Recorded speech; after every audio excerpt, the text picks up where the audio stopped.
Alrighty, getting into some Octagon 65. Coming off that sick Fury Pro Grappling 12 event last night.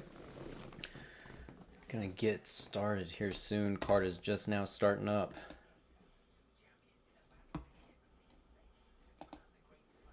Gonna start the question of the day with Pudilová Bolander. Big rematch happening between the UFC vet and prospect coming up. Took her O from her, Pudilová did. But this is going to be good. Main event.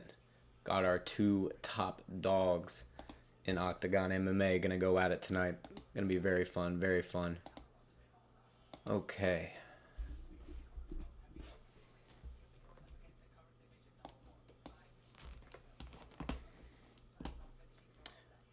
Getting everything set up. Gotta send out all the notifications to the stream out there.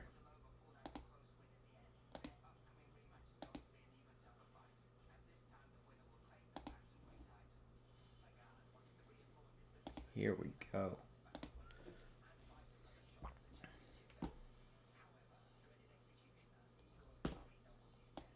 I cannot believe we got Igor Severino coming in after biting someone. And he's only 21 years old, and they're bringing him in against a really good 32-year-old vet at 17-5. But a lot of people saying that Igor's got the grappling advantage, but everyone's going with I think it's Mågård. I can't remember his name is. So that is going to be a very interesting one, because again, at 21 years old, yeah, you bit somebody, and maybe you did it even somehow by accident. I don't know how you do that by accident, but you probably somehow did it by accident. Maybe. Maybe he can get back into the UFC. You know, he's so young, and you can change a lot going from that young age to now. So Igor Severino might have a good chance of getting back. We get the why is there a Squid Game bodyguard outside of the cage? Then we got some guy who's trying to impersonate Henry Cejudo's manager on the far right, and then some guy in a monkey suit. I guess that's the mascot of Octagon MMA. I like it. It's not Octagon MMA, it's just Octagon, isn't it? My man's getting into the monkey roll. He's making little hand gestures in the back. He's looking around like he's interested. Squid Game bodyguard is just standing there, stone face, not moving at all. Such a weird shout out to give in the middle of the event. Okay. No problem.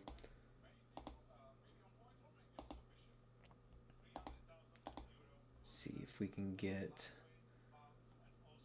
Need to make a post on the YouTubes real quick as well to let the boys know we're on.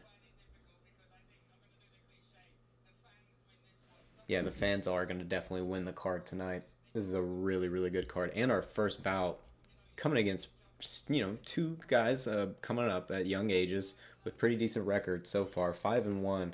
Heavy favorite, or not heavy, but pretty decent favorite for Jakub.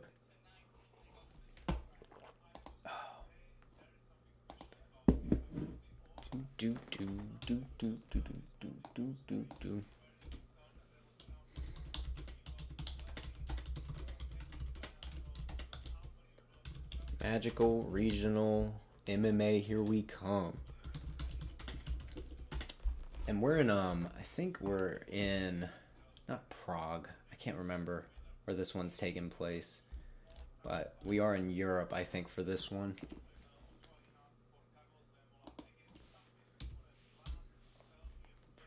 More magical regional MMA, heated rematches, and pound for pound greats in the main event.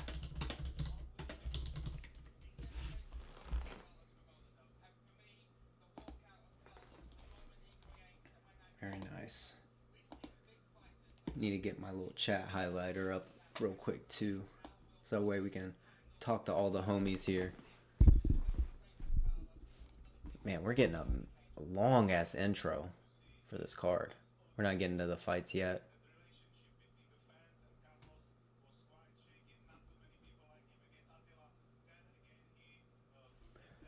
But let's see. Let's look over the card real quick.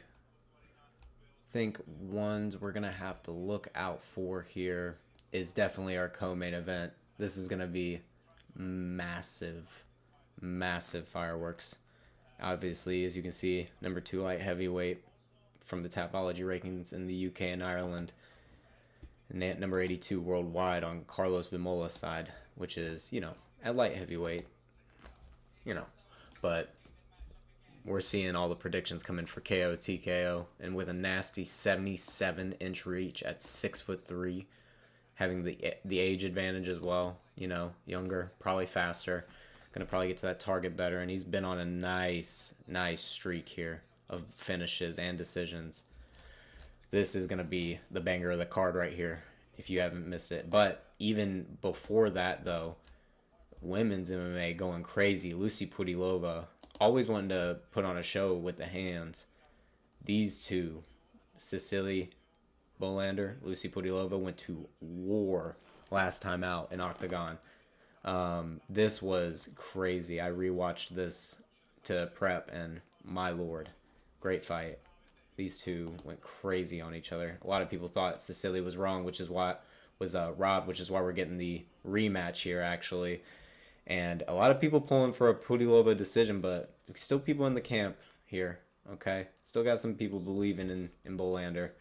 It's pretty crazy to see after coming back, you know, getting kicked out of the UFC, sadly, then getting this insane performance that you get out of these two, and taking her O as well, which is just a little bit of insult to injury, sadly, but this is going to be a great one as well.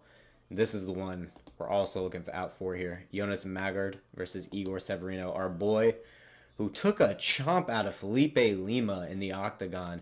And ironically, Jonas is the one who's named Shark, not Igor. Should probably trade nicknames there. Igor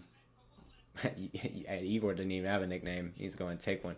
His picture, though, for Tapology is so fun.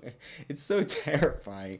This dude looks ridiculous. This is some, like, old, dusty gym with, like, the cheap mats on the floor, and he's just got the blood running down. He's like, I put in the most work in my life just now, but you didn't get to see it. Like, it's terrifying. And then he looks like baby face, like he just got out of taking his high school photo right here. It's crazy.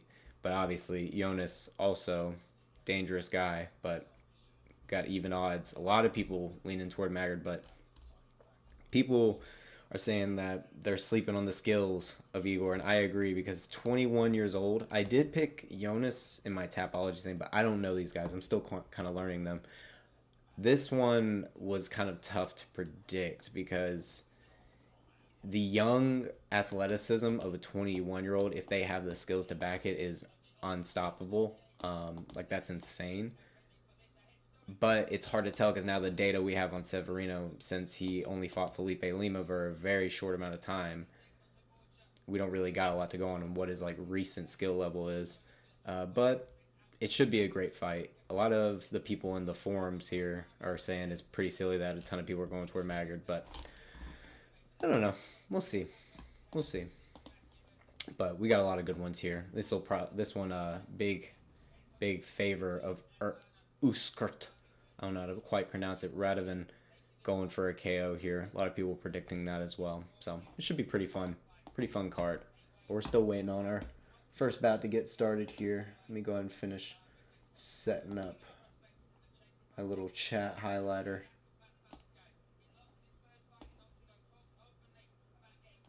Okay.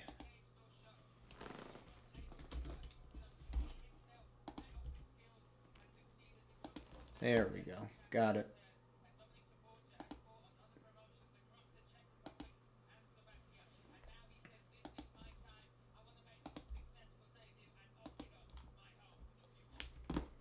Alrighty. I think we're getting into our first bout, maybe? Possibly? Yeah. Jakub Batfalsky. Getting our first bout coming up now. Going against... Wait. Oh no, they're showing his build up from his last fight. Okay, where he went against his last opponent, getting takedowns and a lot of knees in the clinch. So Jakub very well rounded, it seems, and he's got the distance off the counter shots where he can hit you with those overhand rights, those straights. So Dominic Toporcer here, he's gonna be in for a tough one. He's going against a much longer guy, much taller guy, same age too. Moderate underdog, but you never know at these lower levels. You never know. It's going to be action, though. We can guarantee that at least. Definitely guarantee that. All right. First man coming out, Dominic Toporcer, El Diablo. Always a fire nickname. El Diablo. Never can go wrong here. I like to see it. Maybe we can play with this a little bit. Add a little bit onto it. You know, maybe give Bruce Buffer a little bit to earn his paycheck when he calls you out. You know what I'm saying? Czech Republic versus Slovak Republic. Slovakia? Slavic Republic? Interesting. Didn't realize that was the official name. Learn something new every day about Europe. 145-pound division. Average time to win for Dominic, 2 minutes, 22 seconds. 100% finish rate with 4 wins in his career. And he's never been finished either. So, only lost by decision here. So, we can't fully expect Jakub to just run through him with KO, TKO. But, got some people predicting that down there. But, I think a decision is probably what's going to come our way here. These guys are both young. Probably got good chins. The only thing that Jakub could maybe do is use his lengthen his arms to probably get some front headlock submission maybe. Seems like he's pretty decent at getting the double leg when he needs to, but it's going to be hard to get under someone at 5'9" like Dominic. So I don't know if we can expect Jakub to bust that out. Maybe he'll try to keep distance, clinch up with the knees, dig into the body on Dominic. But if Dominic can cut the distance, get inside, I think we're going to see a pretty good fight. Dominic looks very locked in. Very excited to watch this because European MMA is very foreign to me. I don't know really a lot about it, but I know some of the biggest names that build up crazy careers outside of the UFC come from here. You know, like Yuri, and he's also Yuri. You know, going to Japan to fight a lot too. So I'm very excited to see what the European guys are gonna do. All right, El Diablo is now in the cage.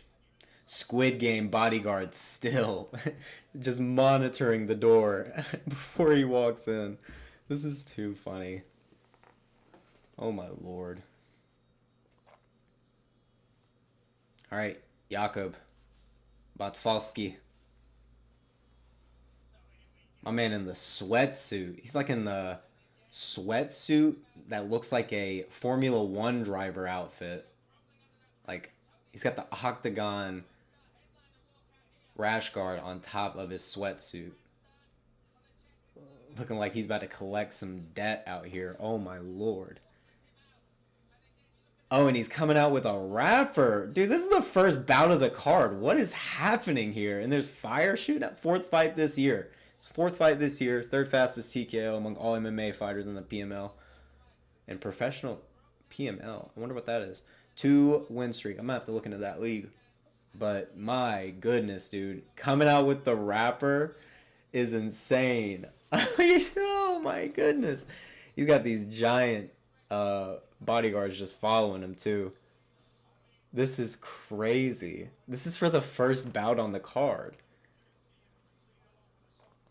And my man got the bowl cut too. Definitely looking like he's trying to collect some debt.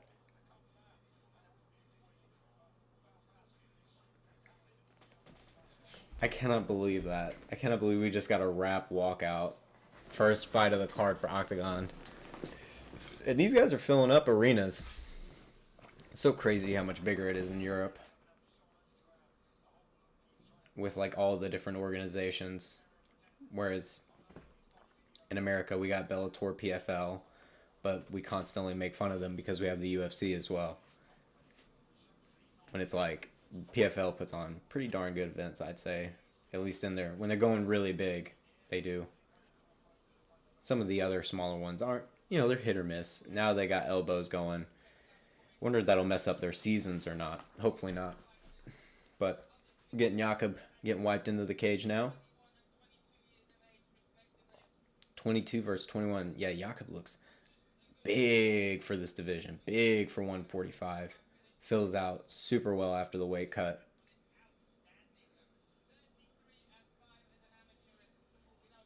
All right. My man is still rapping this whole time. He hasn't stopped. This is crazy. My goodness. All right, Jakub locked in the cage now. Man, looking way bigger than Dominic Toporcer. All right. Yep, good few centimeters taller. Also, Batfalsky a little bit heavier than Toporcer. Whole kilo bigger.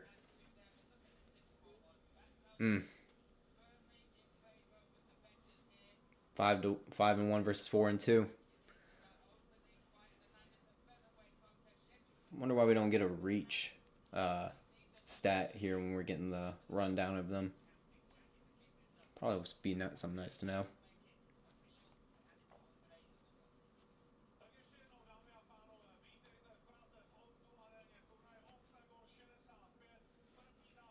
All right, we're getting our first bout going. Our announcer's announcing us in. Here we go. See, I've never played with this, so I guess you can change from the main feed to the blue corner to the red corner. You can have a referee view. So is there a referee camera? Oh my gosh, this is amazing. You do get a referee camera. Oh my gosh, I'm going to have both of these up. I'm going to have the ref cam up and the main camera up at the same time. That's actually so sick. Oh my gosh. Alrighty. We'll see how this first one goes. They're announcing our boy Toporcer now.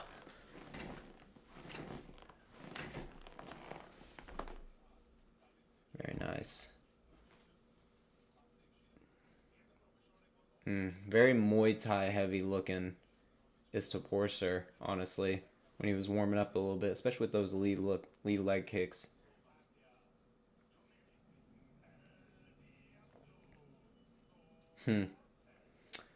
Very interesting, very interesting.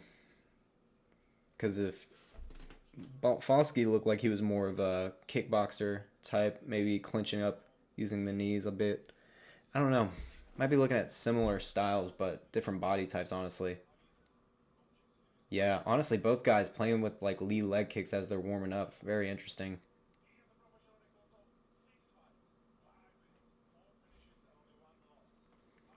It's going to be interesting to see from this region the similar styles of kickboxing having to constantly go at each other.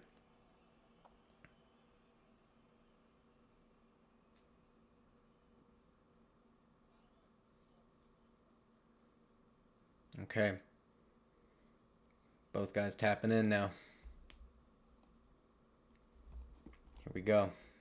The ref's giving them their rules. Cage doors closing.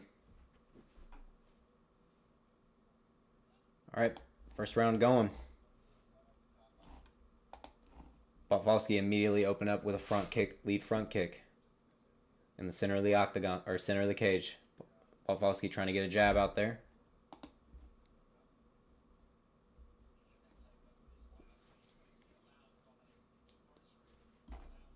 Ooh, nice rear leg kick by Toporcer as he's trying to skate around the outside.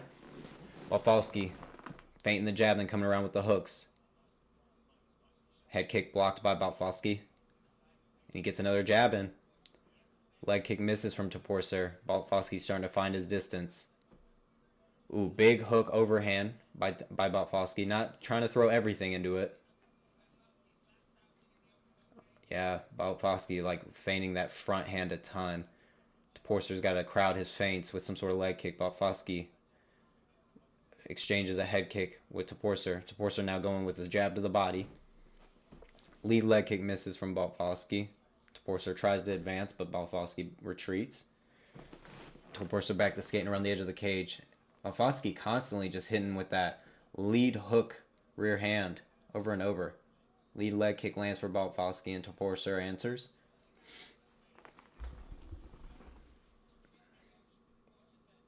Alright. Toporcer's still skating around the outside. Batfalsky getting his jab. Ooh, big lead hook overhand. Puts down Toporcer. Now Batfalsky going for the finish now. Dropping big ground and pound on Toporcer. Hammer fisting. It's over. Ref has to step in. Oh my goodness, that was so fast. Batfalsky with the finish. There it is. Easy money for Batfalsky. Just kept catching him with the same lead hook overhand over and over. Toporcer wasn't trying to duck under and close that distance, and just took too many of them. And eventually that right hand landed perfectly for him. There it is. Too easy. Batfalsky consoling his opponent. That's 2 losses in a row, back-to-back for Dominic now. Hate to see it. But, oh yeah, no, he's struggling to stand back up. He's really concussed now. Damn. Ugh. I think he might have been asking the doctor what happened even. Man, big lead hook overhand. And it was great as he was feinting the jab the whole time, keeping the guard like in front so that way he could get around it. Because Toporcer was constantly worrying about doing this and pawing it out. And again, it may have been even the lead hook that got it first.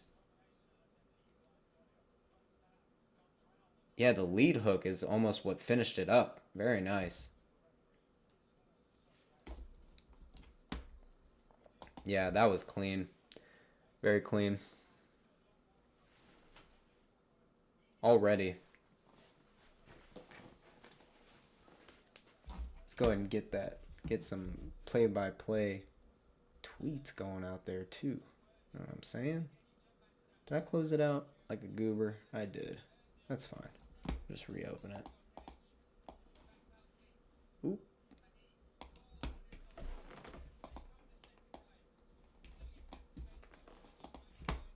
Okay. Getting our boys' hands raised over here now.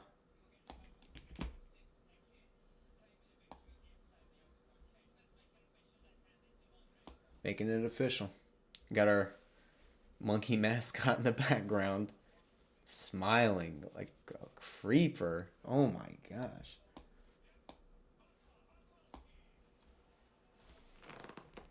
I hate that monkey in the background. That's so weird. Let's see, are we going to get any of this in English? Probably not, right? Yeah, no. None of it.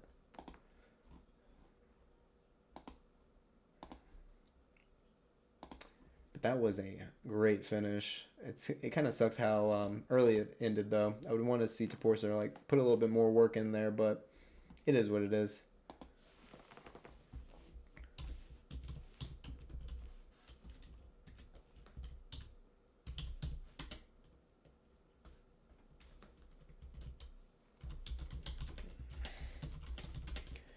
Yeah, he was Batfalsky was watching Jacoby and Usman highlights.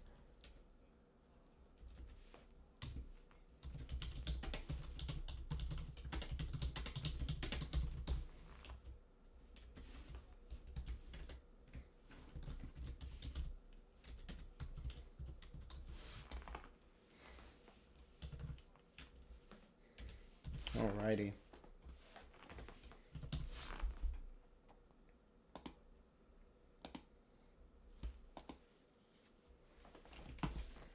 Very nice.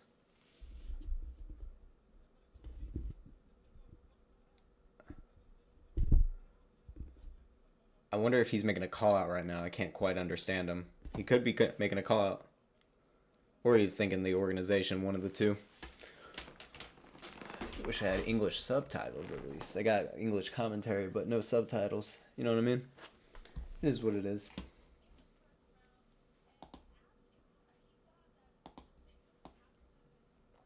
Great finish though. Let's see who we got next.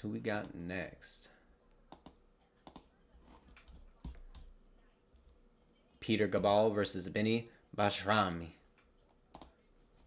Very, very close in rank here. Oh no, one's featherweight usually, and one's lightweight usually. Okay, very interesting. 5-3 versus 3-5 or 5-2. Big Gabal KO TKO predictions here. It's kind of strange. We had Batfalsky. A lot of people predicting a decision there, but my goodness, that was ending in the first round. I couldn't believe that. Just caught him clean.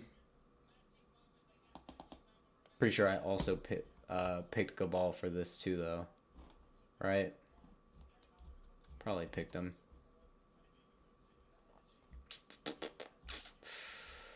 Gabal. I think I picked Gabal, right? I think I did. Can't remember. Gabal. All right. Oh, so, all right. We got some Pudilová votes in. Thank y'all for coming by. Appreciate y'all stopping by. We're getting on to our next bout here. Peter Gabal, Bajrami. I'm liking the Pudilová votes. I mean, don't get me wrong. I'm glad Cecilia's getting her experience in with the crazy bouts as well. But you got your O taken, probably about to get it taken again. Sadly, which is crazy. You can tell that. I mean, that just proves the judges aren't, crooked, right? Because I mean, you would want to build up the 3-0 fighter in a very close bout like that. Am I right? But great bout. That first fight was amazing. I cannot wait to watch this next one. I still can't believe in the first fight of the card we had a wrap walkout for Batfalsky. Like, dang. And he opened up the card with a bang. He opened it up really well with that finish. Oof, man. Benny, the prodigy Bajrami, at 23 years old, 5-2. Last fight lost by KO TKO a year ago. Then getting his own KOs before that. But our boy here also a KO menace, finish menace, honestly, in his own right. Finishing a 6-0 or losing to a 6-0 opponent. Oh, excuse me. Okay. Well, we'll see. It's gonna be a good fight. Bit of a size discrepancy here. Just slightly though. Nothing crazy. Peter Gabal, very kick heavy though. Very kick heavy. Following up with punches. The Squid Game theme is crazy to me. They have so many Squid Game references. What is OKTAGON like in association with Netflix or something? Like why do we have so many Squid Game references? This is amazing. My man Bajrami is super excited. And he's got the Squid Game posse following him. The Squid Game posse bodyguards are following Bajrami out as he's coming in. My goodness. This is crazy. I don't know. Why are we pushing Squid Game Season 2 so hard? That's crazy to me. But sure. Why not? And they are getting way too much screen time. Like, they're giving them a whole 30 seconds of screen time while Gabal is getting, wiped down and everything. Oh my gosh, they're acting like a okay, now the Squid Game people are talking to the producers in the back. Broke character a little bit. The front guy is like, where do I go? Goodness gracious. What a great show. Great show so far. Who do we got for this next one, though? Bajrami and Gabal. I picked Gabal by finish, but this is going to be a pretty close bout, I think. I don't know if it'll go to a KO, but I did predict that. Either Gabal, decision, or KO, in my opinion. I think Bajrami knows the danger that he's coming up against. And he's KOing guys 1 and 2 and 0 and 0, and like that's not, you can't really put too much stock in that kind of stuff, because then you're getting KO'd by a 2 and 0 opponent. Whereas 5 and 4 isn't anything crazy, but that's a winning record at least, and losing to a 6 and 0 opponent, like okay, but kind of a similar situation on this side as well, where it's like you expect him to beat these guys. We'll see. We're getting into our next bout here soon now. Peter Gabal walking out next. Wonder if he's going to have a Squid Game posse, or if it's going to be like a group of like rebels. Nah, he gets his own Squid Game posse too. That's crazy. Oh my gosh. I wonder if everyone gets a unique walkout for this card. Oh man, that'd be too crazy. Alright. Peter Gabal prepared with Losene Keita. Third fighter in OKTAGON to fight in 3 different divisions, mind you. Featherweight, lightweight, and welterweight. Alright. Got a little Conor McGregor over here. He even has the Conor McGregor style tattoos with the big chest piece and everything. So you know my man's out here trying to make history. But this is gonna be a good one. This is gonna be a good one. High action. Gonna be some damage. I wonder what they're fighting at though. This will either probably be at a at lightweight, I imagine, because Bajrami I think is usually a featherweight fighter, is he not? Well, he last weighed in at 167. Let me see. Let's check in real quick. He's usually a featherweight, is what we're seeing here. But they might have met in the middle to go to lightweight. We'll see. Because I'm pretty sure Gabal is usually a lightweight fighter.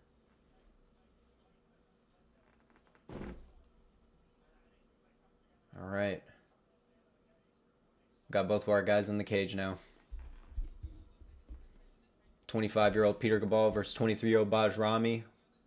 Both guys weighing in around the one... Oh, no, never mind. This is height. I forgot in centimeters. Duh.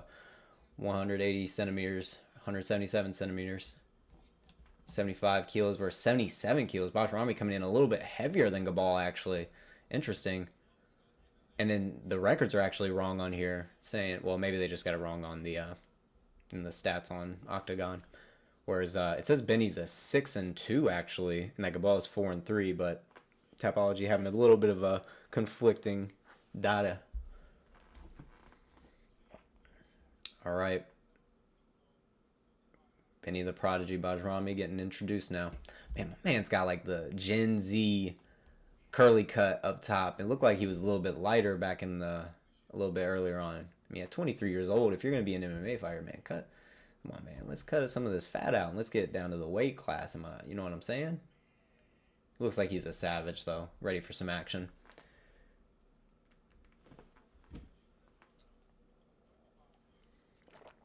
All right. Peter Gabal getting called in now. My man also used to have a youthful haircut. Now it's just like, fuck that shit. I'm just gonna shovel it. Here we go. Getting into our next bout here soon. Appreciate y'all coming by. Leave a like, draw some chats. Let me know who do you think's gonna win between Peter Gabal, Benny Bajrami. Coming up next. And don't forget to subscribe and check out the picks. The picks have been on fire. I got only 1 pick wrong at Fury Pro Grappling last night. So, picks have been on fire lately. Refs giving them the rules. Both guys showing a good bit of respect. We're getting into our first round here in a second. Alright. Ref waiting for the cage door to close. Alright, here we go. Round 1 beginning. Both guys meet in the center. Gabal immediately feinting a jab. Southpaw orthodox. Ooh, huge leg kick landed by Gabal early. Hurts Bajrami bad already. Gabal misses that follow-up leg kick. Gabal in the southpaw stance. Throwing his lead leg out. Throwing a lot of hand feints and already making Bajrami switch stance with the heavy leg kick. Bajrami trying to panic shoot now as Gabal swarms him. Bajrami in on this single, but Gabal sprawling hard on him, making him carry his weight, hitting huge elbows and hammer fists to the side of the head. Bajrami starting to work up to this single now. But Gabal still just stuffing him, pushing the head down, making Bajrami suffer for it. And throwing big hammer fists to the side of the head as this goes on. Bajrami having to cover up a bit now. Man, but Bajrami's still in on this single. Like, still going for it, taking shots to the side of the head. Just trying to protect himself after hurting his leg badly. Now he's having to protect his head. He lets go of the single and gets sprawled on completely by Gabal. And now they separate. Gabal looking to follow up with ground and pound against the cage now. Yep, now he's on top of Bajrami. Yep, Bajrami trying to dig an underhook, but Gabal framing off of him from on top. Just leg riding. Big elbow drops from Bajrami, or from Gabal. Now he's just elbowing with both arms. Framing off of Gabal heavy and then coming back in, throwing straight shots from standing. Bajrami just covering up a lot, not really showing a lot of defensive grappling here to get up. Okay, now he's got a full guard, taking a ton of shots from Gabal, and the ref is just watching. Like, Bajrami's trying to kick off of him with his hips and cover up his face, and now he's got an underhook from on bottom in this half guard. But again, Gabal is just framing off of him. All right, Bajrami got a hold of one of the wrists now, but Gabal hitting him with his other arm. And just stuffing that underhook of Bajrami with a hard overhook and deep and good head control. My lord. Oh, okay. Bajrami trying to go under for a deep half, but gets stuffed by Gabal. Man, Gabal just making Bajrami suffer. I cannot believe we have 2.5 more minutes of this. I didn't get him out of there. Gabal used a ton of energy throwing all these strikes so far. Still smacking him from top half guard. Bajrami again trying to dig a underhook, but Gabal just stuffing him over and over. Raining down hard, straight shots. Oh, wow. Bajrami uses that forward momentum of Gabal's pressure and uses it to dig an underhook and come out on top. Now Bajrami got Gabal's back against the cage, trying to go for this double leg now. Not quite getting it. Gabal using a Kimura grip to stop it from being completed. Ooh, Bajrami now switching to the single, though, getting the trying to run the pipe, but gets stuffed completely by Gabal. And now he's framing off his face against the cage, throwing shots and using his head to pin his head against the cage. Throwing heavy elbows. Now Bajrami forced to fall to his butt, trying to cover up. Oh, but Gabal just stuffing his head into the side of the cage. Absolutely making him suffer. I can't believe the ref has not stepped in yet, to be honest. This is a lot of heavy shots. But Bajrami's still choosing to fight on. You know, not giving up. Gabal raining down shots from this top half guard. Bajrami gets his full guard back. Drops trying to throw elbows from the bottom. Now Bajrami Gabal postures up in the full guard, raining down shots. Bajrami can't get any sort of guard going because he's stuffed against the side of the cage. Gabal doing a lot of good stuff to just keep offense and defense going at the same not simultaneously, but back and forth, you know. Ooh, Gabal standing up out of the full guard and then raining down shots to the body on Bajrami. Bajrami forced to shrimp onto his side to try and get out, but not able to control a wrist and get up. Okay, now he's up to one knee, but Gabal does a good job of lifting one of the legs and getting a cradle on the leg that started to get up. And now he's collected that leg and he's got Bajrami pushed against the cage. Oh, Gabal tries to shoot another single leg, but Bajrami stuffs it. Now they're in north-south turtle. With Bajrami got a deep headlock. Now Gabal had that, but Bajrami has to back up against the cage. Yep, Bajrami back on his side with Gabal on top, raining down shots to the end of the round. My goodness. That could be a 10-8 round in my book. That could be a 10-8 round in my book. Easily. Wow.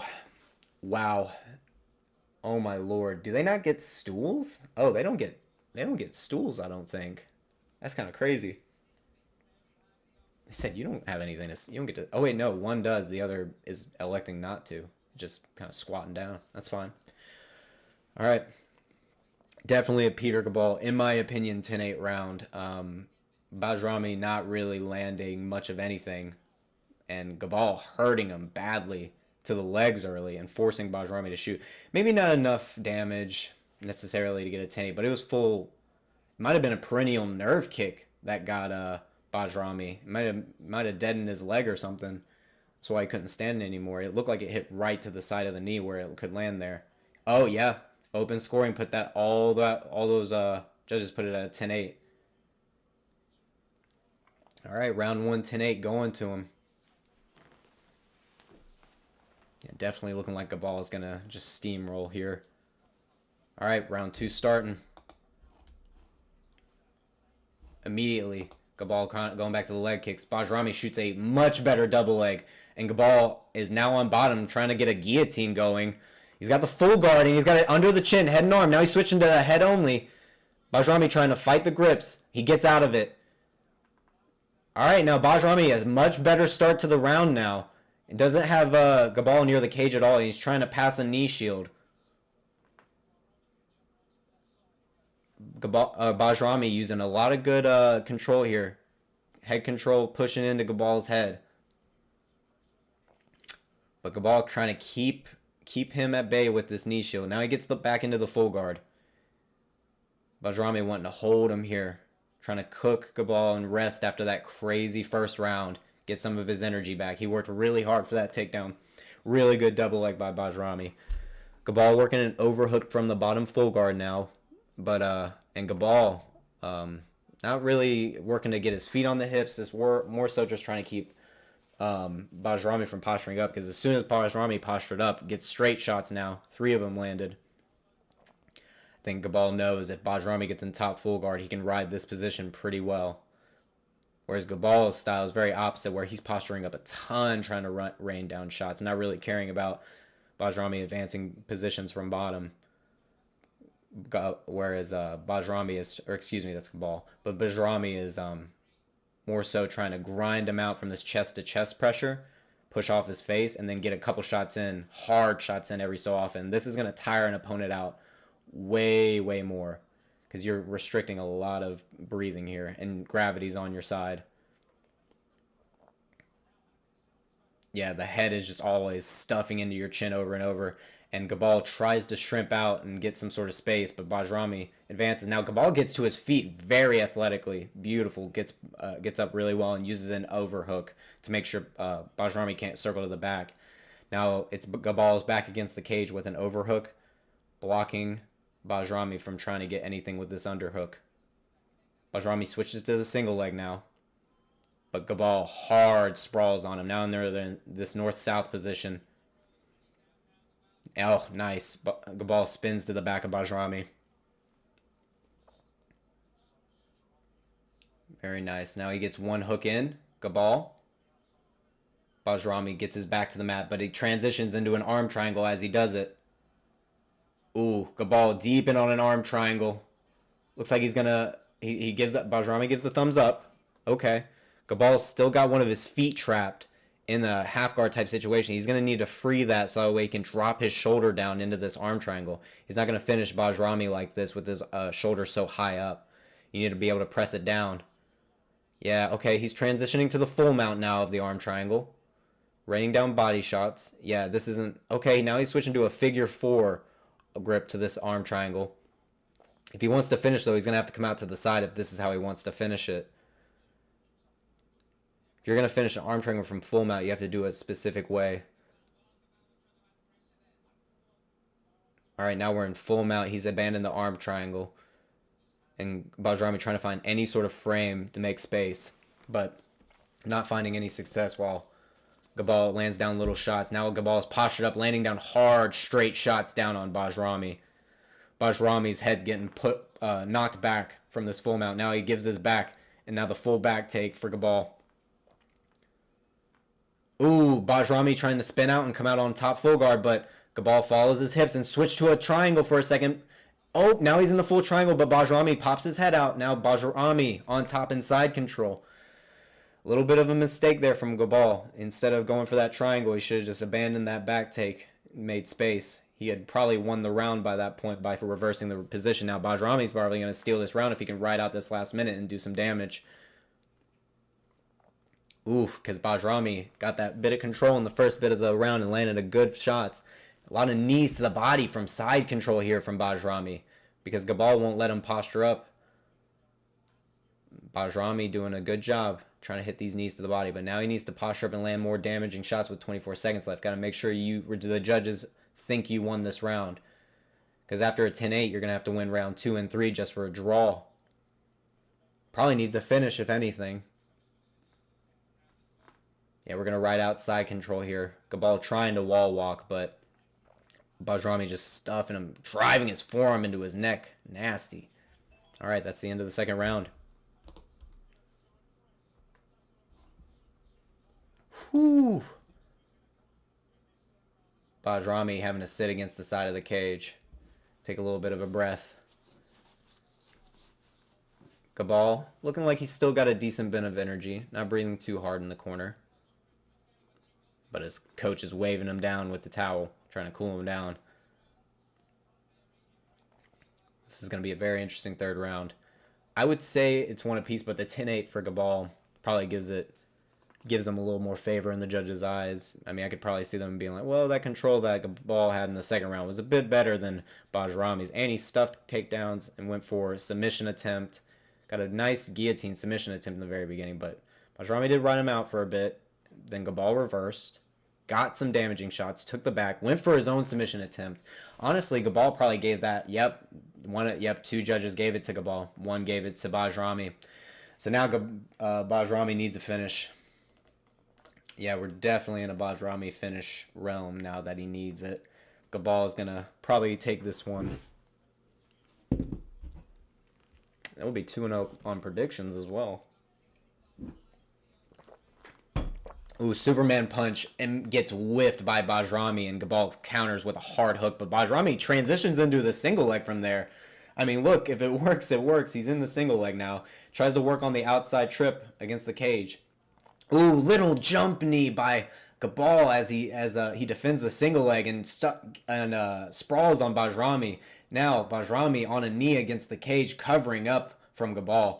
It doesn't look like he wants to take much more damage, honestly. I think a few more crazy shots from this position, and the ref's going to probably step in. But Bajrami having to stall with just keeping a knee on the ground so that way he doesn't get kneed in the head as he comes up. Because it is absolutely brutal from Gabal right now. Onslaughting with shots.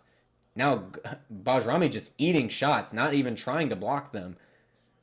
I don't understand the strategy from Bajrami right now. You gotta get up and show some sort of defense. Hard elbow stepped in from Gabal, and Bajrami just stands up and then continues to fight. Now they're in the center of the cage. Big head kick landed by Bajrami, but Gabal answers with an overhand. Step in straight from Bajrami and shoots the single leg. He knows he needs a finish now, but it gets stuffed by Gabal, and now Gabal spins to his back. Bajrami falls to his side and now is getting leg ridden by Gabal. Gabal on top just raining down more ground and pound. Slowly working up to the full mount. Just tiring out Bajrami. It may absolutely torture him. Now we're in the full mount. Gabal getting heavy head pressure. Stuffing the elbows up to the head of Bajrami. Yeah, Gabal is just gonna absolutely just destroy him now. From this position with 3 minutes left. I can see the finish coming from here.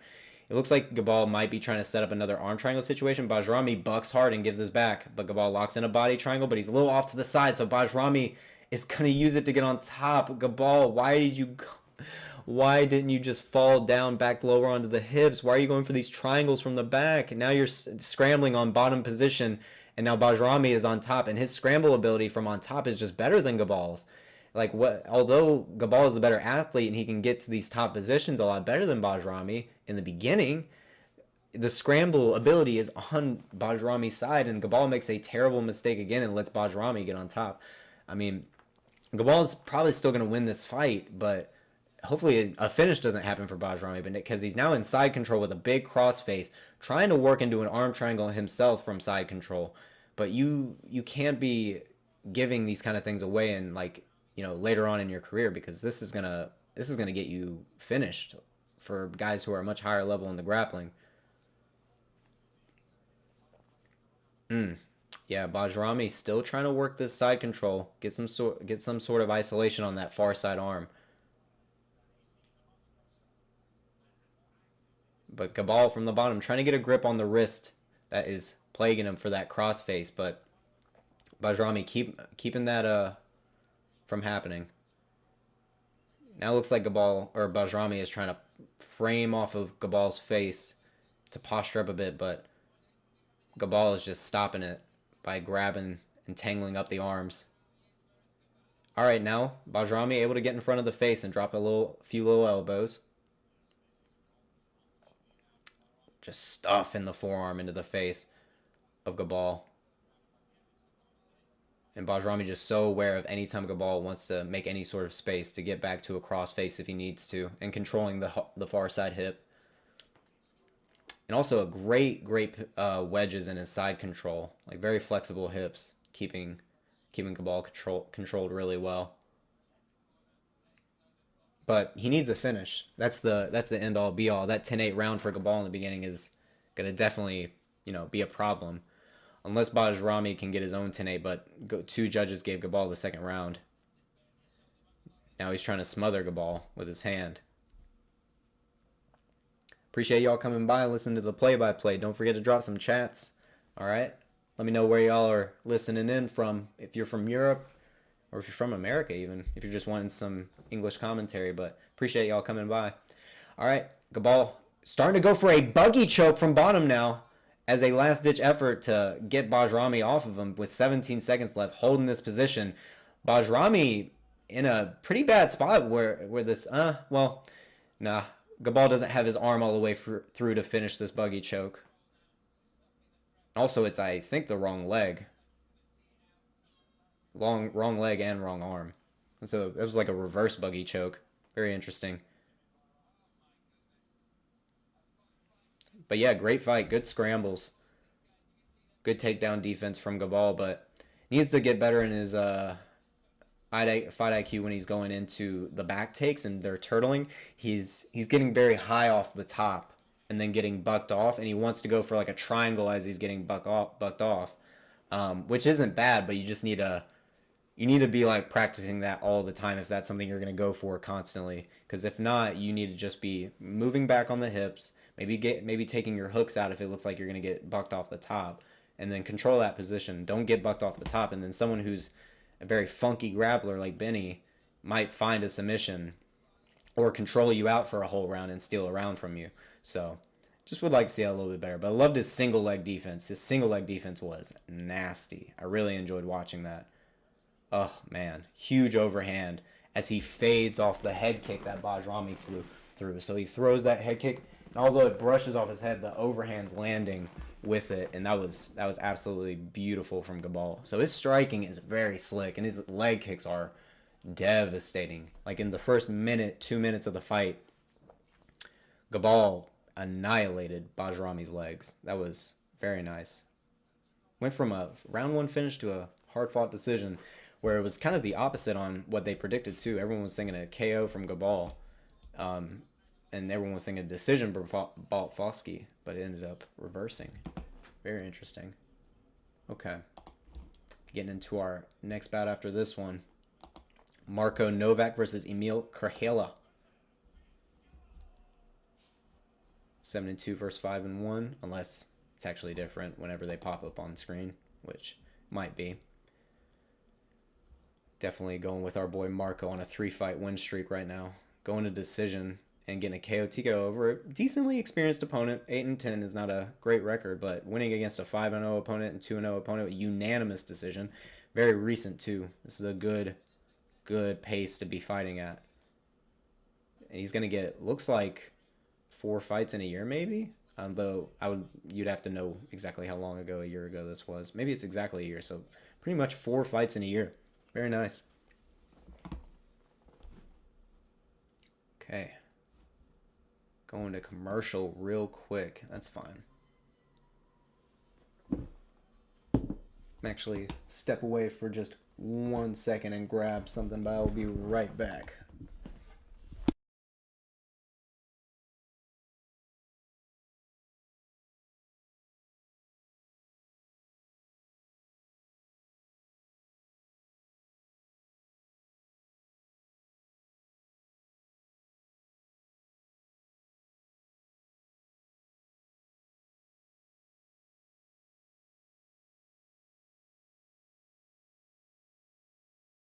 Okay, I am back.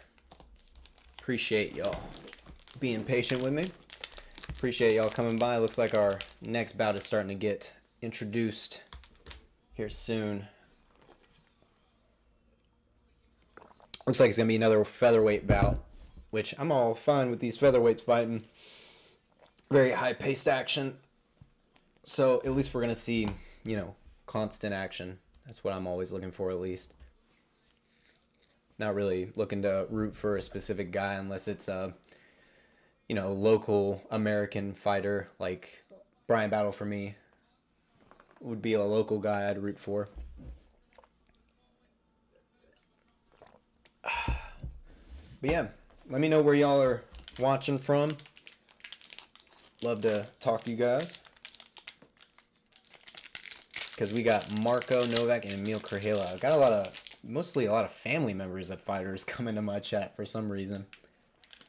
But that's always fun to talk to them. It sucks though when they lose. Then you gotta be like, sorry bro. Appreciate you coming though.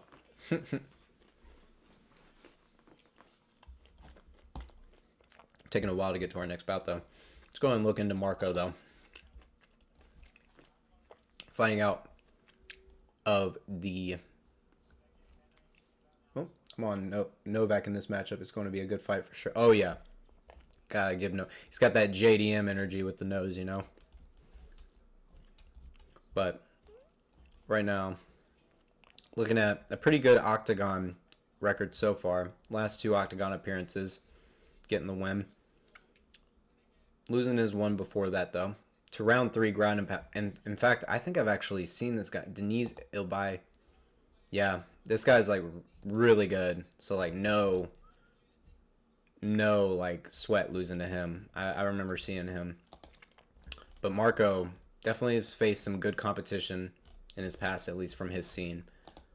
But Eemil on the other side, coming out of a loss in his last Octagon appearance, fighting in cage before that. Multiple fouls is insane. I cannot believe that. That's so unfortunate. What a waste. Speaking of fouls, if you haven't seen a good fight for sure, by the way, Body Shots Bets, if you are gonna watch Igor Severino later, if we're talking about fouls, we got our boy who bit Felipe Lima up on the card, and he's gonna be fighting later. A lot of people were picking him against him. Actually, he's only 21 years old, but he's got a lot of good skills, and that athleticism at 21 years old is always going to be really nice. But he's going against a really good opponent that a lot of people aren't liking. That people are picking him though. Jonas Mågård. People are heavy picking Mågård by decision, but people are saying Igor's grappling is a lot better, based on what people saw in the Andre Lima fight. Excuse me. So we'll see. We'll see. I think Igor will actually do really well. I mean, that's why the odds are so close, but I think he'll do really, really well. It's crazy he had to come all the way out to Europe to find someone who would bring him in. I hope he finds a way to get back onto the UFC. I genuinely think it was... There's no way he bit him on purpose. Like, why would you bite someone on purpose? It had to have been an accident, right? You don't just bite people on purpose. Like, for no reason. It was like the first round. Nothing crazy had happened. He just did it because he felt like it. That seems weird to me. I think it was an accident. Truly. That's what I'm thinking. I don't know if there was ever an interview, though, after asking them about it. Like, why'd you do that?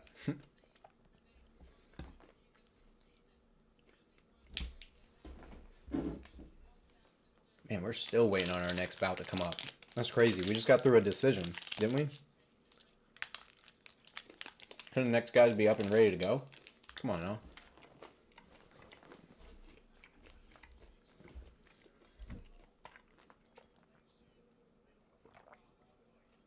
Maybe we're going through like commercial breaks in a certain country. Because I know that for American pay-per-views, for like UFC, we get a ton of commercials in between, whereas some countries don't even have any commercials. They just get this view of the arena playing in the background. Or we wait for the next one. And then they get to hear the commentary for like walkouts and stuff that we don't get to hear because of advertisements, which is so lame. When we're like paying the most for the pay-per-view. Make no sense to me.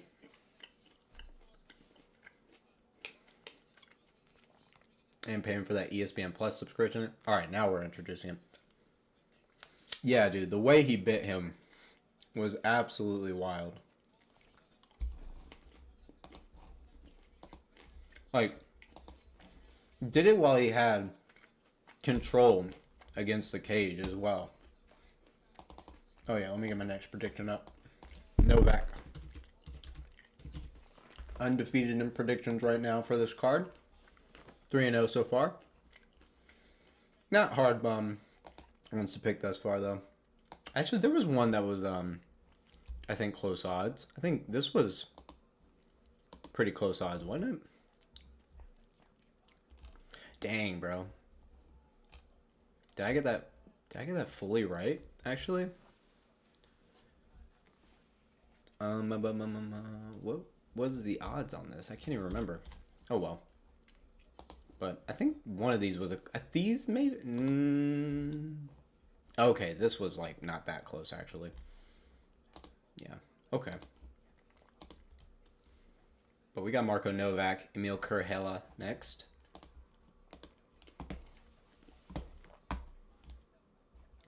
Near even. Okay, this is gonna be our first big test.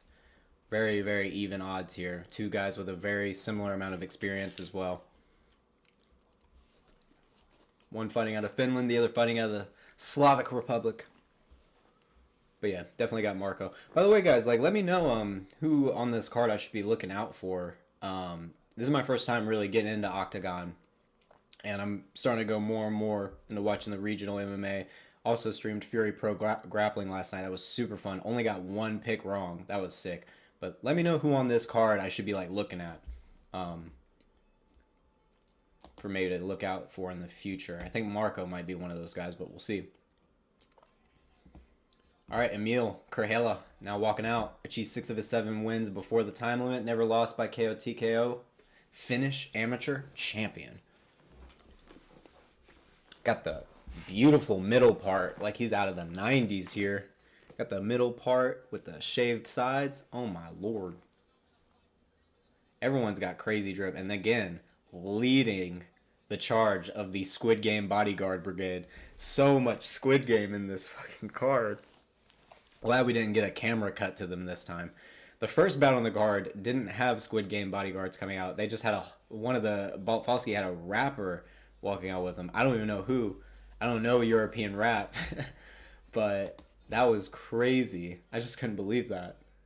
Do you know if 12 to 6 elbows are allowed in OKTAGON, brother? Ooh, 12 to 6 elbows? Oh, man. That's a good question, actually. I haven't seen any yet this card. There have been tons of elbows thrown on this card, especially in the last fight. I don't know, actually. Let me Google that for you. Dang, that's a good-ass question. Hold on, let me look that up. Are 12 to 6 elbows legal in Europe?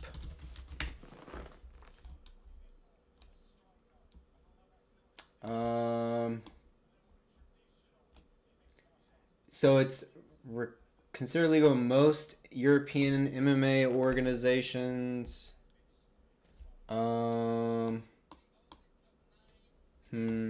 Looks like are now considered legal in most European organizations following the updated. I mean, this is technically a unified rule. This is also a chat fucking GPT summary, which I hate. It's only just became legal recently.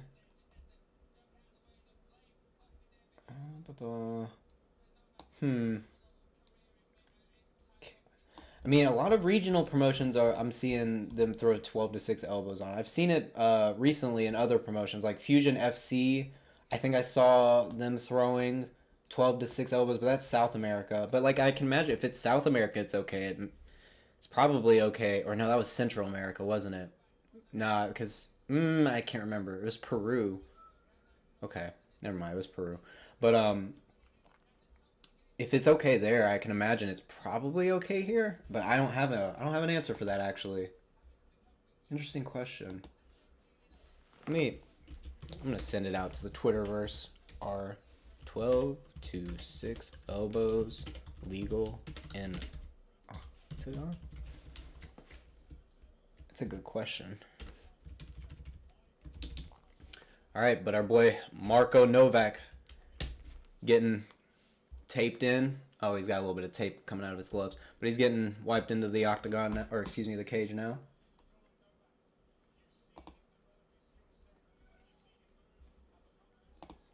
All right.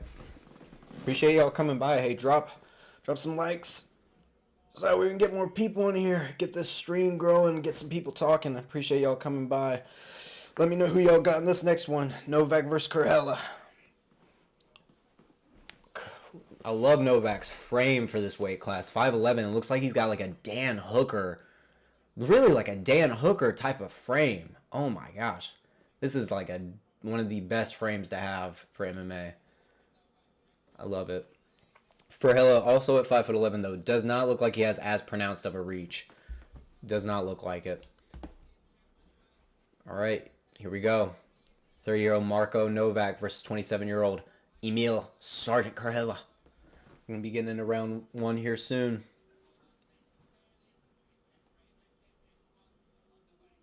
All right, announcers are calling in our guys. Let me see. Let me see the conclusion of this Pudilová poll real quick. Let me see what y'all put up. 8 votes. All right, most people got Pudilová. I agree. I tend to agree. I think she's gonna adjust with the experience she already has against Bolander, but Bolander could. I mean, she's early on in her career, so maybe she's gonna progress faster because of that. After that huge amount of experience for that Pudilová fight. Let me see. So I'll make our next poll after this. Sergeant saluting as he's getting introduced for our next bout. Let's see, what did I think we predicted. Wait, am I even logged in? Okay, I am logged in. Wish you could see your pick from here. That would be nice. Pretty sure I picked, well, you probably can. It's probably off to the side. I just can't see it, right? Yeah. But yeah, I did pick Novák for this. Already got that salt and pepper going at 30 in the hair. You can see it in there. I'm thinking Novák could get a finish, honestly. That's what I'm thinking. Definitely looks like he's got a... Definitely taller. He's definitely taller than Eemil. They are not both 5'11". He's like a good inch or two taller. Kurhela looking like he's got a bladed bouncing stance before this bout starts. All right, we're going to get into round one. Here we go. Round one. Both guys meet in the center. Kurhela bouncing in his stance with a little bit of a bladed style. Feinting that single leg down. Looking like Robert Whittaker a bit. Good jab by Kurhela, but Novák lands an outside leg kick. Orthodox versus orthodox. Ooh. Step in straight from Kurhela, goes in for the double leg, completes it almost, but Novák gets to the side of the cage and leverages up with an overhook. Very fast pace so far. Very, very good shot by Kurhela, but Novák did defend it. Kurhela using this underhook and head control, but Novák trying to work his head on top with the overhook. Kurhela now changing levels. Novák landing a little sneaky knee to the head. Okay. Novák stuffing the double leg with the scoop. He's got an inside grip on the leg and then overhook to stuff this double leg. Now Kurhela switching to the single leg and trying to pull him out, but Novák stuffs it again. And Kurhela's back up to the underhook, trying to get an outside trip. Novák not finding a way to get off the side of the cage. Kurhela's doing a lot of heavy pressure against him. Very grimy. Trying to drive his head into Novák. Land his own knee to the head. Kurhela thinking about an inside trip to drive him forward. Having a little bit of trouble. Novák is very aware, keeping that knee shield up on the side of the cage. And Kurhela just trying to sweep that leg outside and in somehow, but not finding anything. Okay, Novák now getting a wrist grip, trying to turn off the cage, but Kurhela stopping him. Nice, and they separate. Kurhela still got Novák against the cage, but Novák circles out and they're back in the center. Very, very opposite styles. Kurhela trying to slip off of the jab of Novák and lands to the body. Now it's Kurhela skirting against the outside of the cage. Body shot by Kurhela and then gets a knee off the clinch. Has to retreat from Novak's flurry. Kurhela doing a good job bouncing in and out. Ooh, hard straight in by Kurhela. Puts his whole body in that. Little faint level change into the uppercut by Kurhela and lead hook follow. Now Novák follows with 2 leg kicks. Kurhela again with the rear uppercut, lead hook.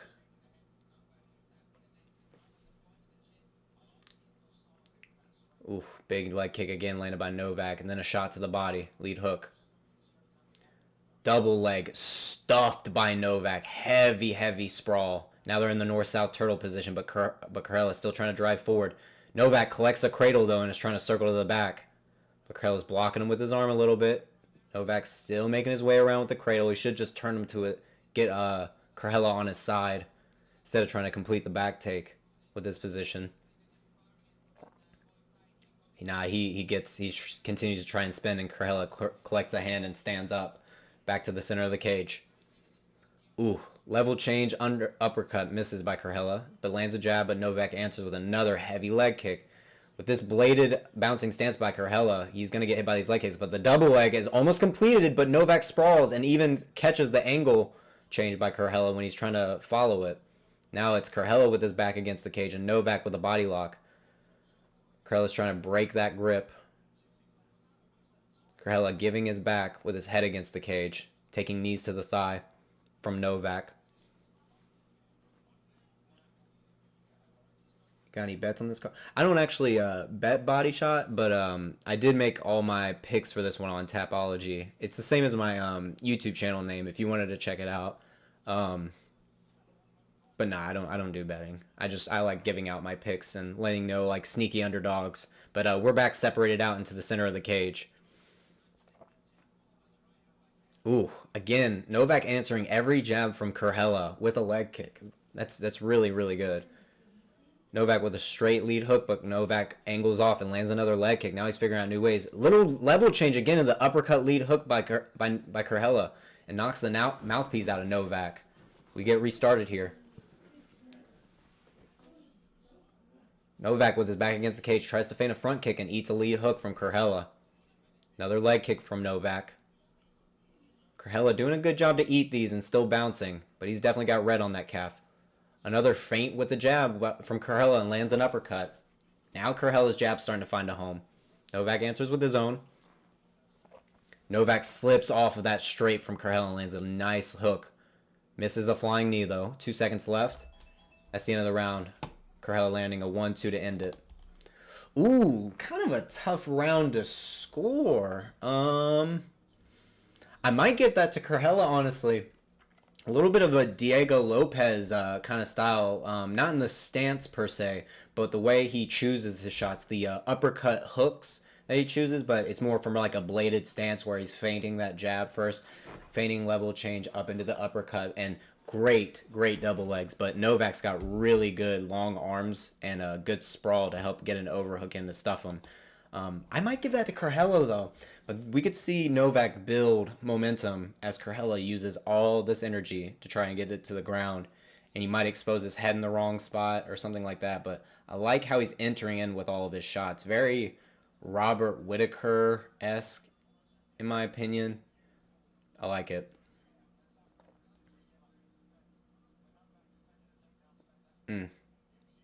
Beautiful highlight of a body kick landed by Novák as they're backing out. Ooh, a little bit of a mixed scorecard here. 1 giving it to Novák, 2 giving it to Kurhela. Judges seem to agree with me. 2 out of 3 giving it to Kurhela, but still anyone's fight with those scorecards out there. All right, round 2.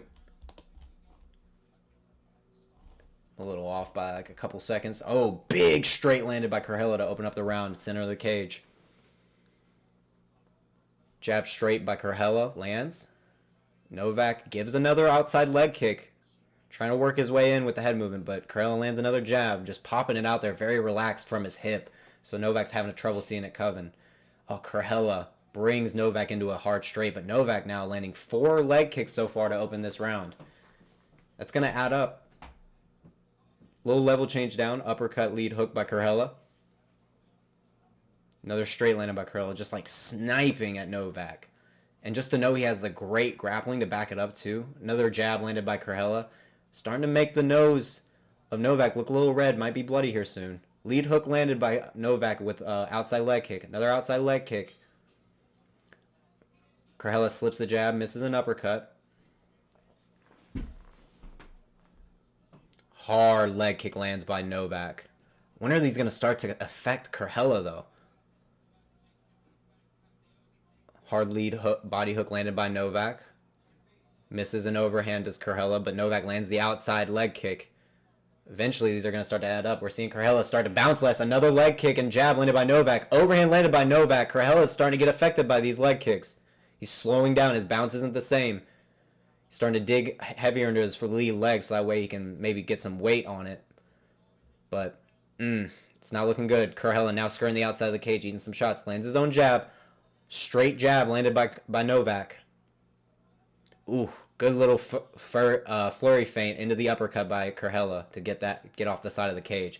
Good flying knee to the body landed by Kurhela. Hard straight landed off the counter by Kurhela. Pushes up against Novak to get him to the side of the cage. Kurhela kind of switching now more to a boxing stance. More of a kickboxing heavy leaning forward boxing stance to maybe draw out the shot from Novak and counter. Hard leg kick landed by Novak and he kind of slows him down, Conor McGregor dos Poirier style, and now Kurhela is forced to shoot. Kurhela's eaten too many leg kicks now at this point, folks. He's definitely starting to deaden the leg. Novak sprawls hard on Kurhela's shot. He needs to separate and stand up now. Kurhela's leg is starting to get cooked. Both guys are even on punches too. Novak working from this topside north-south turtle position. But again, Kurhela's going to scramble out of this and get on top if Novak's not careful if he tries to spin to the back. He needs to stand back up and get to working Kurhela's legs again.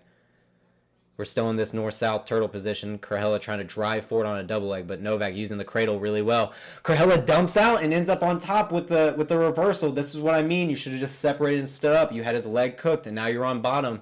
Novak with 2 minutes to go on bottom in half guard, and Kurhela's locking down. Now they're at the butterfly guard.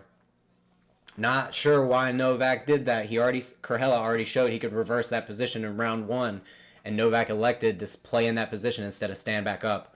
Now Kurhela in an open guard on top, driving his head down into Novak's. But Novak landing little shots from the bottom. Kurhela trying to posture up and now land some shots. He's tripoding up, trying to pass the full guard into the half guard. Tripoding up is Kurhela to try and rain down some sort of shot to steal this round back. Novak shoots a triangle from bottom and Kurhela gets out of it. And now he's trying to pass into side control. Novak reguards. Grabbing a wrist from bottom is Novak while trying to regard and throwing up kicks now. Hard elbow lands down but uses too much momentum and he shoots past Novak from the bottom, and now Novak has a chance to get the back. Kurhela tripods up to get him over the top, but Novak switches to the Soilev stretch to keep the back control and has a body triangle now on Novak. Good reversal. Has a body triangle on Kurhela, Novak with a beautiful reversal, but Kurhela almost bucking him off the top. Novak following up to the turtle position to keep this body triangle, but Kurhela trying to peel it off and switch the position. Novak trying to use a power half maybe to flip him over. Still has the body triangle from this topside turtle position. Kurhela grabbing a wrist now to try and swim Novak under him in this turtle. And he gets back on top. Novak now back on top with 19 seconds left. He's going to have to throw Kurhela back on top. Sorry, I keep mixing up the names. Kurhela back on top.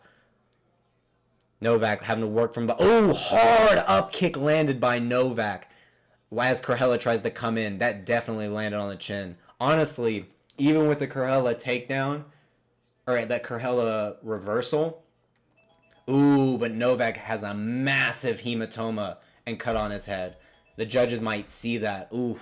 See, honestly, in terms of activity, I think Novak may have done a little bit more, but Kurhela put on more damage. In my opinion, that might be 2-0 Kurhela so far.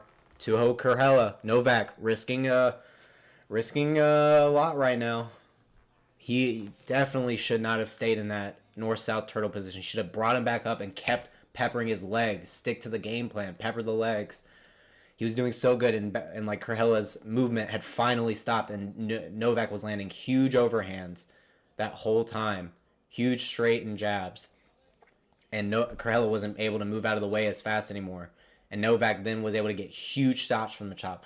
Okay, they gave Novak that round, though. Okay, good. Because that's who I think it should have went to, but I think Kurhela might have stole it because of the massive hematoma on his head. But the judges gave it to Novak. Kurhela, though, massive golf ball-sized hematoma on his head and a little bit of a cut. But we know... Oh, my gosh, no, it's like a tennis ball now. Jeez. Kurhela... His leg is still damaged. Novak needs to get back to that. Oh, sorry about that. Third round start, and we're like 5 seconds behind. Kurhela steps in with the jab and tries to get the knee tap takedown. Novak stuffs it. Follows up with a head kick. 444, 443, 442, 441. Big straight landed by Novak. And Kurhela shoots a double leg. Novak stuffs it with the overhook and gets the other arm off of him. Nice. Now they're against the cage. Novak with his back against the cage. Kurhela with the underhook. Ref checking, making sure Kurhela isn't locking his fingers in the cage. We're all good. Novak needs to figure out a way to circle off this cage so he can get this last round. Judges got it for him if he can get this last round. Kurhela trying to work an inside trip maybe. Trying to pull Novak off the cage. Make some sort of separation. But Novak doing a really good job split squatting. Making sure Kurhela can't get him tripped up or anything. But... Novak just grinding up on this overhook, making sure Kurhela can't come down to a level change. Novak's starting to dig the other underhook on the other side. Novak gets off the cage. Now it's Kurhela with his back against the cage. Novak slips off the straight and lands a jab. Using good head movement entering in because Kurhela has been throwing a lot of straight shots and uppercuts, so you can dodge those pretty easily if you just slip off of it. But Kurhela, again, shoots a double leg and gets Novak down to his knees against the cage. Novak trying to stuff it with an overhook.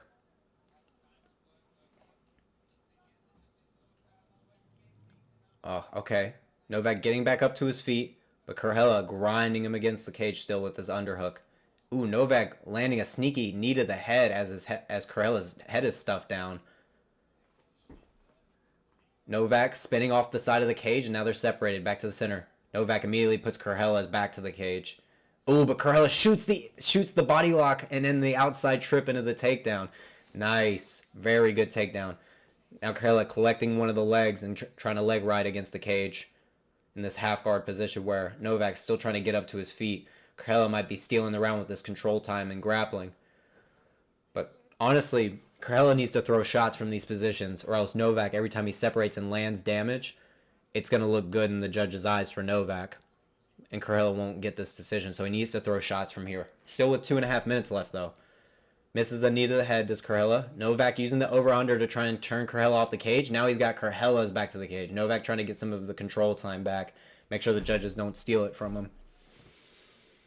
Novak now using the underhook to throw Kurhela forward. Does a little mat return.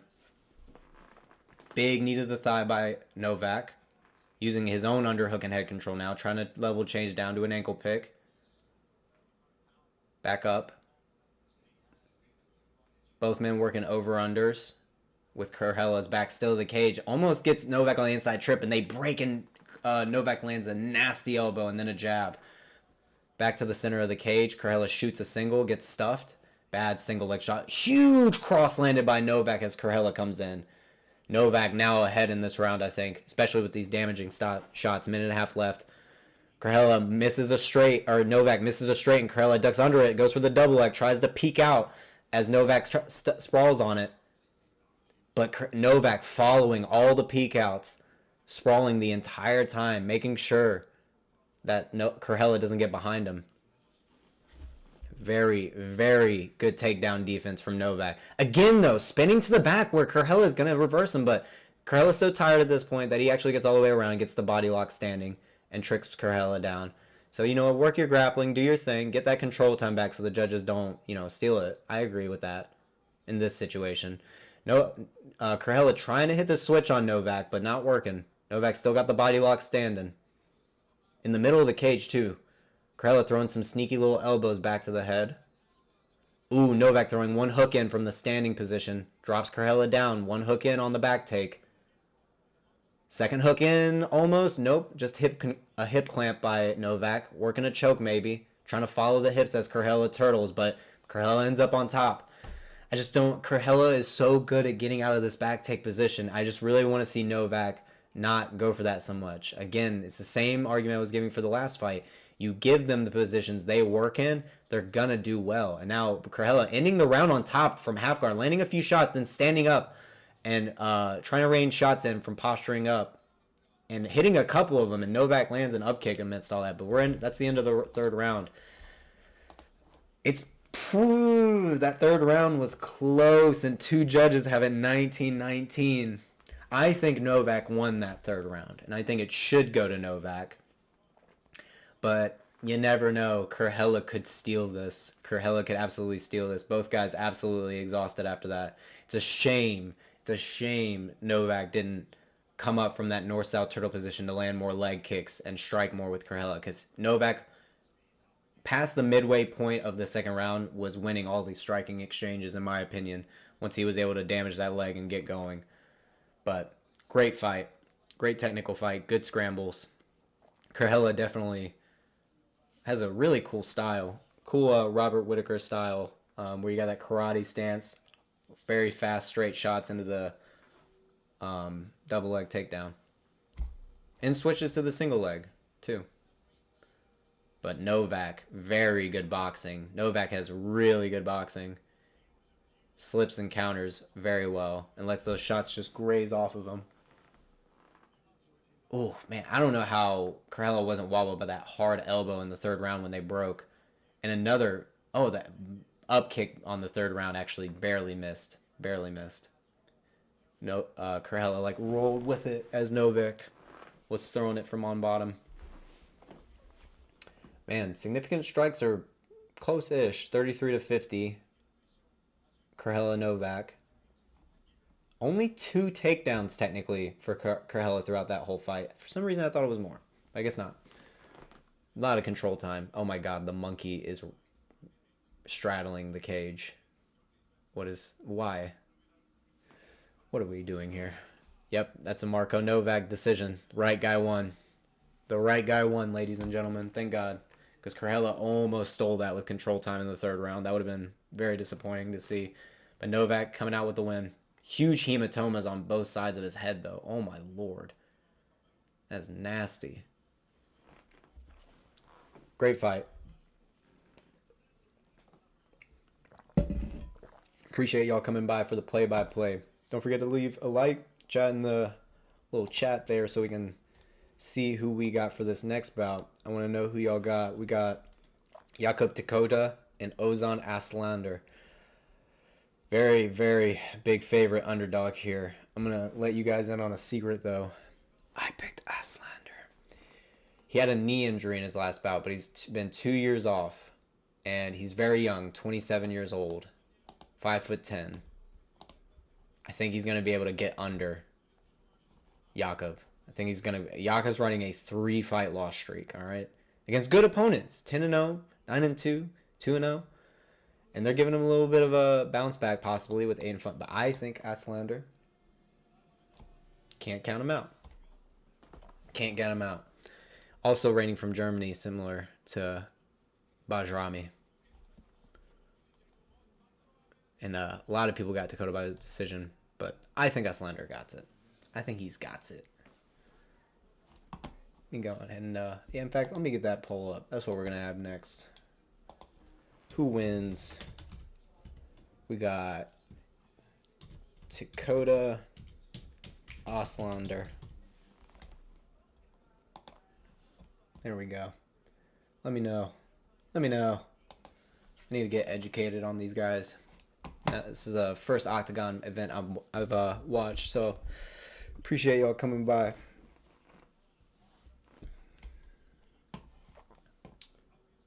See who we got next. Again, we're just going crazy camera angles going through the crowd instead of just getting to the next bout after another decision. After another decision.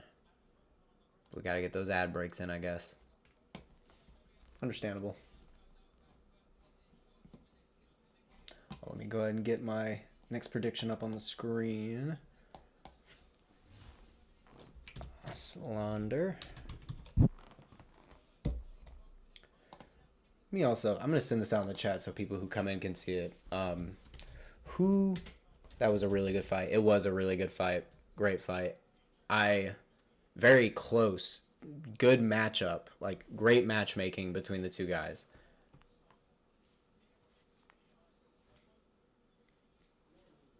We got the next guys getting announced. My man announcing from the middle between two Squid Game bodyguards. And one of the Squid Game bodyguards' masks is completely messed up and not pulled down. Very nice. Very nice. You gotta love the production, you know. What is body shot bets? I'm gonna have to check out your channel sometime.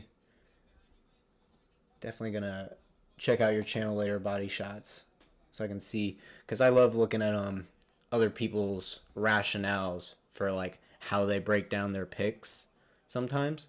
So that way maybe I add a tool to my, like, what other things should I be thinking about, honestly, that maybe I've not been thinking about. So I'll definitely sub to the channel, bro. Come check it out. Man, they're taking forever to get through this announcement. Oh my gosh. I can see why people complain about pacing sometimes, but I mean, I like that they try to put on a show. I'm sure it's more about the in-house experience, honestly. I mean, we had that rap intro in the very first fight, so. Oh, now they're advertising the Squid Game. Okay, now they're advertising Squid Game on Netflix. Okay. And it's like a 3D thing, like the ring where the bitch is crawling out the screen. Oh my god, out of the well. That's exactly what we just got there. Wow, so that's what it looks like for other countries, huh? Oh my god, again, our boy Ozan Aslaner coming out in the green sweatsuit. Oh my, wait, is this our next fight? Who is this? I am so confused. There's no way this is our next fighter, right? Is this...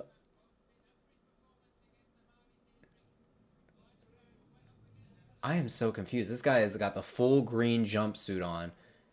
Crazy, so... Okay, no, yeah. This isn't a fighter. Who is this? I'm so confused. Anyone in the chat, let me know who this guy who just came in is. It looks like he's a fighter. He's getting a crazy cool intro coming in. Still in his full jumpsuit. Alright, this guy's also in his full jumpsuit. What are we... What is this an advertisement for? Is it... What... Am I missing something here? I mean, I need to listen in on the commentary.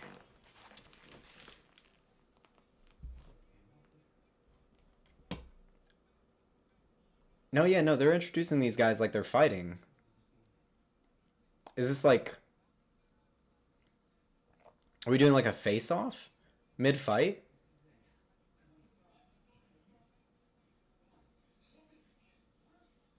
Wait. Wait. Why are these guys in green jumpsuits before they start their fight? Who is this? I'm so confused. I need like... I need an adult.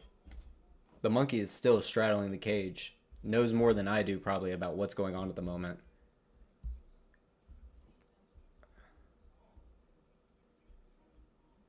Oh my. Yeah, it looks like the announcer's like interviewing them. Is this like a promo for a future event? Are they doing this in the middle of the card? I can't understand what language they're talking in. Wish I could get some little cards at the bottom to kind of inform me. Is there... There's no subs. There's no way there's subtitles. Yeah, there's no subtitles. No way. Dang, so this is how they do face-offs in Octagon. I guess that makes it cooler for like the inside experience, makes it more like a WWE. Some people look bored out of their mind watching this in the crowd. It's just like, why would you stop the action, I guess? Like, why not get to the next? I mean, I actually don't mind this, but like, do it instead of the commercials in between. I guess do that in between the fights, not this big performance walkout where both guys are in green like jumpsuits looking like they're trying to collect debt. Oh my goodness, that's so crazy. Very interesting. Yeah, now we're doing the face off in the middle. This must be the next event. I'll have to check out these guys, get more informed on who this is. Man, face off lasted a minute there. Those guys look like they did not like each other. Yeah, Kozma versus Pokach. Pokach? Pokach? I'm trying to learn the pronunciations. February 22nd. Definitely will stream for that one. No doubt. Oh, that's 67. That's 2 events from now. Love the posters that they do. Looking like coming from the scrap yards. The schmelting. It's pretty sick. Appreciate y'all coming and watching. Hopefully we're getting to our next one soon. Let me know who you guys got between Tichota and Aslaner. I'm glad. Alright, good to see the public at large, at least in this chat, are going with Aslander. Because I was looking at it, I'm like, I mean, he had it was a decision loss to a 14-5 guy when he was, so that means he was 8-3. Which is like, it's a pretty experienced dude. And then KO Tichota knee injury. Like that's, it is what it is. And you got a guy who's coming around 3 losses back to back, and one was 3 months ago. I mean, you gotta wonder, these guys are in a similar mindset, but with 2 years off to really get yourself together, get this injury under control, come back. I just run with this a little bit more. That's what I'd like to see. And the styles are good. Like they both are really good in terms of the style matchup, but yeah, I like to think about mentality at a certain point for the regional MMA. Because at the highest level, you would hope that, like UFC level at the higher levels, that everyone's got the same mindset. You don't really have to worry about mentality as much if everyone's kind of unless you're watching like Colby Covington Buckley, and you're like, is Colby even really that motivated? When it turns out he was super motivated to come in, and you just don't expect that, and you're like, that's because he's high level and he's gonna think that way, even though he came in short notice and didn't have a full camp, which is his own fault. I don't take that as an excuse in my opinion, but got Aslaner getting introduced in now. It looks like he definitely lost some weight since the last fight. He looked like a thick boy, thick neck in this one. It looks like he's cut down a bit. It's gonna be a tough height discrepancy though. Not so bad actually. 2 inches. But we'll see what the stats in Octagon say, because I'm pretty sure they actually measure them before the bouts. Aslander getting out, walking out now. No Squid Game posse. Doesn't need him. Never won or lost by sub. Former champion of German promotion. Returning to the cage after 2 years. Coming off a knee injury. You love to hear these stories. That's why I hope he wins. One guy's coming off a knee injuries to win. I mean, that's always such a cool example to set, showing like, hey, if you focus, do your correct rehab, really build that thing up, you can come back. I mean, look at Tom Aspinall, devastating knee injury, and says now I'm better than ever. I'm actually taking my body seriously and its health. I love the tiny little, he has one tattoo, Aslander does, and it's just a tiny little P above his nipple. That's such a, okay. My man got his little brother in the corner with him. All right, here we go. Right before the fight starts, I'll end the poll to see where we lie at the end.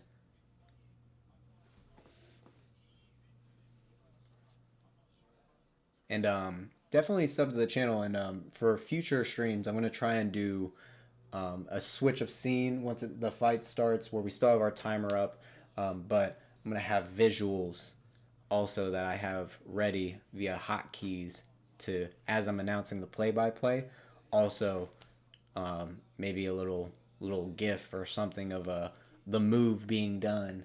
That way you can actually visualize as well as just hear the play-by-play. So definitely sub to the channel just to see that come out here soon as I'm working on that. But we got Tichota, Jakub Chimp Tichota coming out now. He did kind of look like a chimp in some of those replays, I will admit. Got that body type. But two-time title challenger. And I guess OKTAGON. Yeah. My goodness.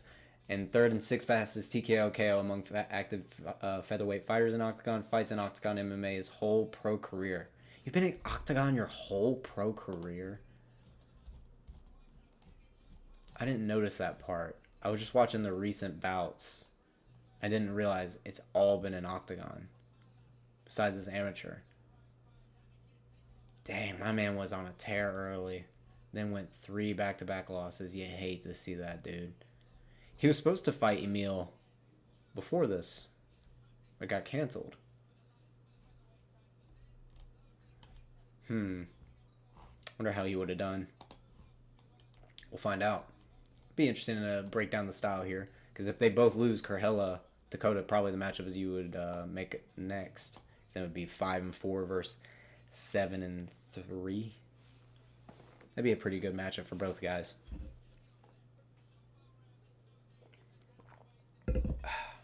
All right.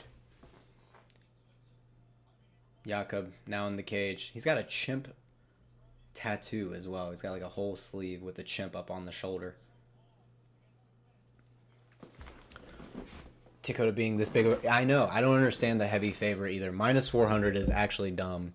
Like, how are you putting minus 400 for a 5-3 versus an 8-5? That just doesn't make any sense. He's on a 3-fight losing streak. You don't put anyone at a negative 400 who's on a 3-fight losing streak. That makes 0 sense to me. Unless the styles are so blatantly, obviously, you know, meant to go against each other. I don't know why you would ever put someone at that kind of favorite. That makes no sense to me. That's why we got Aslaner. He's our underdog of the card that we... I didn't like a lot of the underdogs here on the card to pick. So I had to get one. I always had to feel like I had to do one. And Aslaner, he's our guy. He looks ready. He looks locked in. He's trying to come back and prove that knee injury was nothing. That was just a speed bump in the journey, as they say.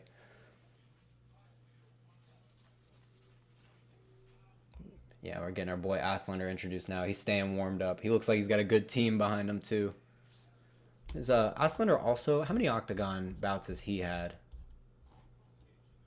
Only one. Is that what I'm seeing here? Only... Oop, that was an accident. Only one, I think. Yeah. Just the one. Okay.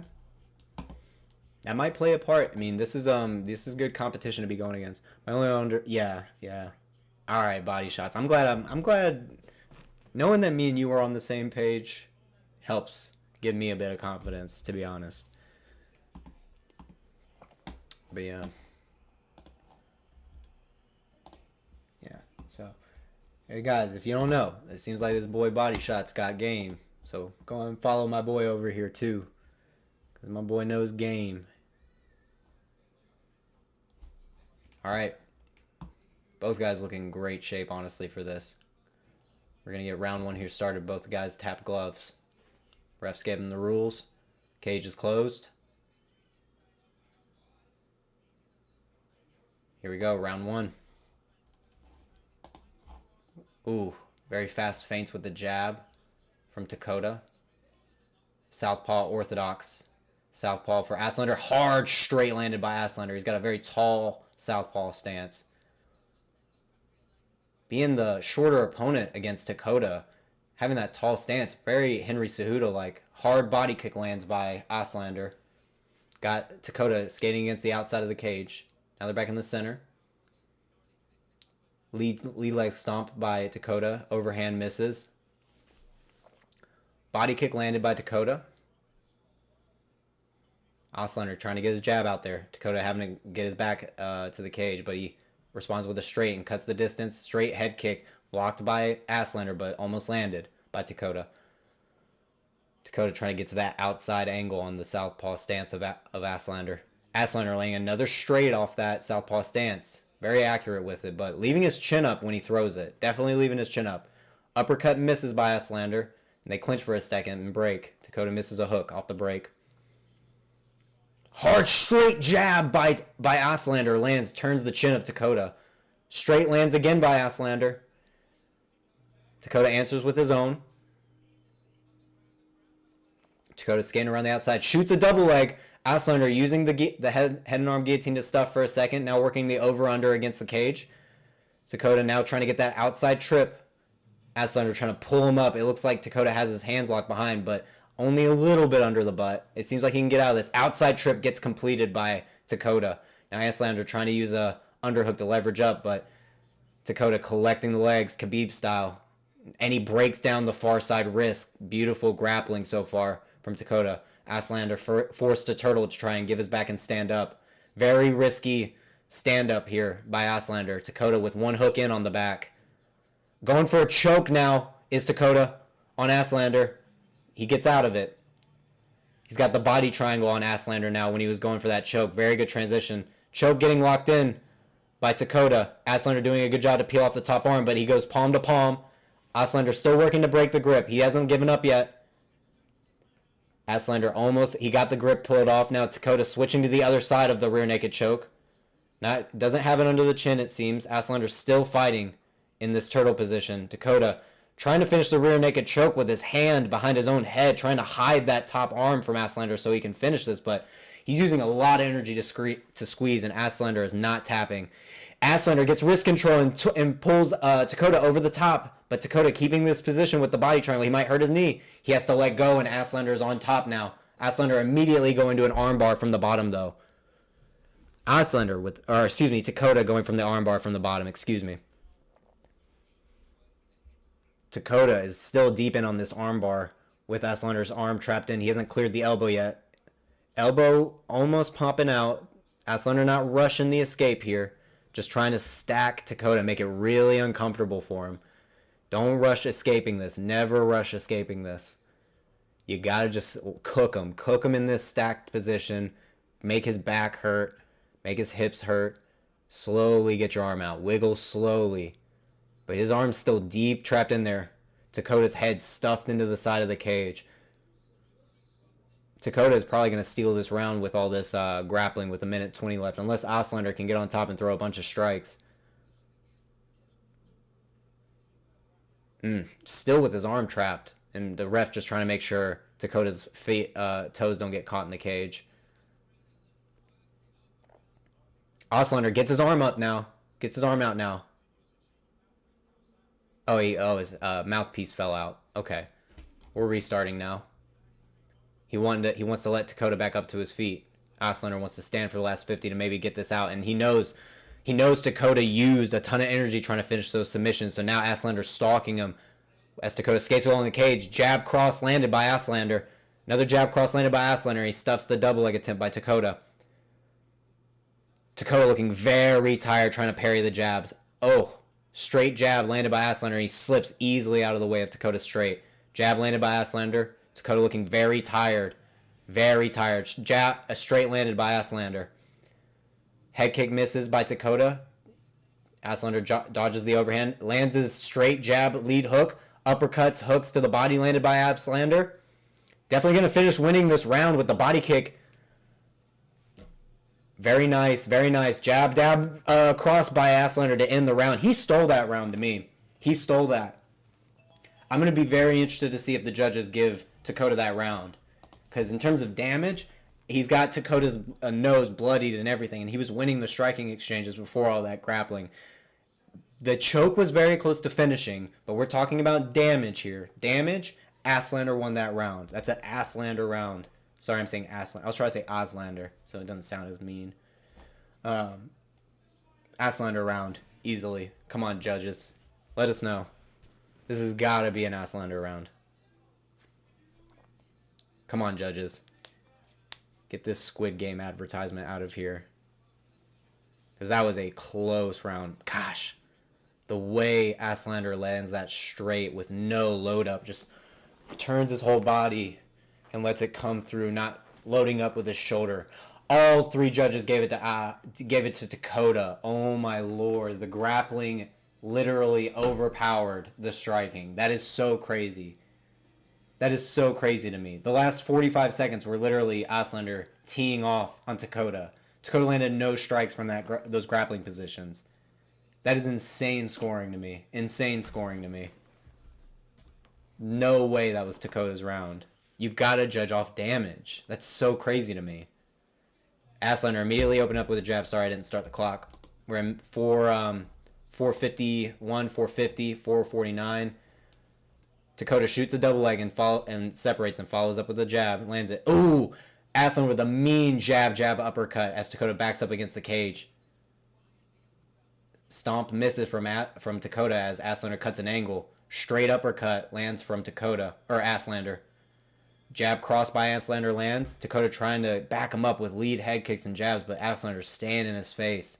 Going in and out whenever he throws combinations very well. Jab landed by Aslander. He's got his distance. Straight lead hook landed by Aslander. Gets out of the way of Tichota's follow-up shot. Tichota landing two nice inside leg kicks back to back.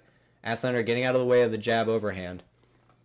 Tichota again, inside leg kick, forcing Aslander to switch stance a little bit. Aslander trying to stay bouncing so that way he doesn't get caught too bad. Lands a straight. Now he's starting to get out of the way of the leg kicks. He's using momentum to stay out of them. Again, Tichota lands a jab cross landed by Tichota. Body shot landed by Tichota. He's starting to get a lot of volume shots here. Another inside leg kick. Stomp by Tichota. Lands very well. Doing good damage to the leg of Aslander. Aslander lands a straight left hook. 327, 326. Another inside leg kick landed by Tichota. 324, 323. Leg kick misses that time. Tichota round so far. Landing leg kicks off the punches now. He's deciding not to grapple, it looks like, because he's having all the success. Straight landed by Tichota. Aslander needs to hurry up and get back on the road here. All right, straight jab landed by Aslander. Tichota falls over with a leg kick. Jab straight misses from Tichota, and Aslander counters with his own. Now he's cut. It looks like he might be Tichota not bleeding yet. Tichota shoots a single leg, double leg, gets stuffed by Aslander, who gets the over-under against the cage. Ooh, Aslander. Ooh, gets outside tripped. Tichota now on top, inside control, collecting the legs, Khabib style again. He's going to steal this round, folks. Aslander does not look like he's going to cash as an underdog thus far, but we'll see. We still got 2.5 minutes left in the second round, but this is cooking Aslander's gas tank now. It looks like Aslander was pulling ahead in terms of gas, but now Tichota taking over in his own world. Ooh, Aslander works up with an underhook, but Tichota uses it to get into a anaconda, and he's trying to roll through with the gator roll, but Aslander's keeping his base on his knees and not accepting it.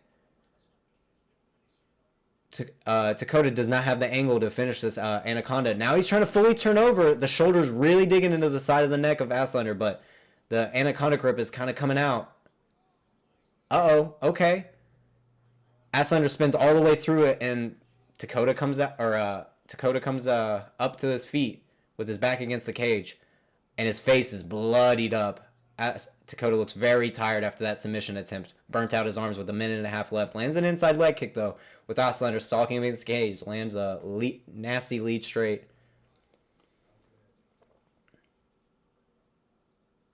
Jab leg kick again by Tichota, though. He's keeping to his game plan, not giving up on the leg kicks. Jab landed by Aslander, but responded with a leg kick, does Tichota. Body shot landed by Aslander. That's what you need to go to. Land more of those body shots. Tichota's tired. He's breathing heavy. Big combination of uppercuts and hooks from Aslander. Tichota too tired to keep his arms up, just swinging his head to dodge the punches. Oh, Aslander with a step-in elbow. And Tichota misses an overhand with his hands down, just staring at Aslander. Aslaner coming in with double elbows. Double step in elbows. Lead hook to the body by Aslaner lands. Tichota is gassed at this point. Leaning against the backside of the cage trying to throw shots. But Aslaner hits him with a straight cross. Dude, the chins in Europe are ridiculous. These chins are otherworldly. Jab cross hook landed by Aslaner followed with a head kick. And then another jab cross. Tichota, what is he made of? Lands his own body hook moving forward on Aslaner now. Aslaner trying to knock him out but not working. Big overhand uppercut.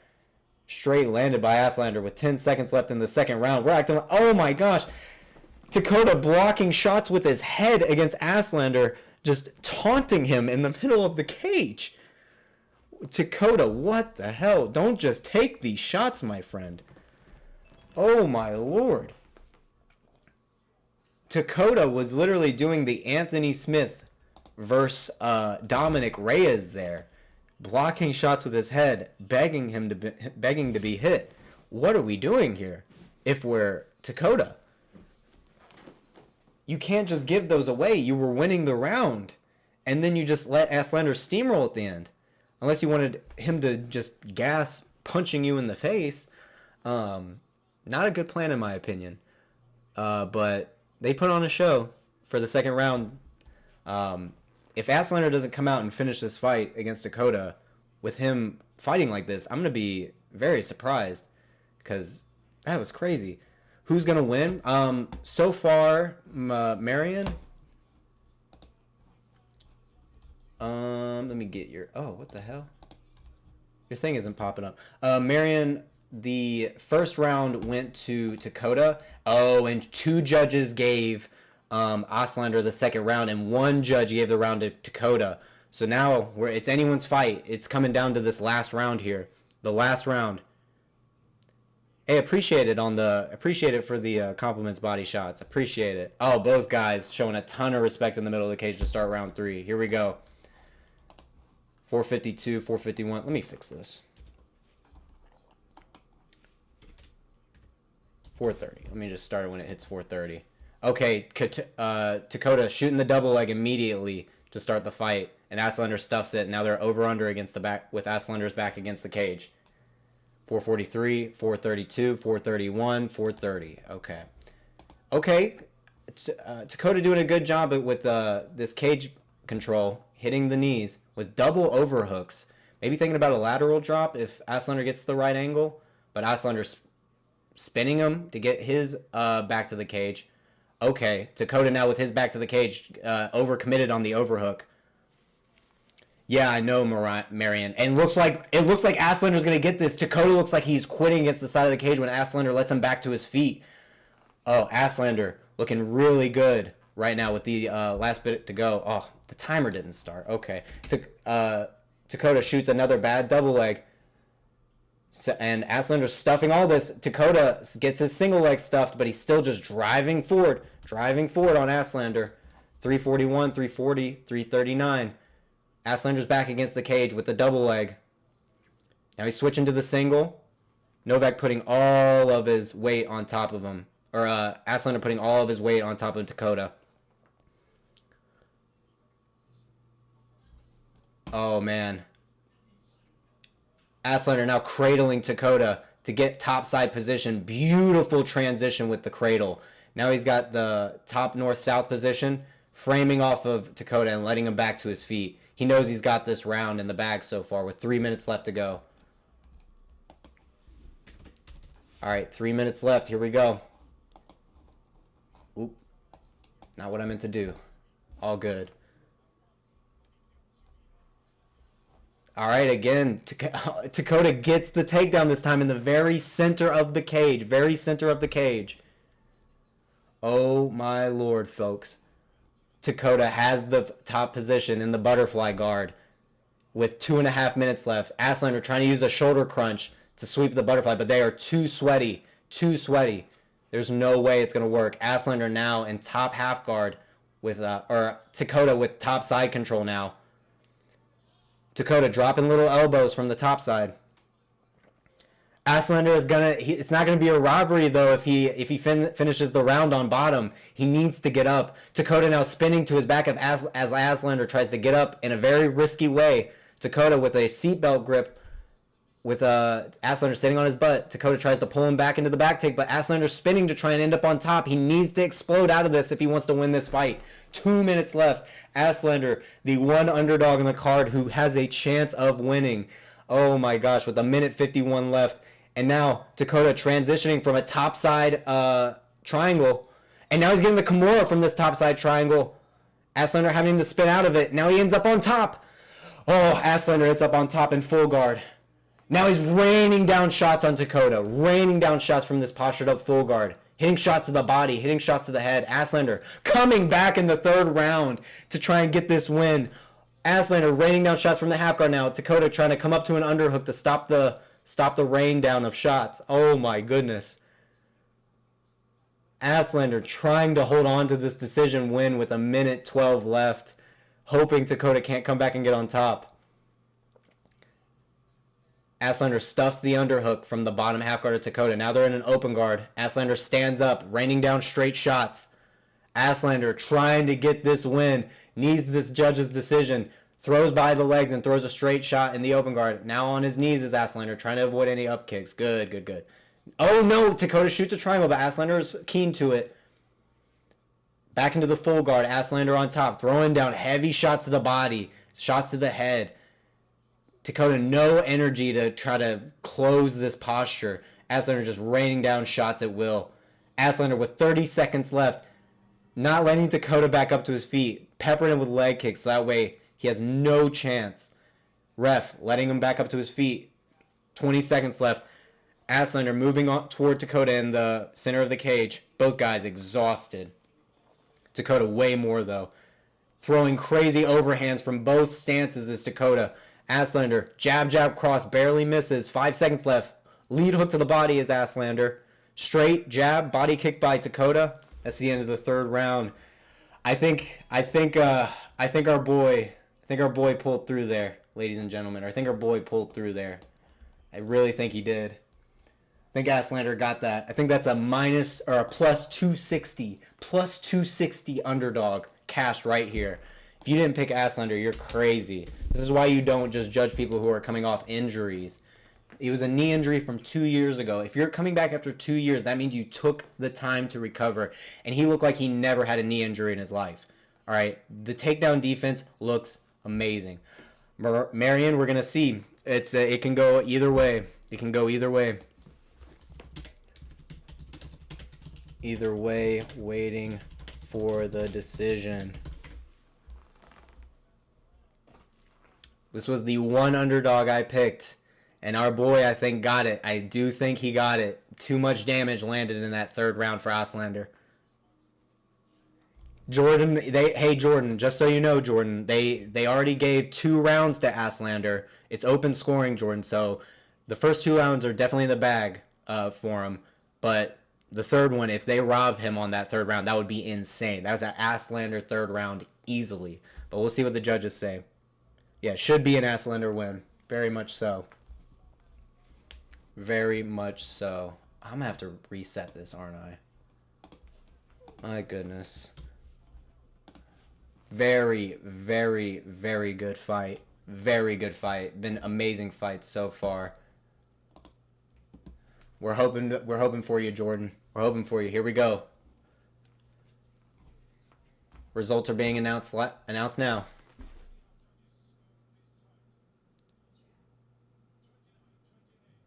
Oh, man. 29-28. 29-28. And 29-28. Split decision. Aslander, let's go. Oh, let's go. Aslander win, baby. Plus 260 underdog against a minus 400 favorite. We call those, baby. Why would you ever put a minus 400 for a dude who has 3 losses in a row? How do you do that? And it wasn't an injury. Those were legit losses. I don't even think any of them were like split decision. They were like unanimous decisions. Oh, one was split. There you go, Marion. Let's go. Let's go, baby. Drop likes, drop some subs, drop some reactions, drop whatever you need to celebrate. I appreciate y'all coming and listen to the commentary. Oh, that was a good one. You're going to win 11,000 euros, Marion? 11,000 euros? What the hell? Oh, my Lord. Marion. Oh, my God. Marion with the 11,000 euro cash out.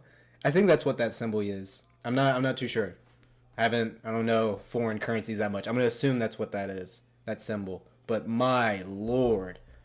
Holy moly. Congrats to you, Marion. Thank you for coming and watching, listening.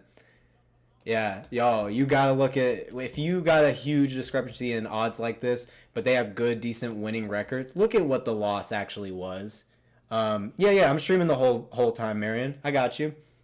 What do we got? How many we got left? I think we only got 4 or 5 left. 6 left. Okay, 6 left. We're moving on to huge fight coming up next. 18-5 Age Sardari versus Ognjen Dimić. Excuse me. Dimić. But yes, Marion, I will be here the whole time. You just made 10K Canadian dollars? Yo, Jesus. Oh my Lord, good job. Appreciate all the love. 10K. Oh, you oh, my bad. I didn't realize you retracted the message, Jordan. I didn't mean to blast you like that. I can still see it in my little chat highlight thing over here, but didn't mean to blast you. Yeah, but we're gonna stream the whole time here. We're gonna be going moving on our next fight. Sardari versus Ognjen Dimić. We do have Sardari by decision for this one. But we will see who is next, bro. We got Age Sardari versus Ognjen Dimić. Let's see. What were the polls looking like by the end of that? So 7 votes. Most people had Tichota just by a small edge. Aslaner 42%. But you know we call those underdogs. We call those underdogs, bro. But Marion, yeah. We got Sardari versus Dimić next. Showing right here on the screen. I always pull up the next one coming up. Let's see. Let's go and get the next poll going. Let's get Sardari. See who our picks are for the next one. Who is winning the next one? Sardari? Which I don't know where he is originally from. It's got Netherlands, but I wonder where that name comes from at least. And then Dimić. Okay. Yeah, appreciate all the love, everybody. Appreciate y'all coming by to watch. Yeah, go and let me know who you guys got for the next one. Sardari Dimić, the Wolverine. That's actually, you know, this dude does straight up look like Logan. If you guys haven't seen Marvel Rivals, the gameplay and what Wolverine looks like, dude, this is him right here, 100%. There's no way. Team Honey Badgers too, and he looks like a honey badger, like Wolverine Honey Badger. Dude, it's all coming together for Sardari right here. Are you kidding me? Sorry, I know I'm here with the jokes all night. Oh my gosh, the Octagon girls for Octagon are ridiculous. My Lord. Sorry, apologies. Let me calm myself. And we got some fucking Fortnite streamer with an orange and blue felt jacket giving us a little bit of commentary. But next we got Age Sardari. So he's got a couple Octagon appearances, winning his last one by decision. Cancel bout against Legarski. Let's see. Lost to Michael Figlak. So not a bad loss. He's got some good experience here.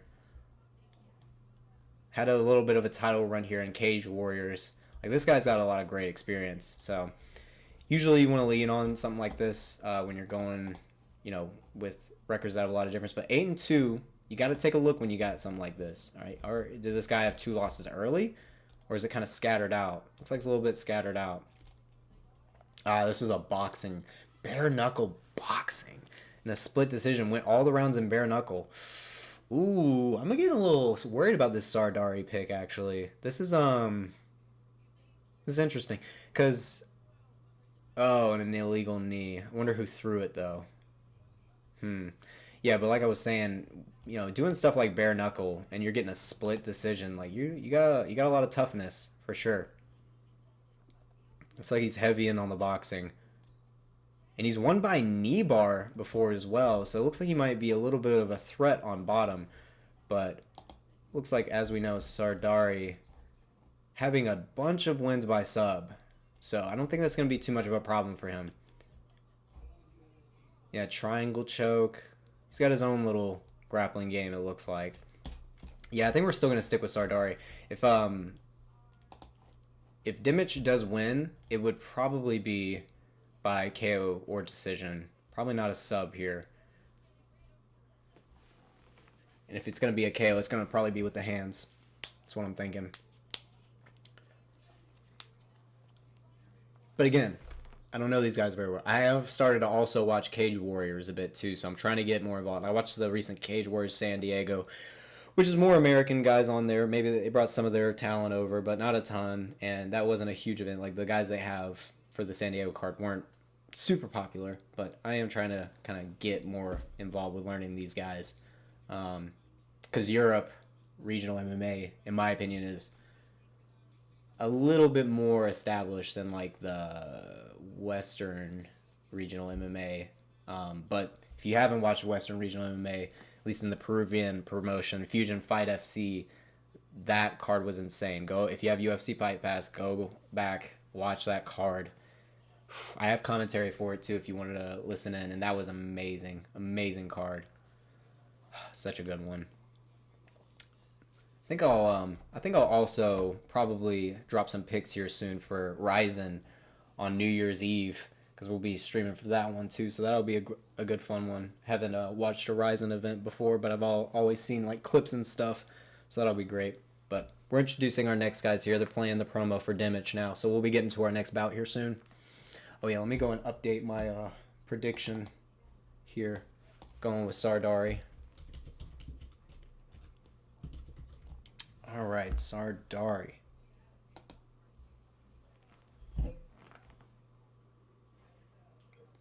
Sardari very explosive as well with his knees, and hooks, uppercuts, goes to the body, head, breaks off the clinch with crazy elbows. Sardari is well-rounded, very well-rounded. But Dimić, you know, he's got a bunch of tools in his toolbox as well, but a little bit more looping with his shots, you know. But has a big arsenal as well. It's going to be more so Dimić exploding in from a distance to close in with big shots, and Sardari maybe trying to close distance, get more in the clinch, and grind Dimić out to take out that explosive power. He's on a 4-fight win streak though, Dimić. He also fought well-known names from OKTAGON like Milos Jancic and Martin Horodek, and he's never lost by submission. So, although Sardari has a ton of submissions on his record, you gotta be able to take some solace in that and know in an 8-2 record, not been submitted once, so that's good. The OKTAGON monkey hyping up Dimić before he goes in. My man's standing back like he's part of the crew, like my man's standing like a bodyguard. That's how I want my homies to be if I'm ever being walked out. I want them to just be in the back looking like some menaces, like they're here all the time. Like we're here to fuck people up all the time, actually.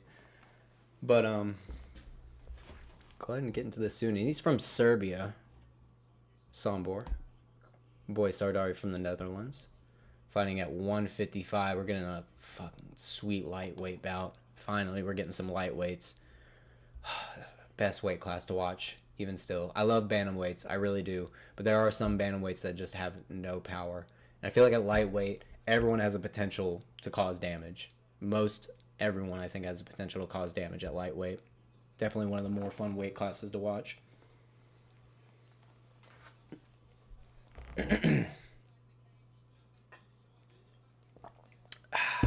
Okay. Dimić is now entering the cage. Our Squid Game bodyguard lets him in. I like how they literally have a Squid Game bodyguard opening the cage door for them at every bout. How much did Netflix pay for this sponsorship? Like, it has to be a fat check. That's why the production's so crazy, and they got rappers coming in. They used all this money, like, oh, we're going to make this event good. It is the biggest event of the year. I think it's their pound-for-pound best fighters fighting in the main event. So, for Octagon MMA.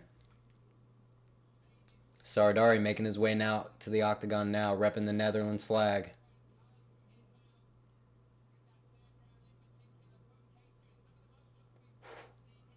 My man Sardari's calm, cool, collected, former Cage Warriors champion, 4th highest number of fights without ever getting knocked out in Octagon. No knockouts yet in the Octagon scene. Finish rate, 83%. 83% finish rate is nuts. Very good. Going to be very tough against Dimić, though. I think Dimić has been finished by KO once in the 3rd round. So it was TKO, though. So probably ref had to step in. But never been chinned before. And he's also... How old is he? What are we...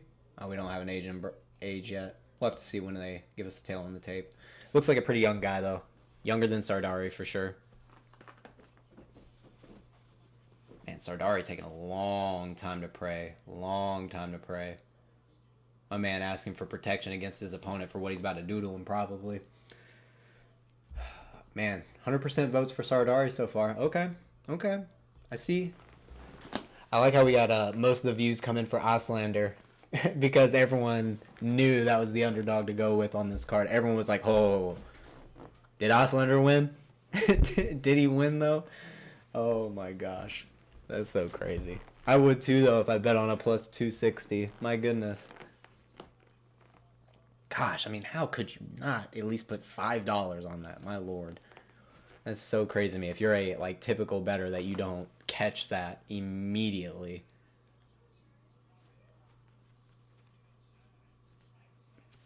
Okay, our boy Sardari giving his coaches his regards.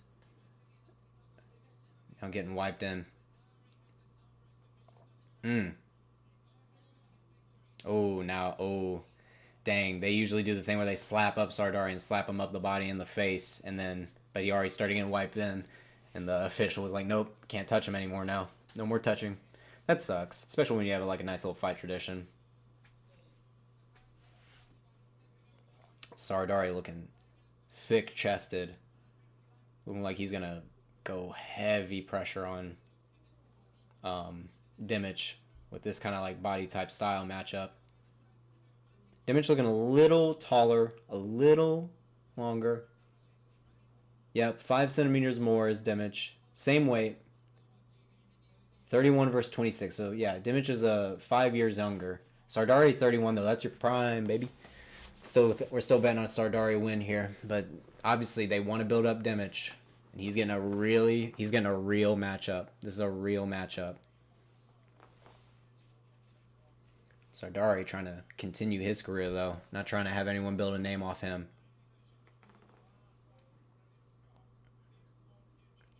Wait, now they switched to announcing the fights in English? Hold on one second.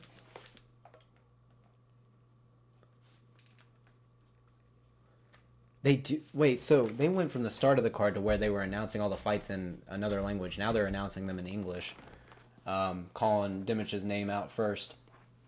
It's so strange to me. Very strange. But yeah, we definitely got Sardari. We're riding Sardari for this one.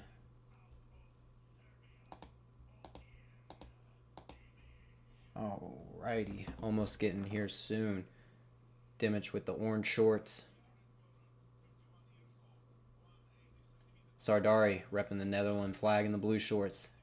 A lot of experience behind Sardari. Good competition too. If you're just getting in, this guy's faced a lot of good guys. Lost to some good competition too. Michael Figlak, losing to him. If you haven't watched him before, good fighter. Cage Warriors champ. So lightweight Cage Warriors champ, you know. So that's good experience to have. A lot of good experience to have. So we'll go ahead and see how this one goes, but we're definitely going Sardari. Ref's giving them the rules. Both guys looking very similar in size. Good matchup. All right. Both guys ready. Locked in. Cage door locked. Ref's calling them in. Round one begin. Big leg kick misses from Dimić. Goes for a jab spinning back fist to Dimić, but misses and gets body locked by Sardari. Sardari taking him to the cage and outside trips him from the backside body lock. Already gets one hook in. Already gets one hook in on the back take. Dimić trying to use the cage to peel Sardari off. But Sardari weaving both of his legs through with a standing back take attempt now. Sardari comes off of it though and has a seatbelt grip from the back. Trying to work down to a body lock again. Pushing Dimić up against the cage. Dimić working on breaking those grips now as Sardari lands some knees to the thigh. Dimić focusing on blocking the knees to the thigh when he should be focusing on breaking these grips right now. Sardari again just pelting the thigh now for like 7 times straight. Knee to the head attempt by Sardari, partially blocked. Again, having the seatbelt body lock. Landing these knees to the thigh, trying to drive Dimić forward and back. Dimić almost breaking the body lock now. Working on the grip. They switch sides. Now Sardari on the opposite side of the back lands in the knee to the head off the side of the cage. Still with this body lock, tries to pull the leg out from under him. Doesn't succeed. Dimić still standing, trying to work an arm drag to kind of spin out, but again, hard seatbelt grip by Sardari. Almost takes Dimić backwards, but Dimić keeps his balance. Sardari back to landing short little hooks. Again, frames off the face and lands a knee to the body.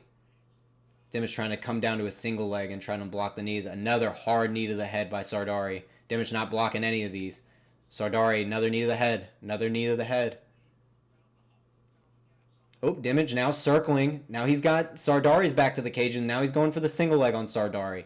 All right, good reversal by Dimić. Now it's getting a little competitive. Dimić abandons the single leg, comes up to the underhook. Sardari kind of makes space with some shoulder strikes with his back to the cage, but not really doing much well with that. Sardari digs the underhook, though, and circles Dimić off and tries to frame off the head again for a hard knee. Throws a little shots, but it doesn't throw it. Dimić is wise to it. Ooh, now Sardari shoots into the double leg, hoists Dimić up and slams him down. Dimić in bottom position and side control now. Sardari looking to advance, trying to isolate an arm. Faces away from Dimić as Dimić trying to turtle and collect the leg. Sardari landing elbows down, using this reverse side control really well to respond to Dimić trying to re-guard. Now stepping over the head. Sardari. Dimić shrimps to the other side, exposing his back. Possibly giving up Kimura. Sardari pelting his body with hard shots from this north-south position. Dimić turtles. Sardari spins to his back again. Dimić tries to follow but fails. Now Sardari's got the seatbelt grip, trying to get one hook in. Dimić collects one of the arms from this turtle position, trying to get him off of him. He needs to stand up from here, but Sardari is putting all his weight down on his back of his neck and shoulders. Now Sardari peels off that grip and drives his head into Dimić's against the side of the cage. With Dimić on one knee, Sardari's pelting him with shots. Gets one hook in, trying to drive Dimić forward, with Dimić back up standing. Sardari landing nasty elbows off the break as he's grappling transitions. 4, 5 knees to the head from Sardari in this standing position against the cage. Sardari switches to the body locking on the back again. Absolutely just swarming Dimić. Another knee to the head by Sardari. Dimić almost breaking the grip. Sardari fully working around to the back against the cage. Standing. Coming back around. Shooting some little hook shots. Framing off the face again. Dimić reverses position and gets the underhook, but Sardari is still framing off with the overhook and forearm, getting the knee to the head. Could see a knee to the head knockout. Another knee to the head elbow off the break by Sardari. Knee to the body now. Hook to the body by Dimić. Now down to the double leg by Sardari and dumps Dimić again. Now he's in side control. Looks like he's trying to work to a Kimura maybe, but Dimić always shrimping to stay out of a submission threat. Doing well in that. He doesn't get submitted very easily, for sure. Now Dimić is trying to turtle. Sardari following position everywhere, though. Staying, riding his hips. Now switching to the one hook on the back as Dimić tries to stand up again. Now Sardari over his back, landing a ton of shots, riding him out. Very, very good. Now collecting a wrist with one hook and throwing down elbows to the side of the head of Dimić. Dimić having to fall to his side now to avoid it. Sardari almost getting the full back control, but landing just shots where he can, controlling Dimić. Not ever getting too deep and trying to control a position like with both hooks, just staying on top. Now landing shots to the body, and that's the end of round 1. Dang. If it wasn't Dimić switching the position a couple times, that would have probably been a Sardari 10-8 round, but Dimić was fighting through it the whole time. So probably just a 10-9 there for Sardari.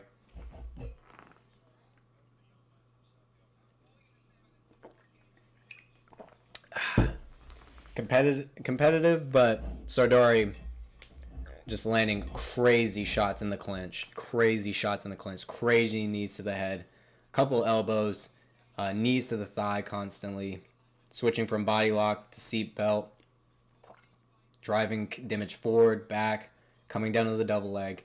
Having a full cage game. And it all spanned off Dimić's very first shot, which was a jab spinning back fist that was ducked under by Sardari. Just straight into the body lock. Yep, all 10-9 rounds for Sardari.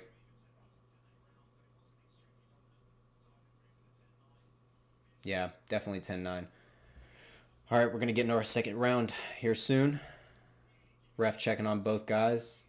For some reason, Dimić's whole team is still in the cage. And a Squid Game bodyguard's having to wipe some stuff up. Oh my god, it's so weird seeing that pink suit in there. All right, round 2 coming up. Sardari staring down Dimić, looking to finish the kill. Round 2, here we go. Dimić misses a spinning heel kick. First thing, gets a hard inside leg kick. Definitely seems like when they're at distance, Dimić has the advantage, but we haven't seen really any of that yet. Dimić getting backed up by the feints of Sardari to the back of the cage. This is not what Dimić needs to be doing right now. Sardari feigning a ton. Dimić trying to get him with a step-in knee, but misses. Nice inside leg kick from Dimić. Dimić slips and rips with the lead hook. Very nice. Ooh, jab and lead head kick by Sardari. Wobbles and drops Dimić. He's down on the ground covering up. Sardari switches to north-south. He needs to let Dimić back up and finish this. Dimić is coming up to an underhook and trying to stay safe. Why did Sardari jump on that? Let him back up to his feet. Oh my goodness. Dimić is not going to be finished on the ground this easily. Dimić with an underhook trying to stay alive right now. Sardari switching over to the north-south with his hips over the head of Dimić. Trying to find a Kimura or maybe go to the back. Now Dimić turtles, tries to go to a single leg, but Sardari peels him off with the head. Now he's got the full rear naked choke locked in with no hooks. And he has to finish the choke with no hooks in. Sardari only trapping one of the arms with his legs, finishing the rear naked choke, no hooks in. Beautiful submission, giving Dimić his first submission lost. Oh my goodness. That was a stat to put up before the fight started. My goodness. Dimić getting his first submission loss to Sardari. No hooks in. Rear naked choke after he gets wobbled by the jab lead head kick. Beautiful jab lead head kick by Sardari. Oh my goodness. Absolutely wobbled Dimić. Moves on to 19-5. Maybe wants to challenge. Osman Aslaner. Hey. That's right. My man, we're still celebrating the Aslaner. Oh my gosh. Sukuk, man. We are still celebrating that underdog prediction. Let's go. Aslander. Is his nickname not the Lion? If his nickname isn't Osman the Lion Aslander, like you're messing up, bro. You're messing up. But dang, that lead head kick. Or was that a rear head kick? Let me rewind a little bit. Let me get that rewind. Or do I get... Is there playback? No, there isn't playback. Okay, that's fine. Hopefully we get that. That is insane, though. Trapped the arm with his leg as he was on his knees. Dimić was. He was on his knees sitting down on them. And Aslaner was collecting up the rear naked choke and took one of his legs and trapped one of the arms. The one that would peel off that top arm. It was beautiful. Absolutely beautiful. Good finish by Sardari. Getting that rear naked choke finish. Handing Dimić his first sub loss. Goodness gracious. Great finish. Great finish. They're going to go ahead and announce our victor here. Oh, we have a big KO potential incoming in our next bout. Big KO potential coming in our next bout. Úškrt. I don't know how to pronounce that, actually. I'm just going to call him Radovan. Úškrt. going to say Úškrt versus Daniel Schwindt. Probably. Schwindt. Yeah, our huge pick for a KO TKO here. But as we saw, our first two bouts, a lot of people were picking the decision, ended up finishing in a KO. And then our second fight, a lot of people against Gabal, people were going for KO, ended in a decision. Didn't look like it was going to, but that's what it is. What is our boy Sardari saying?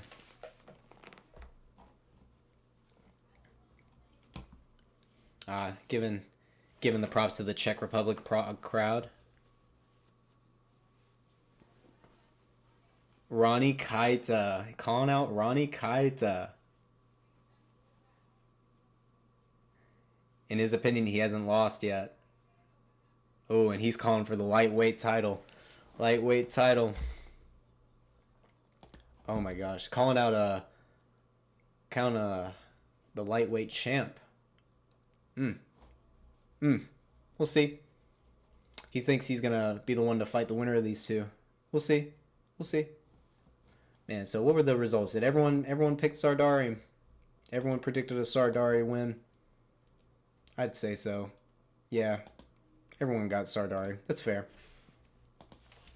Beautiful, beautiful finish. Going to be going into our next bout here soon, though. I forgot to reset that clock. Okay. Radovan Úškrt versus Daniel Schwindt. I'm going to assume that's how you say it. Alrighty. Úškrt. Schwindt. Oop. Clicked off for a second. Schwindt. Man. Sardari showing that the experience reigns above all. And he did exactly what I thought he would do. With that clinch work, keeping it close quarters the entire time. That's how you want to see someone of Sardari's style to go, because his knees and elbows are just absolutely terrible to deal with. And the fact that he ended it with a lead head kick to throw him off, that close-up shot, that lead head kick you can throw from so close, so nice.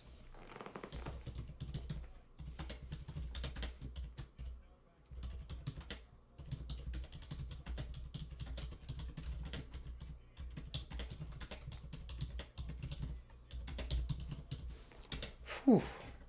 Yeah, I had to tweet that one out. That was definitely a Sardari fan after that. Definitely a Sardari fan after that. All right. Boom. Appreciate y'all coming by. Don't forget to drop a like. Drop some chats on who you think got the next bout between Úškrt and Schwindt. I haven't seen either of these guys fight before. Looks like OKTAGON vet here is Úškrt. Let's see. Yeah, a lot of canceled bouts though. My goodness. 3, 4, 5. Okay. Definitely an OKTAGON vet here. And Daniel Schwindt. First OKTAGON debut here. Okay. Maybe we're underestimating Schwindt a little bit, unless they're just trying to build up one of their guys. Who knows? You know how some organizations be. They try to get their guys that they have in their organization built up a little bit, try to build that fan base, but who knows? We still got Úškrt, though. This is probably the one I'm least informed on, though. Undefeated this card, though, I think, right? Let me see. Undefeated this card. We got Batfalsky right. We got Gabal right. We got Novák right. We got Aslaner, our big plus 260 underdog right. Let's go. We got Sardari right. Yep. So we're 5 for 5 so far. 5 for 5.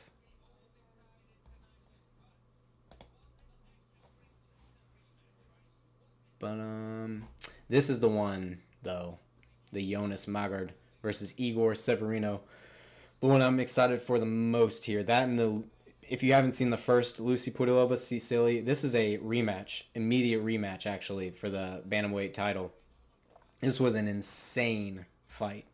Insane fight. So if you didn't watch the first one, definitely go back and watch it. But we're going to rematch here where Bolander thought she was robbed in the decision. It was a split decision win for Pudilová. And it's kind of crazy they have Bolander this low down in the, like, it's 34 in all of Europe, but Pudilová in 34, number 30 worldwide after they went tooth and nail, like, the whole time. But maybe it's a styles make fights kind of thing, you know? But Radovan, Úškrt, and Daniel Schwindt up next. We're still waiting on them to get to the next fight on the card here. But between Igor, it's funny because my man over here is nicknamed Shark. And yet Igor Severino here is the one who'd be biting people. If you don't know, Igor Severino had a very, very short stint in the UFC most recently where he went on the Contender Series and won very impressively with a KO finish. And then immediately gets disqualified after biting Andre Lima. Now, why would you bite somebody, right? Like, what would be the motivation behind doing that? Truly, I don't know. I don't know. Not quite sure. I think it was probably an accident, and he accidentally chomped down, and Andre felt it, and he knew it happened. Oh yeah, we going for Igor here? Let's go. We got Brazil in the house. Let's go. Oh wait, where'd my little Twidget go? Brazil. Porra! Oh my goodness. We got Brazil in the house. Let's go. Streaming the fights? I'm not showing the fights, Zachariah. If you want to see this, you'll have to buy the pay-per-view on OKTAGON's channel. But I'm just doing the play-by-play commentary. We got Radovan, Úškrt, and Daniel Schwindt up next, though. Where can I watch the fights live? It would be on OKTAGON.tv. So if you go to OKTAGON.tv, let me go ahead and type in the chat. OKTAGON.tv is where to buy the pay-per-view.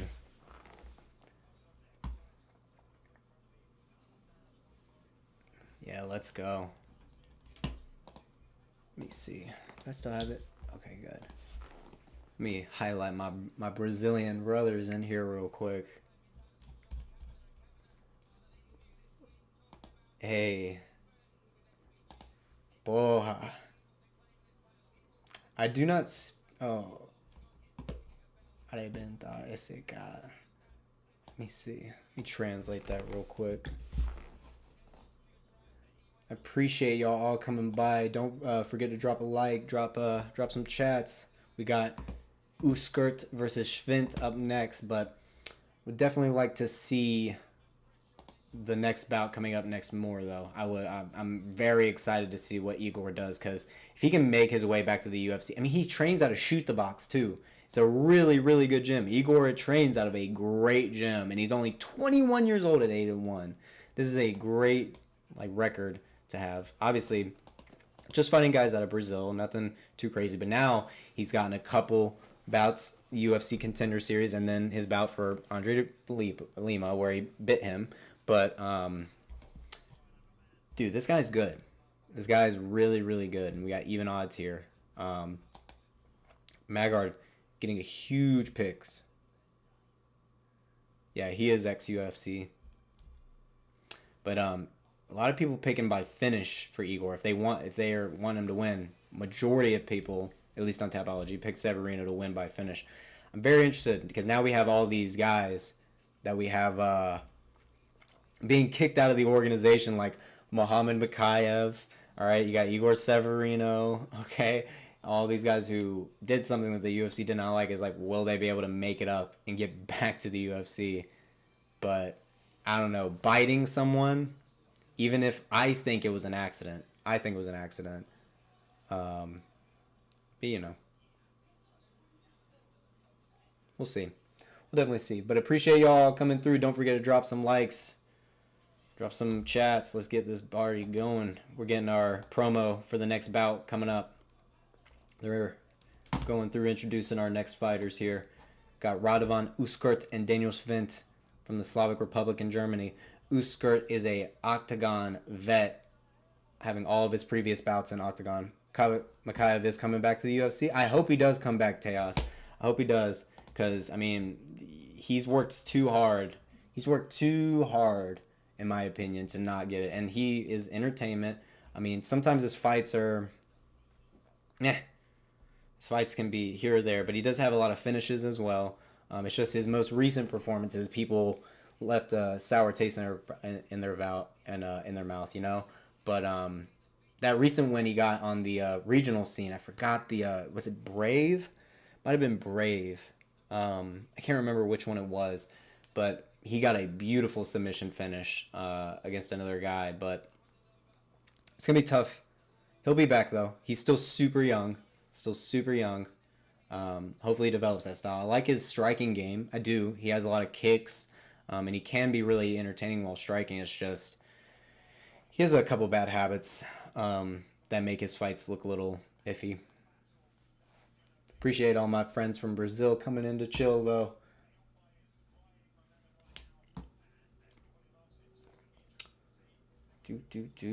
All right. Looks like we're hopefully getting into our next one soon. Is that Taylor Lapilus I see on the next card coming up? Octagon 66. Is that who it is? Let me check. Octagon 66.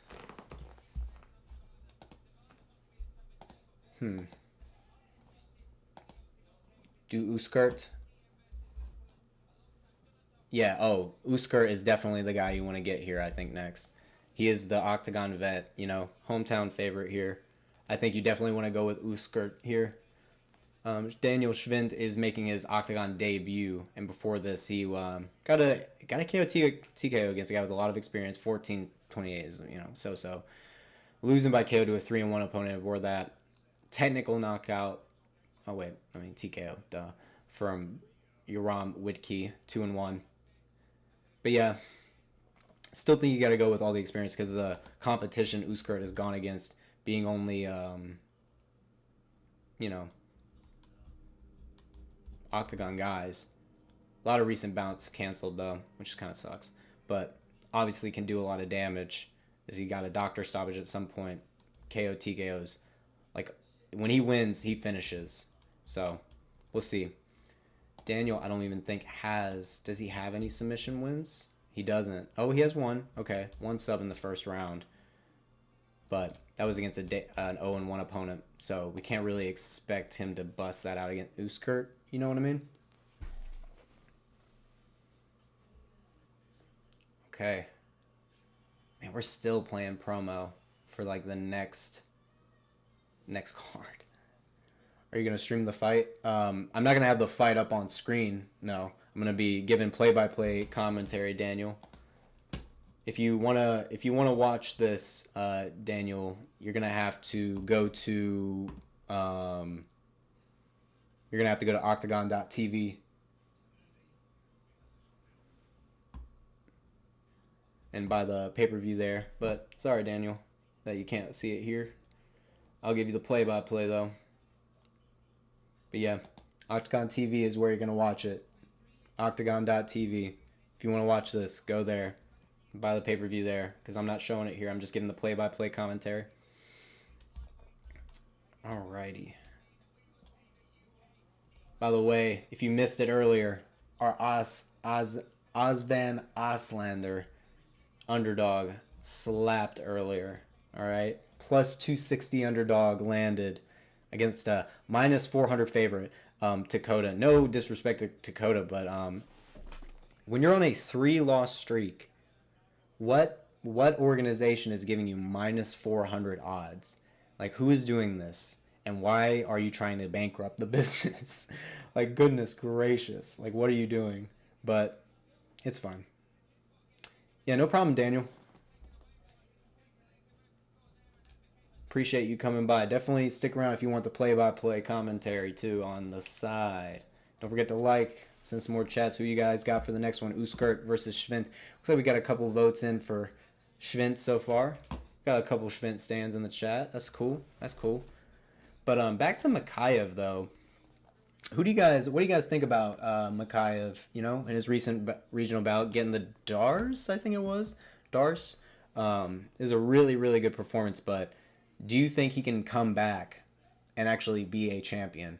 Because now that we saw a Manel Cap who fully locked in, no injuries, good camp, looks like he's unbeatable. Manel Cap looks unbeatable at that flyweight division.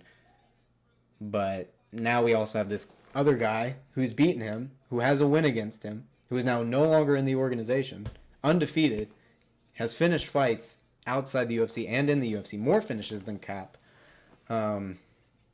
So can Mikhaev come back? I don't know. That's a tough one. To come back and be a champion, to come back maybe is fine, but to come back and be a champion, I don't know. That's tough. Especially since you're probably not in the good graces. His style is boring. Yeah. Unless he's like finishing fights. And that's the thing, if he stays standing, he's got a decent stand-up game. Where he uses a lot of kicks, but it's just not a lot of power behind him. A lot more of them are more, they feel like it's more for points. But obviously great grappling, but at the highest level at flyweight, everyone has amazing grappling. Everyone at the highest level at flyweight has amazing grappling. It's just a fact. So, you know, it is what it is. There is nowhere you can watch it for free, El Kadum. I'm sorry. No links here, my friend. No links here. But yeah, hopefully, Tejas TJ, if you haven't seen his the regional bout, at least he's getting finishes. But hopefully he can figure that out, because I don't mind the outside the octagon antics, but you can't rely on that, as we've obviously seen recently. Outside the octagon antics are only going to get you so far.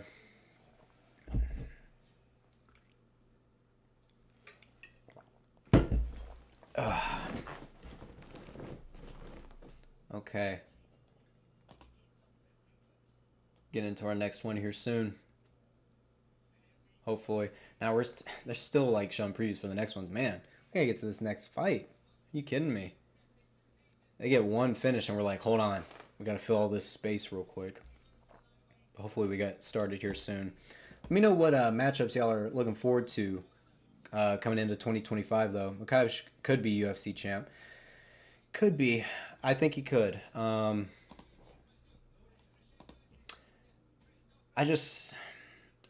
seeing Manel Cap and seeing what could possibly be the next generation of flyweight fighters and what that would look like, because they're already seen as the most skilled division with how fast they move, with how technical they are.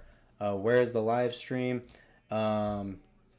Merrick, the live stream, if you go to OKTAGON.tv, OKTAGON.tv is where you can go buy that pay-per-view. But back to Mikhaev, yeah, just that, seeing Manel Cap against Bruno Silva, Bruno Silva is excellent. He is so good, and he finishes fights. Bruno Silva is a dog of dogs. Whether you thought that it was a legit cup shot or not, it was hard to tell if that cup shot was actually legit and did hit Bruno Silva badly. I honestly couldn't tell, but the way Cap was moving with his speed and his power, it was another level that I had not seen before in that division. Only out of like some of the highest level guys have you seen that kind of stuff, and it looked like Cap might have shown what the next generation looks like, to be honest. So it's hard for me to think that Mikhaev can come back and be a champion when you got guys like that who could be coming up. But we'll see. I think Pantoja is still absolutely nasty, though, and just a dog. Yeah, dude, Manel Cap styled on Silva. It was crazy. It's like he knew the TikTok edits were going to be made. And he just was doing all this crazy stuff. The taunts were so disgusting from Manel Cap. Oh, my goodness. Man, these guys are still yapping, waiting to get to this next bout. We still got 5 fights, and we're taking a long time to get through them, I will say. I can see what people say about the pacing of other organizations compared to the UFC now. It's definitely slowed down a good bit where it was going really fast in the beginning. But again, Manel Cap probably going to be a future champ.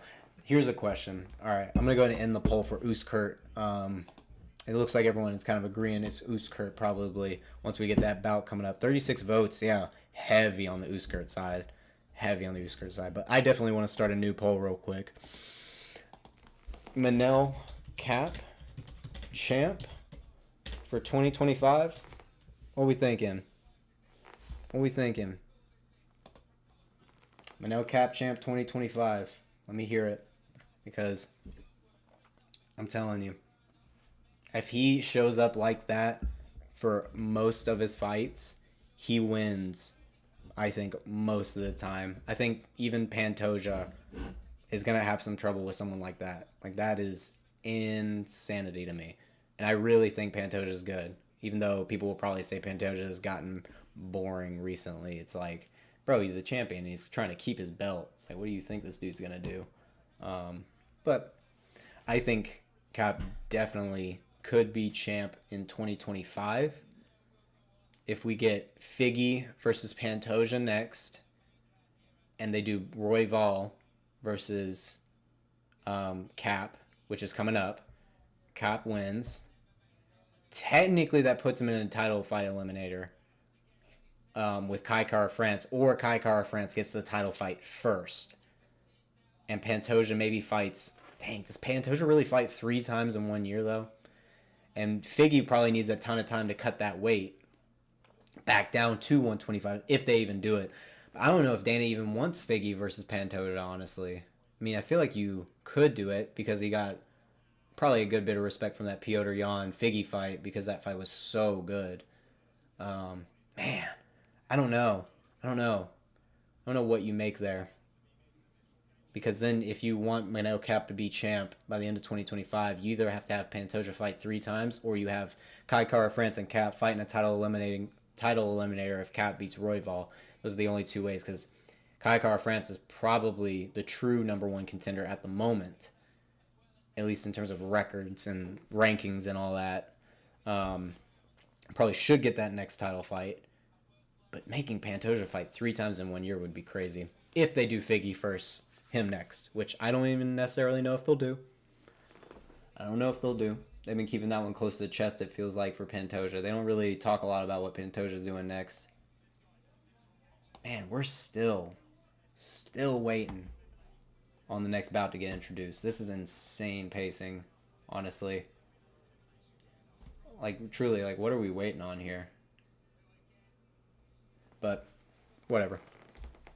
Let me see. I'll keep that Cap champ by 2025 up for probably another 5-10 minutes just to see what the results are, because it looks like we're almost split down the middle so far, which is crazy. Honestly, I really thought most people would be saying yes, but I guess that would be really fast of a schedule.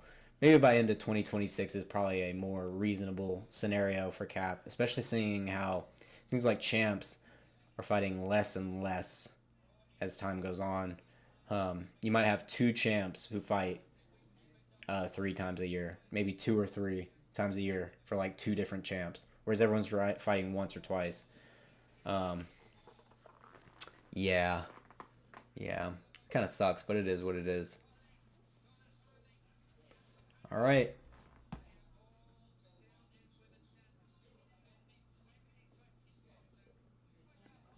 Sorry, it looks like they have like a little little betting raffle going with people making predictions with the organization. That's pretty cool.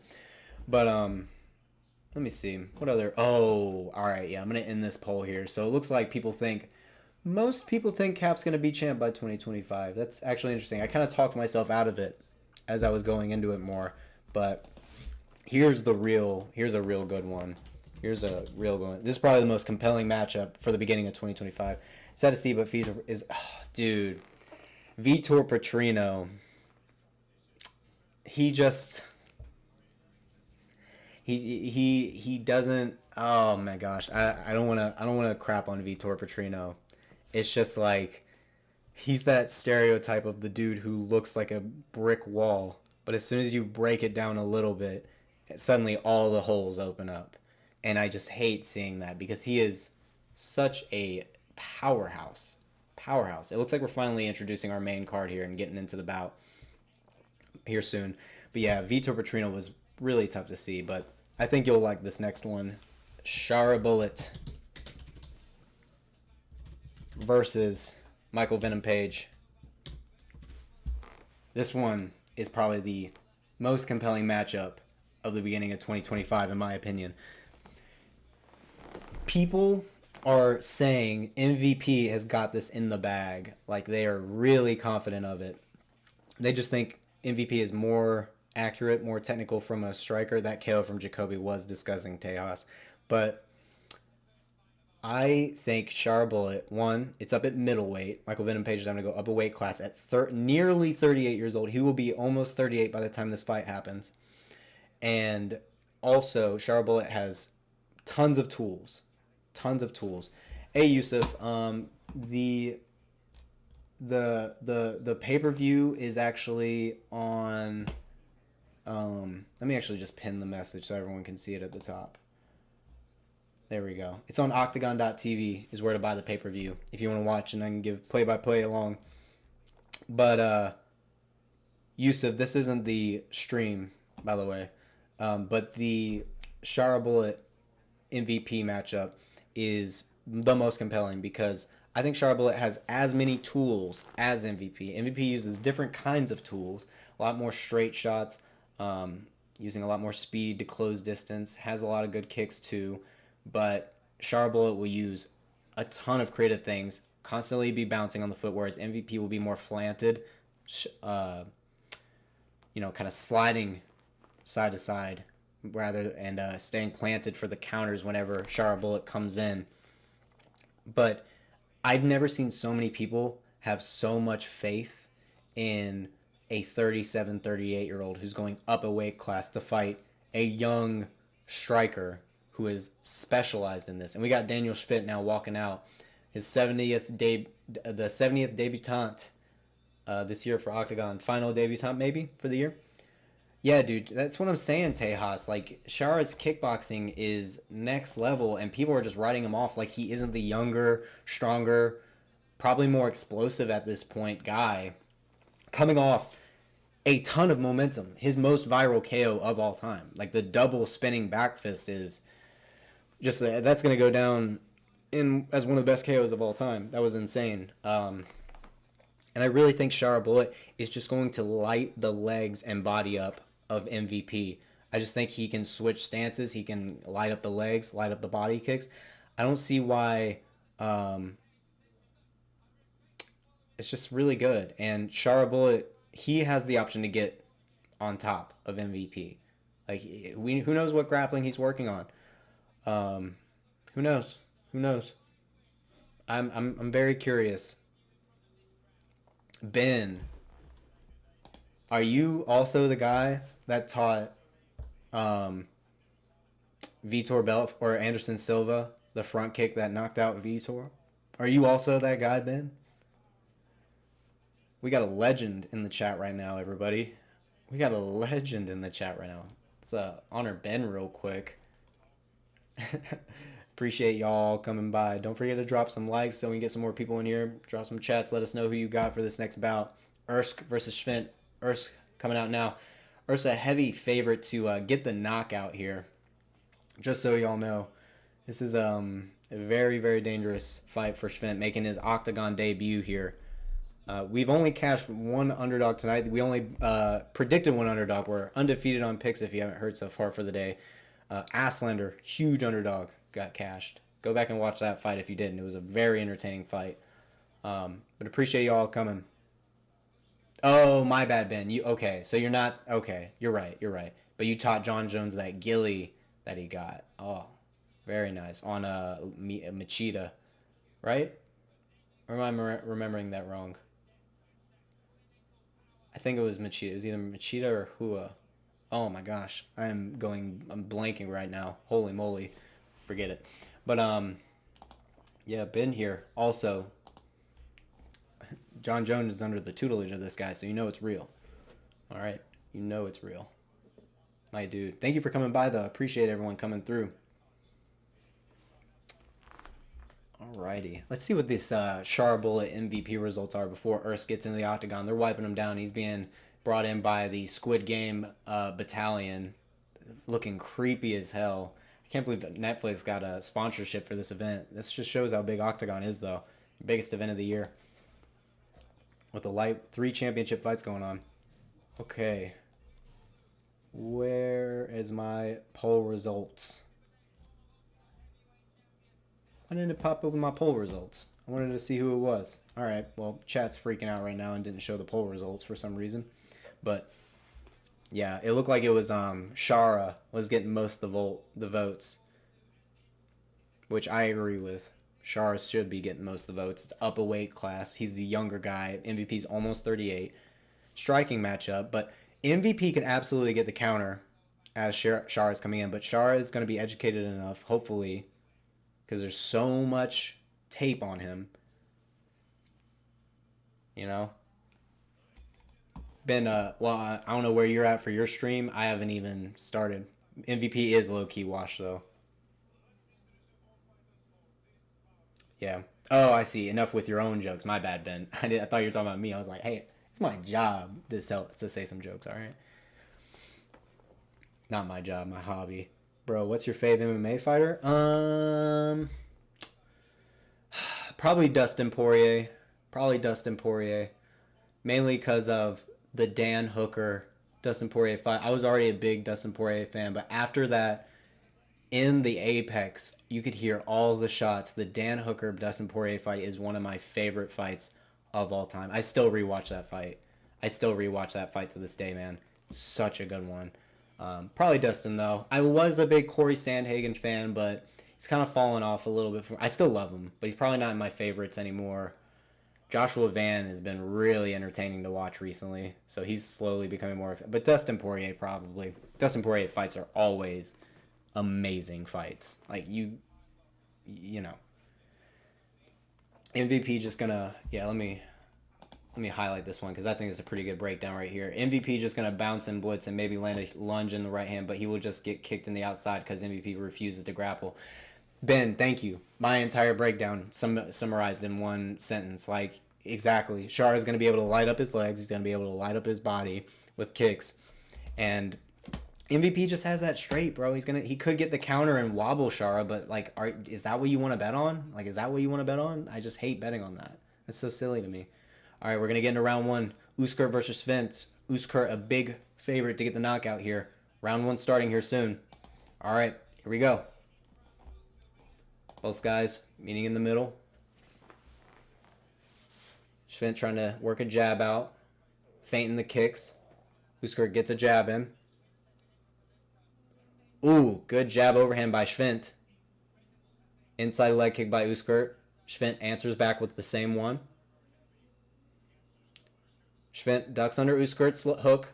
Oh, big uppercut. Swings and missed by Schwindt. He hits Úškrt with hits Schwindt with the head kick, though. And Schwindt has to shoot him for the takedown, but Úškrt stuffs it. Now we're in the north-south position. Úškrt with a head and arm lock. Schwindt trying to fight the hands. Úškrt looking like he wants to maybe spin to the back here as Schwindt tries to make his way to the cage. Schwindt catches him as he tries to get to the back, but now Schwindt with the double underhooks with Úškrt's back against the cage. Úškrt gets the double unders and switches position, though. Very good by Úškrt. Úškrt needs to watch grabbing the cage. Schwindt lands a little knee. Trying to figure out a way to get out of this position. Úškrt lands a little knee to the thigh. Oh, Ben, I get a can you show fights. Like, I mean, you just got to expect that. That's why I pinned the message to the top where to watch it. They separate and Schwindt lands a nice little uppercut lead hook. Úškrt answers with his own straight lead hook. These guys are swinging absolute heat at each other right now. Both switching stances, too, trying to give some different looks. Jab by Úškrt, then another jab with an overhand. Schwindt misses his leg kick that time. Flurry blitz by Schwindt lands on Úškrt and gets him backed up. Úškrt slips and misses his hook.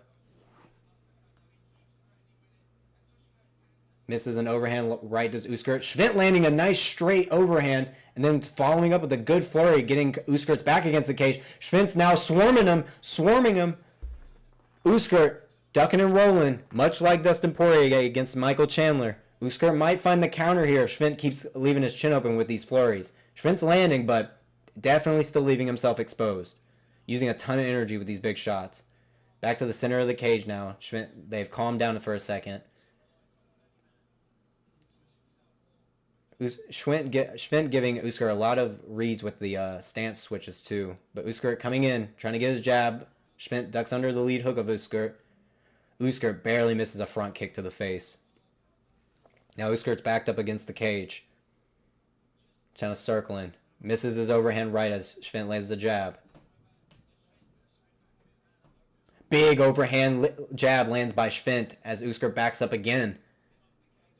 Oh, it's definitely a steroid-friendly bunch, Ben. There's no way it isn't. I don't know how well they test, honestly. Inside leg kick by Úškrt, and then follows up with a good combination. Schwindt trying to come back, but leaving his chin very high, and Úškrt lands a step-in knee that hurts Schwindt to the body. Schwindt having to separate, and he loses his mouthpiece. He actually got knocked out of the octagon. That was crazy. Red won the catch, for real. Ref with the crazy catch with that. That was insane. Threw it from outside the octagon and caught that, jumped up. Schwindt with the overhand uppercut, lead uppercut, landing. Spinning back kick to the body, beautifully lands by Úškrt as Schwindt tries to come in. Oh, man. Good jab to the body and then overhand by Schwindt and then tries to land a flying knee as Úškrt's backing up. Inside land kick lands by Úškrt. Hurts Schwindt a little bit. Another inside land kick by Úškrt as they exchange jabs. Ooh, good duck under by Úškrt. And then lands a front kick to the body. Another front kick to the body. Schwindt still moving forward on him, though. Switches stances to the southpaw and lands the cross. Very nice stance switch by Schwindt. Yeah, I know. Schwindt is really just going only offense. Whereas Úškrt's trying to be well-rounded. Schwindt just going in with flurries, leaving his chin up. Outside leg kick lands by Schwindt. Inside leg kick lands by Úškrt. Schwindt trying to duck under and close distance.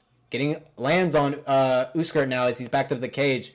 And Úškrt trying to bob and weave his head while throwing crazy hooks, but Schwindt sees them all coming and he gets into the body lock against the cage.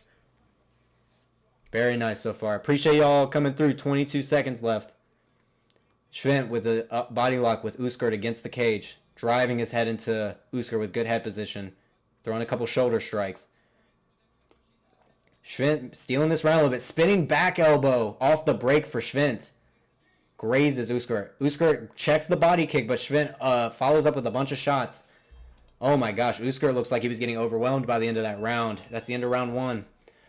Whew, definitely a round for Schwindt. Úškrt was trying to stay composed with his shots, but Schwindt was just overwhelming them, eating shots over and over. Schwindt with a great octagon debut so far. Great octagon debut so far. Man. This might be our first prediction we get wrong for the card. Úškrt looks like he's melting a little bit. Schwindt coming in, taking the opportunity in his octagon debut. Very nice. Okay. We got a game. We got a competitive fight here. Just reminder for everyone who didn't look at the picks from the Tapology community. Everyone was giving this to Úškrt by KO TKO. And he's been landing great shots, but Schwindt eats them and doesn't give Úškrt a good base as he's backing up to actually land a good counter shot. Because Schwindt actually is landing as he's coming in. And that's all three judges giving round one to Schwindt. But Schwindt is also throwing a lot of variety once he closes distance, giving elbows, giving spinning elbows, doing a lot of stuff. Wow, he actually kicked his mouthpiece through the cage of the octagon as he was going in. That was amazing. Shout out to the ref for that crazy catch. Round two, here we go. All right, both guys back to the center. Úškrt lands the inside leg kick to start. Both guys exchange a jab. Úškrt still just trying to light up the legs. Maybe slow down Schwindt from these flurries. Schwindt moving in. Jab overhand. A little eye poke. We're going to have to pause for a second. Looks like Úškrt caught Schwindt's eye as he was coming in. Got to take a second. Gets the 5-minute time. Oh, actually, it looks like it could have been a cup check? Oh, yeah, it was a cup check. Never mind, not an eye poke. Yeah. Úškrt was trying to land that inside leg kick and got it right on the cup. around the gooch. Little gooch shot. All right, they're starting back up. 4:30, 4:29. I'm like 5 seconds behind. We're back in the center of the cage. Úškrt misses his straight jab. Schwindt comes back with his own jab. All right. Úškrt. Oh! Úškrt drops Schwindt heavy and then follows up with another shot. Schwindt's trying to recover. He got the body lock, standing back up and gets Úškrt against the backside of the cage. Úškrt making a bad decision. Oh, and then he gets Úškrt again. Schwindt off the break. Úškrt now grinding down shots from the bottom. Ref is not stepping in right now. Schwindt is trying to scramble back up and get an underhook. Oh, that was a no. Úškrt messed up. He hit a knee to a grounded opponent. He hit Schwindt with a knee to the head as he was still grounded. He had the win in the bag. Úškrt had the win in the bag, and he let it go. Oh, no. Oh, my gosh. It's going to be on Schwindt now, on his choice, whether they continue or not. Schwindt could just say he can't continue, and I think he would get the DQ win, similar to Anthony Smith, John Jones. Okay, the knee actually did not make contact with the head. It hit the arm. It did not make contact with the head. It hit the arm. So no knee to head contact, technically. Let me go ahead and reset our clock here. That was insane. Schwindt got dropped twice, and now he's getting all this time to recover. All this time to recover. Oh, my gosh. Schwindt going to run with that and take the DQ? You think he will? I don't know, man. I don't know. He might. I mean, he's so hurt now. He really is sitting there like Anthony Smith right now. And he didn't even get hit in the head, technically. He is kind of acting. There is a little bit of acting going on. Oh, they're going to continue. Schwindt's standing back up. They're ready to continue, guys. They're still going to keep going. Schwindt's just taking this time to recover. What a warrior. What a warrior. Schwindt out here. Úškrt. They might take a point. We'll see. Oh, ref might be giving him a hard warning. Might be no point. Oh, man. I wouldn't take a point. It didn't hit him in the head. It got blocked with his arm. So really there was no damage that happened. Schwindt already gets a reward from getting all this recovery time. From getting rocked badly. Legally getting rocked badly. And then taking the illegal knee. But it was blocked with all arms. So no point taken. And we're back. I'm behind by 10 seconds. We're at 3:48, 3:47, 3:46. All right, they're going back in. Schwindt lands an overhand. Úškrt responding with a lead hook and then lands a straight of his own. Oh, Schwindt's still hurt. Úškrt landing a straight. Úškrt ducks under, lands a straight, and Schwindt goes for the double leg and gets it down in the middle of the octagon. Oh my gosh. Úškrt using the butterfly hooks to try and scramble up, but he gets pushed into the full mount. Schwindt's in top full mount, raining down hooks. Could we be seeing the comeback of the year in the very last card of the year? Are we kidding right now? Schwindt landing down crazy shots from the full mount, going non-stop on Úškrt, pinning down one of the arms. Non-stop shots landing from Schwindt, trying to pin down one of the arms with his knees. Schwindt just raining down hammer fists now. Úškrt's got a buck to do something out of his position. Elbows and hammer fists, hooks, all of sort landing from Schwindt on top of full mount. Elbows, 5 in a row landed by Schwindt now. Oh man, Úškrt trying to buck, trying to get to his side, maybe give his back just to stop the onslaught. Schwindt landing elbow after elbow, being blocked by Úškrt. Hammer fist now from Schwindt. Úškrt doing nothing but backing up. Ref has to step in. Come on. Dude, Úškrt, not Ben. You read it right then and there. Oh my gosh, Ben. No kipping. No kipping by Úškrt. Pissed away the win. Úškrt pissed away the win. Rocked Schwindt twice. Had him knocked out. Followed him to the ground.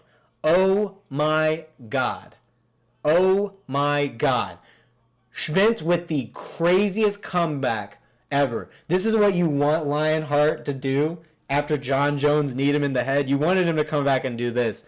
Did not happen in that situation. Happened here. Schwindt won the fight, Raul. That would be Schwindt.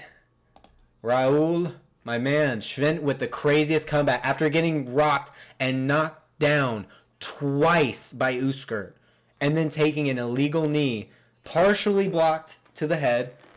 And then Schwindt comes back, gets the takedown. As Úškrt tries to butterfly sweep, he gets straight into the full mount from there, and Schwindt finishes with non-stop ground and pound. Probably 40 unanswered shots, 50 unanswered shots, something like that. Insane amount of ground and pound. Schwindt was like, this is my one opportunity. If we get back to the feet, Úškrt's going to knock me out.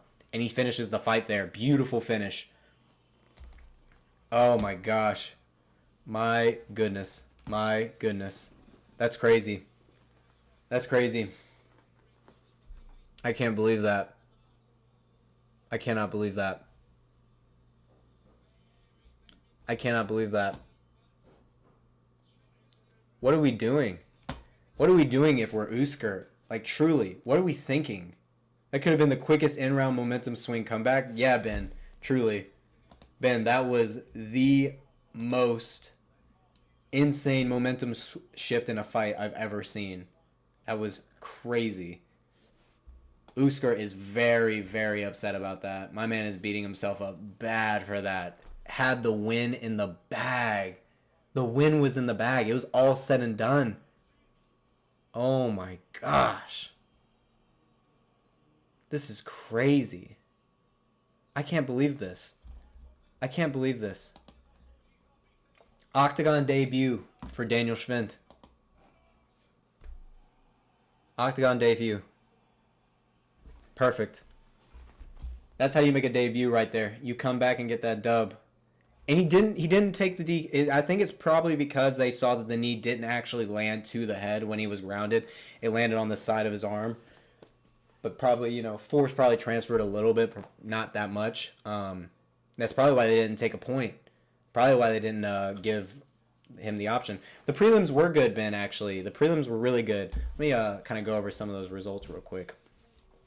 Yeah, Batfalsky getting a crazy knockout in the first bout. Everyone thought it was going to be a decision. Batfalsky coming in with a quick first-round finish. Gabal, everyone thought he was going to get the knockout. Put a ton of damage. Worked Bajrami, but made a couple IQ mistakes in the grappling department. Almost gave up some rounds. But Gabal winning the decision. Marco Novák and Kurhela going to war with each other. Novák looking real good. Kind of wish it landed. Ben, you're crazy. Oh my gosh. Crazy. Ozan Aslaner winning a crazy close decision as well. Doing really well. Thank you.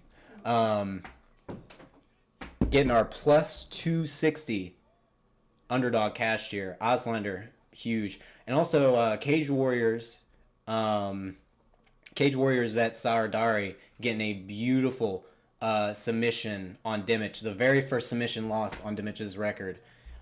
So that was crazy as well. Sardari getting a little bit of achievement. He calls out the lightweight champ in his call out. He wants that belt.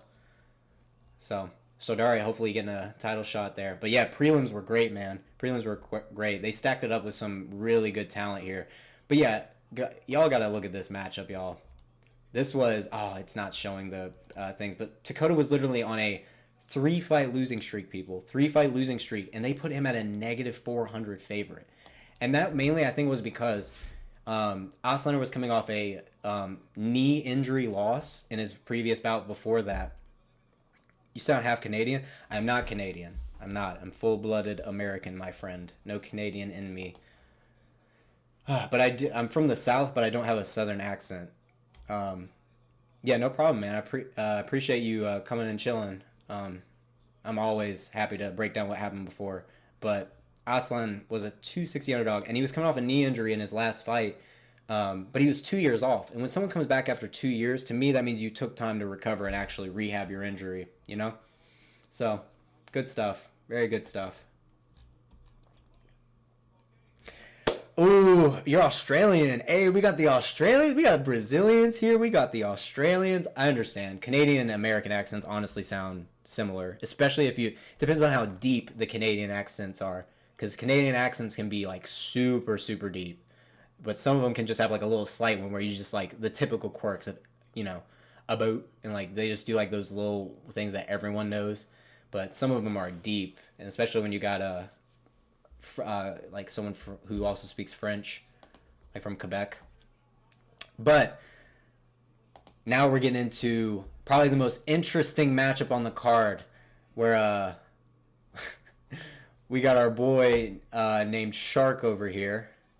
But really, this nickname should be going for Igor Severino, because as we know, yeah, no Southern detective. I know. I try to make a point not to have too much of a Southern accent. It can be a little jarring. Come back after what just happened. Thoughts on Severino coming back after what happened? Emiliano. Oh, dang. And we got a Swedish from Body Shop Bets over here. We got brothers from all over the world. Appreciate everyone from all corners of the earth coming together. But Emiliano, to answer your question on Severino, it's actually been interesting to look into people's opinions on this bout, because obviously Severino's a dog. He is a dog. And he's out of shoot-to box, 21 years old, with an 8-1 record, where his only loss is by DQ biting Andre Lima, where he looked good in the fight. Like, he looked good against Andre Lima. He was not looking bad, and came out with a Contender Series knockout in round 2. So you know he can carry finishes later on into fights, and 100% finish rate. Coming up against a really good guy, though, with a lot of experience, 17-6 Jonas Mågård. I know body shots. Like, Severino's a really, really good fighter. Only at 21 years old. Only at 21 years old. So, yeah, it's crazy. Dang, yeah, we got Sweden, Mexico, Brazil, Australia, and America all together, baby. Let's go. This is amazing. I love it. I love it. So beautiful. Georgia, you really trying to push... You're really trying to push this Greece actor. Like, why do you want... You really... Oh, very popular fighter. I thought you put actor at some point earlier in the chat. Maybe I missed that. Maybe I'm going crazy. I saw it earlier. Whatever. But, Sotoris Mustakis. Is he even on this card? He is not. Hopefully we can see him on one of the future cards, though. Where can I view for play? Sorry, Goody. Hey, like I said, there's no one with a link here. If you want to watch it, it's pretty cheap on OKTAGON.tv. It's not that expensive. It's not like a UFC pay-per-view where it's super expensive. So it's definitely still, you can watch it. But yes, we got all of our beautiful Western and Eastern countries. I mean, we probably have some Eastern countries in here. Mågård is a really experienced fighter, though. You've been fighting kill. That's what I'm saying, body shots. That's why I was looking through the record. I'm like, dude, you guys need to look at the guys he's fought, okay? Look at these records. 22-6, 11-1. Jack Cartwright is really, really good, all right? These are not bad fighters. These are really good guys. Gustavo Lopez, another great fighter. I think I saw him fight recently, if I'm not mistaken. Maybe it was something else. Yeah. This is like former... Yeah. Like, this is the guy who lost to Adrian Young. Like, this is a former UFC vet. Like, this guy is beating UFC vets. Dracula Severino. Tejas TJ. We figured out what our boy's nickname should be. We got the Shark versus Dracula Severino. Oh my gosh, I love that. Thank you for this. Dracula Severino. That's beautiful. Oh my gosh. But yeah, no. Mågård has actually faced really good competition, but these guys I think are at similar levels. These odds are on point. I wouldn't even honestly bet on this fight. I wouldn't bet on this. Like, this isn't a fight you bet on, like, with these kind of odds, in my opinion.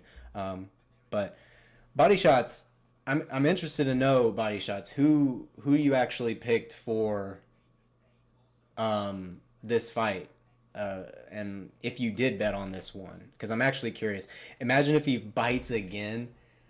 Emiliano, if this dude somehow bites again, I would lose my shit. I would actually lose my shit. Hold on, wait, I got a question. Did you think the bite was an accident? I think it could have been an accident. Truly, I think it could have been an accident. I'm just saying. Wait, is this... Yes, Ben, I'm telling you, this is the guy who bit him. And he's got a Hannibal Lecter mask on, bro. They did not put the Hannibal Lecter mask on this man. Oh my god, he's owning it.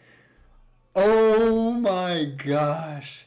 This is his first fight in Europe too. This guy's only fought in Brazil and America, by the way. Just his few fights in the UFC. This guy's only fought in the Western Hemisphere. First time fighting in the East. First fight in Europe, 100% finish rate. Igor Severino. Dracula Severino coming out with the Hannibal Lecter mask, owning the fact that he got DQ'd by a bite. That is crazy. You cannot be doing that. That is so insane. Oh my god. He was signaling to the ref in their fight that he was getting headbutted repeatedly, so he bit. Oh, Ben. So, Ben, I never followed up on, like, interviews with Severino and, like, why he explained that happened. Thank you for giving me that that background. So he was frustrated because he was getting headbutted over and over. Body shots also. Yeah, thank you for giving me that background, Ben. I didn't know that. Body shots, though. Thank you. I'm glad you agree with me. Yeah, not a good one to bet on. These guys are both UFC caliber fighters, and usually with regional MMA, you can get a good read on the guys because the matchups are a lot easier. But once guys have been going against former UFC fighters, some that have been in the UFC and then come out of it, it gets a lot harder to predict it because now they face such high level of competition. They know what to do in there. They're very confident in their game plans. But Igor Severino is still so green at 21 years old at such a high skill level. We'll see how he comes out. But this is the number one ranked guy he's going up against in Octagon. Watching from Nigeria. What's up, Adebayo? I hope I said your name right. All right. Yeah, definitely a UFC level fight. I don't know if we got it. No. Hey, Ben, I don't agree with you. Not to call you out, but Igor Severino's got 100% finish weight, but Mågård is a high level guy, number one ranked in Octagon. So you could be right though. Could be a decision because Mågård is so high level. Might be able to take that onslaught. As a 32-year-old, that's a wealth of experience to have. So you might actually be right. I'm not totally not convinced of actually this being a decision. Went the distance for 5 rounds with Lima, and Lima is a dog. He submitted Naimov. Wait, Mågård submitted Naimov? No way. Wait, hold on 1 second. Did I miss that? Or are you talking about Severino? Or is this like in a grappling? Oh. Wow. So Mågård did that. Ooh, yeah, no, Ben, we might be looking at a decision then because hey guys, just letting you know, there's no link that I can give y'all here. If y'all gonna need to look somewhere else for that. But if you want to watch the pay-per-view, it's pretty cheap on octagon.tv. Oh, okay. Okay, Lima did it. Or wait, Lima. Oh, okay. Okay, I see you. Okay, you're kind of doing some MMA math, Emiliano. I see. Okay. I got you now. Oh shit, I just think small get caught, then press the gas on wrestling. Yeah, Ben, that's true. It's not a bad point. Mr. Billy decided he didn't want my solution, wanted to be annoying. Yeah, dude, that's yeah, no guys. You're not gonna get a link here, my friends. We're gonna get play-by-play commentary and some bad jokes here and there, and a fun chat with people all over the world. We got Brazil in the house. We got Nigeria in the house. We got Australia in the house. We got Sweden in the house. We got America in the house. We got Mexico in the house. Baby, we are an international chat right now. So appreciate everyone coming. Igor Severino getting called in now. Dracula Severino, as we now call him. Probably our biggest matchup on the card in terms of how close these two are in skill and in experience. It's going to be a really, really good one. All right. Fighting out of Denmark. Got Jonas Shark Mågård. Mr. Worldwide. Got the Mr. Worldwide chat in Lamoro's dojo. Let me turn on some lights a little quick. Got a little dark in here before this fight starts. There we go. A little bit better. A little cloudy over here. Alrighty. Our boy Shark getting into it. We've only gotten one wrong. We're all here to enjoy the fights. Let's keep the community together. Let's go. You got Severino, but good KO either way, Emiliano. Agreed. Let's keep the community together. Body shots. Mågård called him a quitter during the face-off. Mågård called him a quitter. Oh my lord. I did not know he did that. That's a crazy thing to say. I mean, he's a 21-year-old. What do you mean? He's 8-0 with a 100% finish rate. Or 8-1 with a 100% finish rate. All right, Mågård starting us out. Round 1. Oh, man. Immediately. Mågård trying to establish his jab. Heavy outside leg kick by Severino. And then he gets Mågård already stumbling a bit with his overhand. Jab by Severino.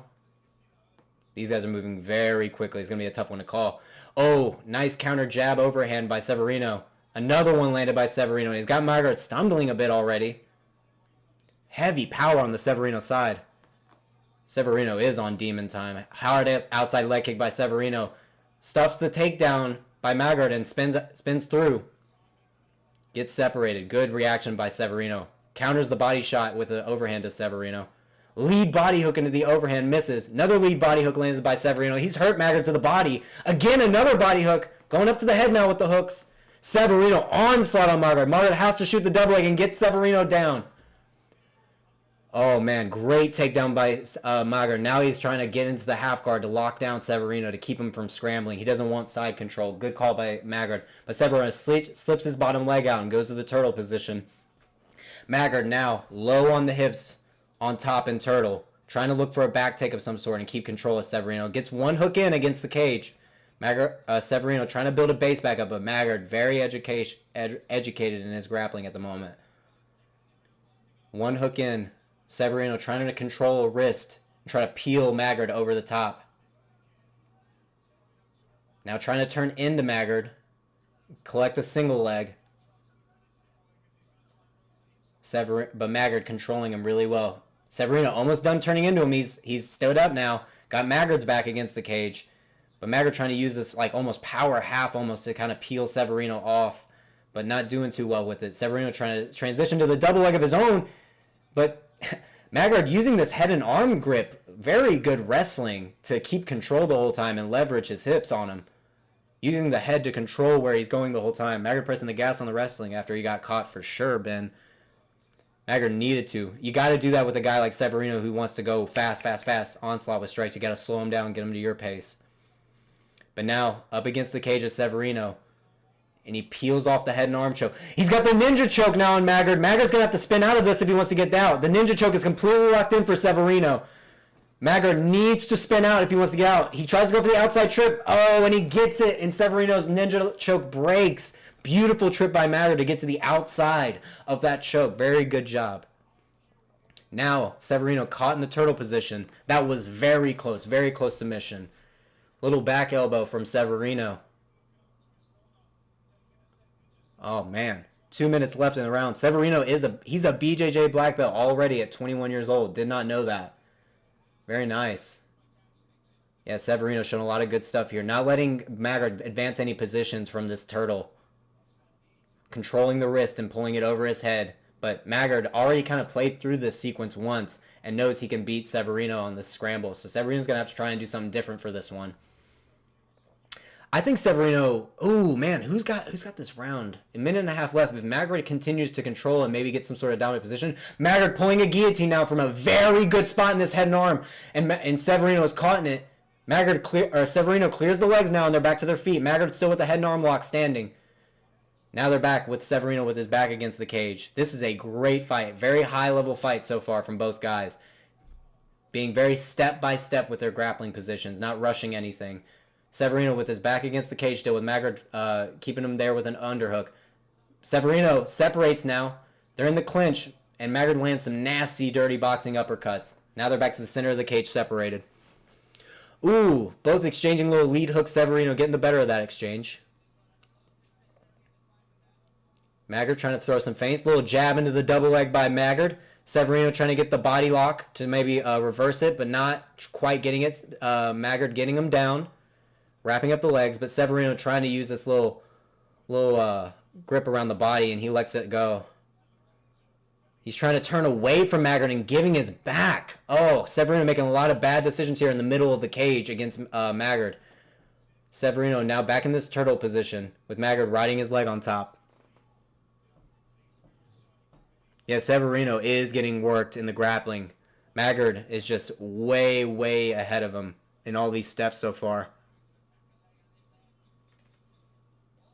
Hey, I appreciate you, Hanan and Isu Luka.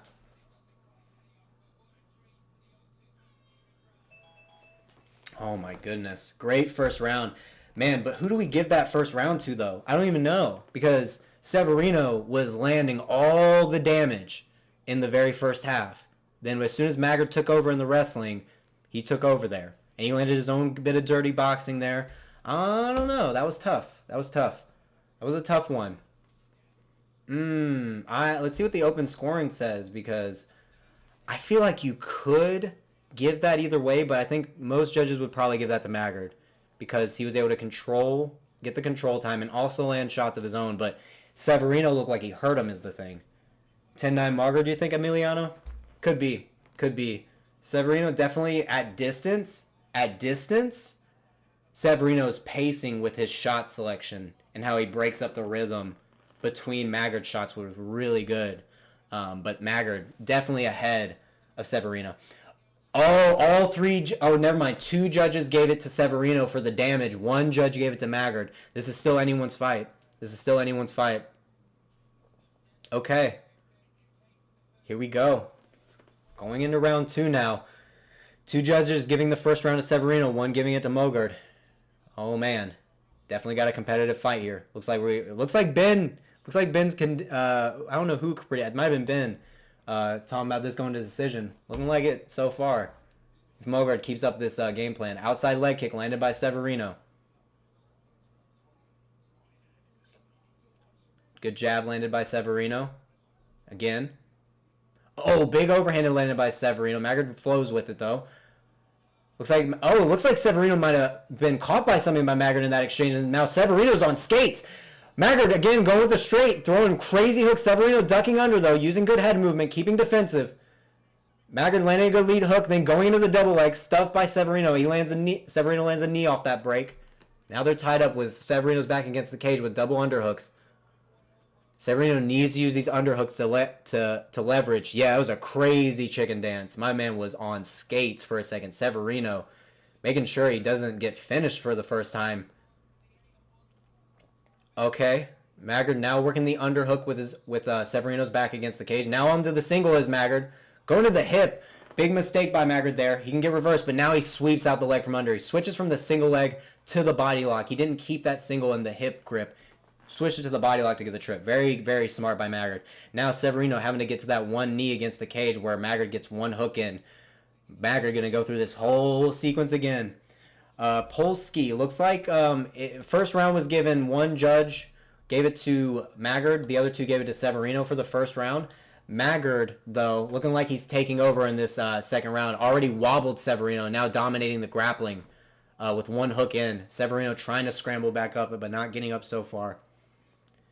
Severino still got his leg caught by Mågård's legs on top, with Mågård on top, and Severino now trying to get into his own single leg. But Mågård doing a good job controlling the shins of Severino, not letting him drive forward at all. No driving forward force from Severino here. Severino definitely showing a definite gap in his wrestling here. Mågård is just riding the legs, doing amazing wrestling throughout this whole thing. Yeah, Severino definitely going to have to get the wrestling up. His jiu-jitsu seems to be there, but not the wrestling, it seems. Isabel, Christina, I mean, so far it's looking like it looks like Mågård is pulling forward. I hope your boy can come back, but we're at 2.5 minutes left. Mågård's still riding Severino's back, pulls him back onto his side, but Severino immediately turtles, doesn't want to get caught flat on his back at all against Mågård. Yes, Georgios, I do live streams for the UFC as well, so I'll definitely be doing those coming into 2025. Appreciate y'all coming by. Don't forget to leave likes so we can get more folks in here, keep this community growing. But thanks y'all for coming by. Mågård getting the body lock still against Severino. Gets 1 hook in almost with that little separation from Severino's back against the cage. Almost gets both hooks in, but Severino's back is now no longer on the cage. Yeah, I'm sorry, Isabel. Your boy might be cooked unless he makes a crazy comeback. Now, Ben, we can't be talking like this when Schwindt already has made an insane comeback on this card. We can't count out Severino with a 100% finish rate, all right? Can't count him out. Cannot count him out. But this is Severino's, besides his UFC stint, this is his biggest test, easily. Mågård is a legit opponent. Now, Severino getting to this north-south turtle position, getting back to his feet. Mågård with the head and arm control as they stand back up. Severino's going to get his arm popped out here with the double underhooks. Circled Mågård off the cage, but Mågård keeping them locked into this clinch with the overhooks. Hard knee to the head landed by Mågård as they break. Now they're back to the center at distance. Jab overhand still fast by Mågård. Mågård still has his speed on his side. Severino not throwing anything yet. Ooh, Severino's jab looking a lot slower now. A lot slower. Lead body hook. Overhand misses by Severino. Mågård counters with his own lead hook. Jab by Mågård. Ooh, feint on the jab, and double leg gets stuffed by Severino. He tries to land a head kick if Mågård stands up. Whoo! Whoo! Close head kick by Severino. Lands the outside leg kick. Severino trying to get back into this fight. Overhand almost lands by Mågård. Gets blocked. Ooh, Severino with the lead hook missing. Mågård with his back against the cage. Trying to throw a little step-in elbow. Severino lighten up his body with hooks now as Mågård tries to shoot. But Severino steps in and got Mågård's back against the cage. He needs to separate and throw shots before this round ends to maybe get some more damage off before the third round. Throwing shoulder strikes from this clinch position as Severino breaks off and throws dirty hooks. Yeah, Mågård does look a little tired now. Mågård looks like he's not taking those shots as he was in the previous round. This is going to be a big question, though. Who wants it more? We won one. I mean, yeah, I'd say that's 1-1. I'd say that's 1-1. It's going to come down to this third round because two judges gave it to Severino in the first round. Two judges gave it to him. So if even all three judges gave this to Mågård, it's going to come down to this third round. It's going to come down to this third round. We're pretty split on the Mågård Severinos in here. A lot of people. Fun YouTube. I think it's Fun YT. So far, it's tied up, I'd say, going into the third round. We're tied up. Round 3 is going to be insane, Emiliano. You're not wrong. Man, I love the way Mågård feints in because you don't know whether he's going to feint in to hooks or he's going to feint into a double leg. I really like his style. Yep. 19-19 on two judges' scorecards, 20-18 on another. Severino needs this third round. He needs this third... Well, both guys need this third round. But Severino especially after getting on skates in that second round. And he was looking... I know we said Mågård looked tired at the end, but Severino was draping his arms over his coaches, looking way tired. Way tired. All right, we're getting into our third round. Mågård looking ready. Severino looking ready. Here we go. Third round. Mark Goddard got us closed. Here we go. Two bantamweights going at it. Ooh, big outside leg kick by Mågård lands, but Severino counters with the overhand. He lands his own outside leg kick. Severino looked like he got a bit of his gas tank back from that break. Lead hook gets countered by Mågård. Jab lands by Severino. Tries to land the overhand, misses. Mågård gets his double leg stuffed. Severino separates back to the center of the cage. Severino lands his jab. Trying to feint that rear hand. Jab to the body by Severino. Good. Keep mixing it up to the body. Don't throw all hooks. Severino missing his wild lead hook overhand. Needs to keep doing those straight shots. Straight shots to the body. Straight shots to the head. Severino with the lead hook, right hook, lands. And that was in tight. Much better. Again, 1-2 lead hook landed by Severino. Mågård didn't like that one. Got him in the eye. He's wincing his eye out. Oh, double leg stuffed by Severino. Mågård using a ton of energy in this third round. Severino blocks his shot. Severino with the outside leg kick. Working Mågård now. Accumulating all this damage throughout the fight. Hard cross lands by Severino. Severino with the lead hook. These two are trading at the end of the round.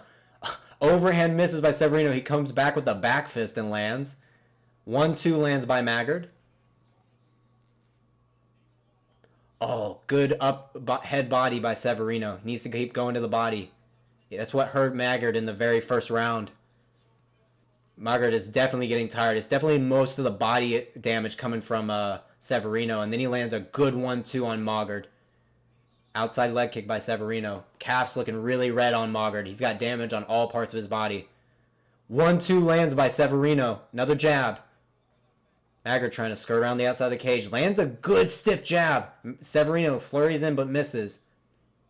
Definitely leaving his chin up. Lead body hook overhand landed by Severino. Mågård's got a great chin.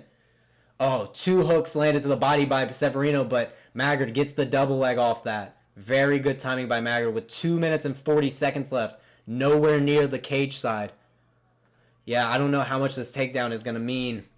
I mean, it depends. It depends, right? If Mågård can actually land and posture up shots, that's going to mean more than the damage that Severino lands on the feet. But Mågård needs to land shots or go for like a ton of submission attempts to even get this round back in his favor. Because Severino is definitely winning this third round. They're back to the feet now with Mågård having a head and arm, landing some knees to the head.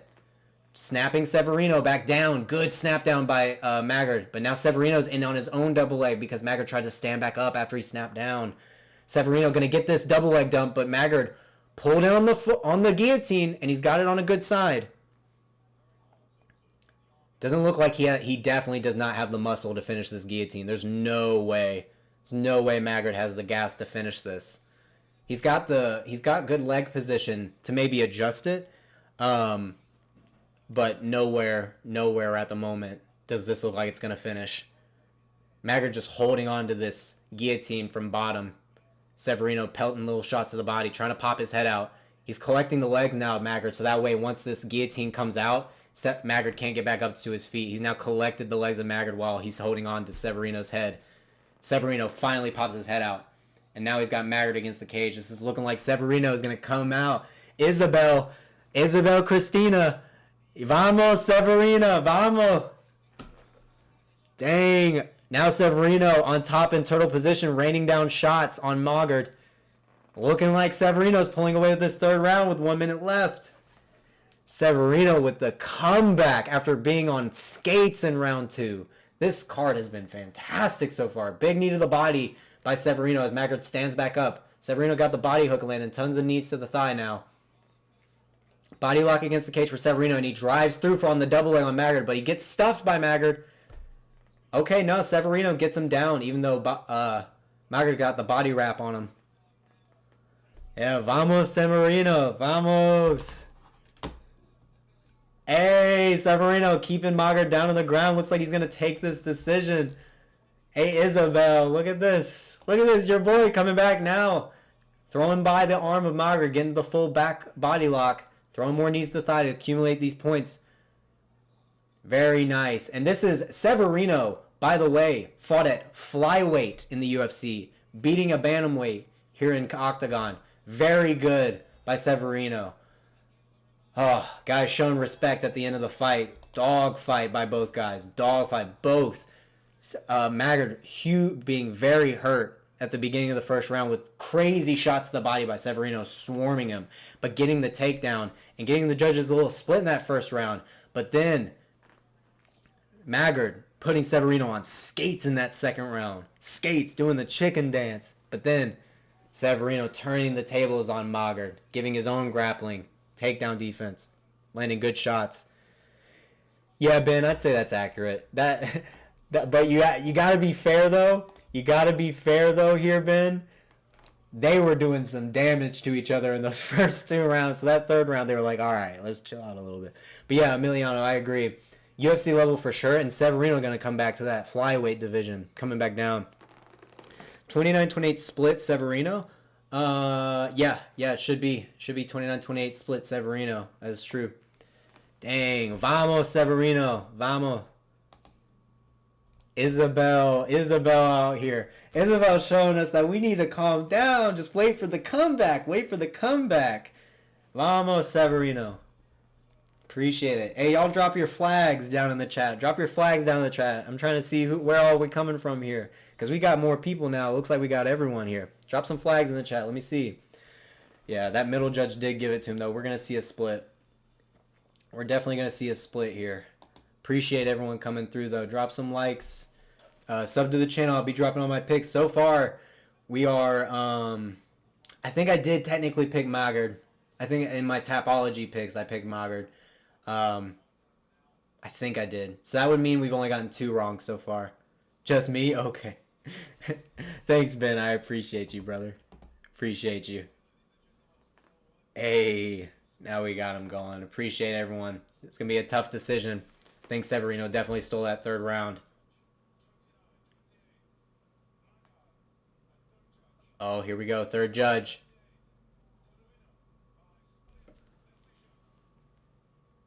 Igor Severino. My man. And he's got the Dracula teeth. Oh my gosh, my man's got the Dracula teeth. And he's like, he went up to Mågård's face and put the teeth right in his face, taunting him. And he's putting the Hannibal Lecter mask back on. This guy is a menace. This dude's a 21-year-old menace. Someone's got to stop this man right now before he does too much. Oh my gosh, this dude's gonna go to jail because he like bit someone in a club or something. Drops the Dracula teeth down in the middle of the octagon. That's so crazy, dude. That is absolutely nuts. I cannot. What a great fight. What a great card so far. Where's my boy Igor saying here? I love you. I love you, Czech Republic. Oh my gosh. This guy is a straight demon. Let me remind you what this guy's fucking Tapology picture is. Alright, hold on. Wait. Babyface Igor. Babyface Igor. Alright, babyface. Igor Severino. Alright, you got babyface and then you got Igor. Okay? This is so good. Yeah, dude, the octagon monkey is so creepy, Ben. You haven't heard me ranting about this monkey the whole time, but he is creepy as hell, bro. There was one point he was straddling the cage, and it was so weird. But Brazil, porra. Good for Brazil. This is his first fight in Europe, too. First fight in Europe. Yep. Severino win, baby. Yep, Severino win. Fabio. Oh, man. Severino. Getting very emotional in his post-fight speech. This means a lot to him. Good for him. Do you think he's... Emiliano, you know, this is the thing, bro. This is the thing. This is, like, such a rare one because you got guys... I can't remember what his name was. The guy who would be known for not letting go of heel hooks even after the ref has told him to stop and the guy is tapped. They didn't let that guy back in. And a lot of organizations don't even like bringing him in. I'm trying to think for other guys who have done illegal shots. I mean, for a guy like Muhammad Makayev who is doing more behind-the-scenes BS, which I would almost seem like that's a little more important than doing crap inside the cage, because at least inside the cage it's entertainment. But the fact that he's owning this, he's owning that the fact that he made this mistake and making a joke out of it, it could bring him back. It could bring him back. The UFC might see the popularity, see that he's still winning against experienced guys. Like, so, like, he got fired like before his fight was over, not coming back. Yeah, I don't know, man. Ben, I hope he comes back. Like, obviously, I want him to come back. He was risen up the ring girl as the monkey. Dude, the monkey was doing that, really? The monkey is doing too much. Yeah, Ben, that's the thing. What are you going to do when he's 15 and 1? Like, what are you going to do? Like, you got a guy who's possibly the greatest flyweight in the world beating everyone at... Look at this, and also look at these stats. 5'7", 69.5-inch reach. That is amazing for flyweight. That is really good stats for flyweight. You want these stats for flyweight. 21 years old. But also, now that I'm thinking about it though, 21 years old, he could be growing into a bantamweight body type. Who knows? He might not fight at flyweight forever. He fought at bantamweight for this card, but flyweight in the UFC. If I do see him back in the UFC, let him get a few more wins and rack it up. Get a comeback story, all right? Get that going and come back at flyweight, bro, because these are great stats. You can't. You think Dana is done with him, bro? I don't know, bro. I don't know, Adebayo. There will always be someone better. That is true. The thing is, he's so young. He's 21. He's 21. You're telling me if this guy's 27 and he's now 17-1, you're not gonna bring him back? Like, that would be crazy to me. And also, bad press, good press, dude. Come on. And also, he was mad. Apparently, what I was hearing, I can't remember who pointed it out in the chat. That he was mad because Andre Lima was apparently headbutting him, so he decided to bite him. I don't know if that's true, but oh yeah, let's see the results of the poll. Dang, so many people of you thought the bite was an accident. The majority of people thought the bite was an accident. Like, if the majority of people, yeah, so Body Shots at Bets at least has some hope for him. I mean, I feel like you can't deny someone at a certain point. It's like guys like Movsar Evloev, like Merab Dvalishvili, like Ankalaev. At a certain point, you win so much, you are undeniable. Bilal Muhammad, another good example. You win so much, you become undeniable. And the MMA community at large will just tune out if there's just obvious bias going on. I think 56% of people don't speak.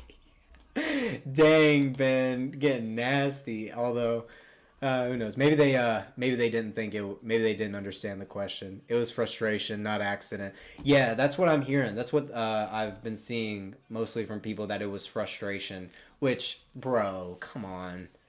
He was 20 years old maybe at the time, right? Hold on. How old was he at the time? Andre Lima. He was 20. He was only 20. He couldn't even drink legally in the United States.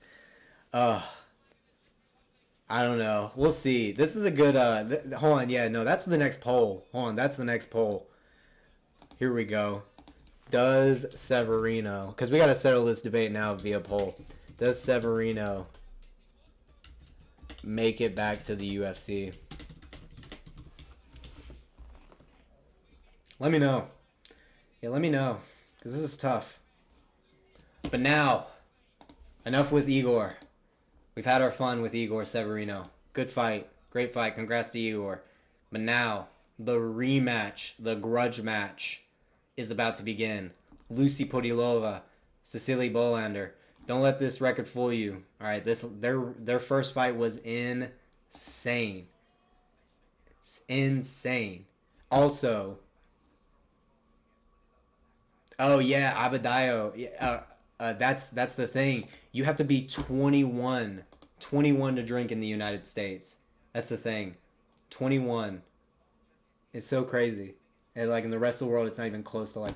Oh, I didn't even update my predictions for that last fight. My bad. But yeah, we got I think I picked Pudilová. No, wait. I think I picked Bolander. Yeah, I think I picked Bolander. I think she's going to be able to come back and learn from this very early on in her career. I think I picked Bolander, if I'm remembering correctly. But it's hard to tell with their first fight. My boy Adebayo got Pudilová. But let me see. Ben. Yeah, you made a decent comment here. Jones has been in jail 6 times and hurts women for fun at this point. Gotta think David Owner reacted with the ESPN Disney pressure. Overreacted to Severino? Possibly. Ben, what are the finishing percentages? Bro, don't even. You know what that answer is. You know what that answer is. Stop it. They're scrappers. That's the thing, though. Body shot bet. That's the thing. When you get fights like these, they're here to scrap, though. Like Pudilová. I mean, this is European kickboxing, bro. Pretty much. Like, they're gonna go at it. They're gonna go hard in the paint. But also, Bolander doesn't even have that much experience, so you can't even really go for that. More of a grappler. Look at all these arm bars. Back in the amateur bouts. Look at all that. That's insane. But yeah. Good bottom full mount armbar game, it seems, from Cecilie. Ben, you crack me up. I love Australians. Y'all are so fucking funny, honestly. These girls are scrappers, though. Body shot. Their last fight was... Yes, if you did not go see the first bout, I'm pretty sure it's on YouTube. You can go watch it. The first bout between these two, they were both a bloody mess by the end of it. It was entertaining as hell. Bro, is that Ronda Rousey's record? 15. What is Ronda Rousey's record at this point, actually? That's a good question. Ronda Rousey. I don't even remember. 12-2. She only lost twice and then bounced, huh? Yeah, that's right. Nunes and home and then just bounced. That's crazy. Oh, yeah. Oh, you're talking about the arm bars. I see what you mean now. Yeah, the arm bars. Okay, I got you. All those arm bars. I mean, look, when Rousey went on that run with all those arm bars, she actually did, set a precedent for that. The 12 arm bar streak. Like, that actually did inspire a lot of women, like, coming into the MMA scene to, like, adopt that game. And now, it's funny, Women Fighter of the Year, Kayla Harrison, also a judoka, kind of taking that spot now. Not with the crazy, submission prowess that Rousey had, but obviously the level was a lot lower in Rousey's day. But yeah, it is interesting to see how Rousey's style itself really inspired a lot of women. It's cool. Ellen was like, I'm gonna do it, guys. I hate my life. Dude, I know. I hate how annoying she is now. Oh my gosh, it's so annoying. I wish you would just focus on whatever WWE stuff you're doing, yo. Imagine Conor loses to Khabib and then goes on Ellen. That would be honestly the most hilarious thing to watch, though. He's a fool of a thing. I just want to be the best again. Oh my gosh. He just starts crying and breaking down, just opening up to Ellen. When me and D were at the bottom, coming up. Oh my gosh. It'd be so funny. So wait, Daniel to beat Radovan. Daniel to beat... Well, I forgot what fight was that. Was that early on in the card? Oh yeah. Oh my god, you won money on Schwindt? You won money on Schwindt? Hold on one second. Who was that? That was Abadayo? Yo. Winning money on Schwindt on the craziest comeback of all time. Did you actually see that, Abadayo? Like, that was insane. After getting knocked twice. There was no check. There was no check. Oh my god, imagine Conor just screaming that. When is Keita fighting? That is that's gonna be the final bout, Omar. That's gonna be 2 from now. We're at Sicily versus Lucie Pudilová right now. We got both ladies in the cage. Both stats up, both at age 30, both similar height, similar weight. Very big difference in experience, though. I actually thought Sicily was way younger. Wow. 30 years old, only 4 fights in MMA. It's a very interesting time to get into MMA. But yeah, he's going to be the main event.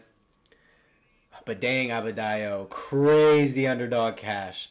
That was the one of the 2 I've gotten wrong on this card so far. Oh my gosh. I can't, because if you guys missed it, Úškrt, Radovan, he wobbled, knocked down Schwindt badly twice. And then, as Schwindt was getting back up on his knees, landed an illegal knee to the head that was partially blocked with the arm. And then Schwindt got a ton of time to recover, and came back, took down Erst. Erst tried to sweep with the butterfly hooks, and Schwindt just slid right into full mount and just landed 40 or 50 unanswered shots from the top full mount and got the TKO in his octagon debut, by the way. And Erst was a heavy favorite to win by knockout. But Bolander in the parlay, bro. Dang, you're putting this close, even fight in a parlay. You're giving me anxiety, dude. These are such scary fights to put in parlays, especially when you've seen the first one. I'm wishing you good luck, though. I'm wishing you good luck. Y'all stress me out with your bets sometimes. Y'all stress me the hell out. I don't even bet. Y'all stress me the hell out. But I hope it works out for you, Tejas. I think Bolander isn't a bad pick. I did pick her for this time. I like to think that people who are coming up early in a career and progressing usually improve faster. And Pudilová is at a point where she's established in her style. You know, it's probably not much more improvement going to happen, but we'll see. Abadayo's got Pudilová though. It's a coin flip in my opinion though. I think Pudilová. You are brave, TJ. Yeah, bro, you are brave. Body shots. He knows some good bets here. He's been calling good ones all night. Yeah, you got me stressed out with that, TJ. I got Bolander. She needs this victory, given that she's motivated after losing the first fight. I believe she'll be smart. See, Emiliano, this is my exact thought process too. Because whenever I think of a fight that was close the first time, I'll obviously look at the styles, but you got to think of the mental going into a rematch like this with someone who's been in their career and someone who's really starting their career. Going for 2 knockdowns each, that'd be crazy. All right, first round, here we go. Pudilová immediately going on the gas with 1-2s, immediately getting Bolander backed up. I think she learned from the first bout that Bolander does not like the heavy pressure, so Pudilová is going to put it on early. Bolander trying to land an outside kick, slips out of the 1-2 of Pudilová. Pudilová keeping her chin tucked really well. Bolander switch stance and comes in with a flurry. Very fast. Both of these ladies are very fast. Exchanging jabs in the center. Pudilová trying to use that side-to-side movement. Big jab overhand landed by Bolander. Pudilová now the one skirting around the outside of the cage. Bolander landing an outside kick. Jab. 1-2 landed by Bolander. This is going 5 rounds. Ooh, tries to land the outside trip into the single leg now as Bolander. Pudilová stuffs it. Good balance. Back to the center. Pudilová trying to land her combinations. Both ladies trying to find that angle. Moving their heads side to side. Pudilová missing the 1-2.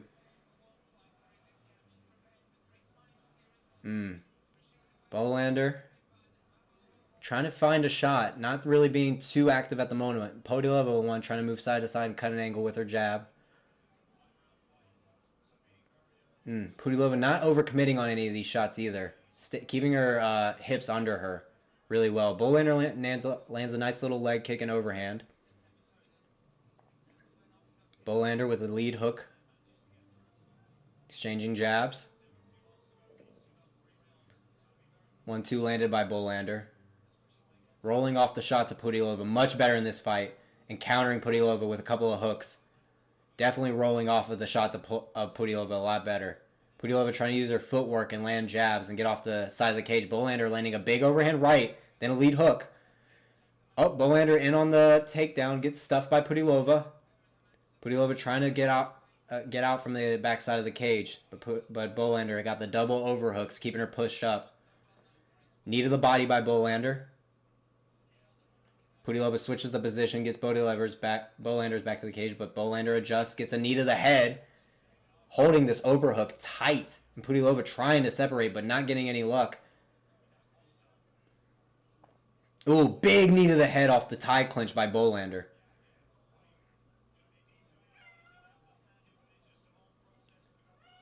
Alrighty, here we go. 1-2, misses by Pudilová.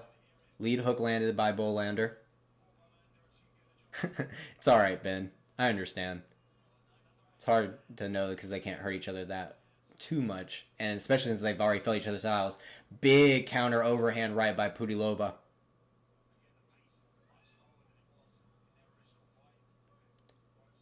Yeah, sorry, Milad. You'll have to watch it at OKTAGON.tv. I got the link up there if you want to go buy the pay-per-view.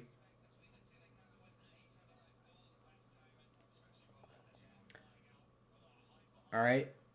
Bolander now with her back skirting around the outside of the cage, trying to land counter shots off Pudilova's jab and cross. Bolander landing a little 1-2. Both ladies still staying a little bit out of range to land these shots clean. Bolander trying to use some feints to get inside. Misses the lead head kick.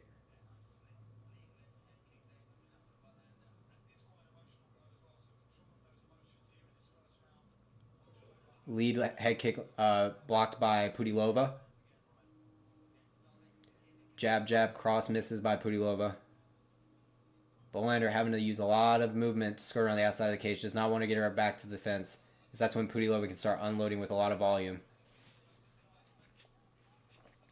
Pudilová trying to get her range with that jab. Ooh, lead head kick almost lands by Bolander. Trying to time that jab as Pudilová comes in. Looking like Pudilová might win this round so far. Looking faster, landing her straight shots. I have no clue, honestly, Ben. I haven't used that in a while. Outside land kick lands by Bolander. Pudilová still having to skirt around the outside. All right. Jab still. Good footwork by Pudilová. She keeps a good pace on her, but Bolander lands a nice three hook combination. Lands on the chin. Gets that double leg with 10 seconds left as Bolander stuffs it down, but Pudilová trying to throw elbows from bottom to make sure no points get scored on her. So that way Bolander doesn't steal this round. Ooh, man. I don't know. That's a tough one. I think we're gonna see some judges going both ways for that one. I think we're gonna see judges definitely going both ways. That one was a little hard to call. You think Emiliano? You think Pudilová is gonna take that round? I think Pudilová was definitely more active throughout that whole round. Definitely more active. Maybe a little bit of the harder shots landing on Bolander's side. Yeah, I'm not sure. That's a tough one. Pudilová, if I was judging it, I think would won. Yeah, that's hard to call. Yeah, I remember seeing that, Ben. I remember way back when I used to have to look for live streams. That was the case. They had like a bunch of different things on there. Man, Bolander landing really clean hooks, though. Oh, all three giving it to Bolander. All three judges giving it to Bolander. They liked the heavier shots and the takedown at the end. Pudilová definitely was more active with the volume the whole time, but Bolander landed the cleaner, heavier shots, and I guess a takedown with 10 seconds left means something in WMMA, sadly. I don't know why, but it does. Don't know why. All right, back in round two. Pudilová back on the gas again, flirting with 1-2s. Lands clean on the chin of Bolander. Oh, and as Bolander tries to circle out, Pudilová lands the lead hook. Pudilová turning up the volume for this round. Definitely wants to just keep Bolander on the back foot the whole time. Bolander finding her jab on Pudilová as she's trying to come in a little too hastily. Skid it. Skid it, Tejas. 1-2 landed by Pudilová. Bolander trying to close the distance with a lead hook. Oh, no problem, Ben. I wish I could take a smoke break right now. Lead head kick landed by Bolander. I like that lead head kick by Bolander. Very similar to what we saw earlier on in the card. If you missed head kick landed by... Oh, I can't remember, but it was a really good one. Oh, Sardari. Yeah, Sardari, man. Dern versus Ribas? Yeah, Emiliano. I'll definitely be here for Dern versus Ribas. I'm going to be dropping a prediction video for that soon, too. 23-5 on the past two UFC prediction videos. So, I got you on that. And I got you for the commentary for sure. All right, both ladies still trying to... Now, pace slowing down a little bit for Pudilová. For some reason now, giving Bolander space to back up. I really liked what Pudilová was doing in the beginning. Kind of, you got to put a pace on Bolander because she doesn't like moving at that higher pace, especially over 5 rounds, I feel. But Pudilová now electing to use the footwork on the outside and land counter shots on Bolander, a nice straight. Bolander not being able to plant her feet at all, which is kind of what you want, actually, for Pudilová. You don't want Bolander to be able to plant her feet down and land her hard shots. Very nice. Pudilová now getting Bolander's back, skirting around the edge of the cage. Bolander blocks that straight from Pudilová. Pudilová, again, just finding that 1-2 over and over, stuffing the shot from Bolander. Bolander missing her head kick a little too close for that one. And Pudilová now getting Bolander's nose bloodied up with this jab. Yeah, Bolander's leaking. Leaking bad. 1-2 landed by Pudilová. Ooh, flurry of hooks by Bolander. Those are pretty much her best weapons throughout this whole fight is the flurry of hooks. But sadly, you can't plant with power on those. Because Pudilová is constantly moving side to side, planting her jab in. Yeah, another jab counter landed, or cross counter landed by Pudilová. Outside land kick landed by Bolander on the counter, though. All right. Now Bolander pressing forward a little bit, getting Pudilová backing up. Pudilová tries to draw in with 1-2, doesn't land. Bolander trying to duck her head, trying to get in close distance somehow. It would be nice to see some more shots of the body. I don't think we've seen 0 shots to the body throughout this whole fight. I just want to let y'all know that. There's been no shots to the body, only leg kicks, punches, and a couple head kicks from Bolander so far. So definitely not a lot of good variety. Oh, hard cross counter landed by Bolander off of Pudilova's jab. Yeah, definitely need more body shots. Flurry by Bolander coming in, gets Pudilová pressed against the side of the cage. Pudilová lands a knee off the break, circles around, and lands a good cross. Nice defense by Pudilová. Bolander now planting her jab. Nice little 1-2 by Bolander. Then lands a couple hooks. Pudilová trying to keep her away with the lead hook jab. Throwing a good amount of combinations and footwork is Pudilová. Circling around the outside, Bolander trying to cut off the cage and get her tracked down, but having a lot of trouble. Is he going to stream? Yeah, I'm gonna stream. Keita. I'm gonna do the play-by-play for it for sure. And we got Keita in the main event, by the way. Keita in the main event. Pudilová now trying to go for her own takedown, but Bolander using the over-under to keep her.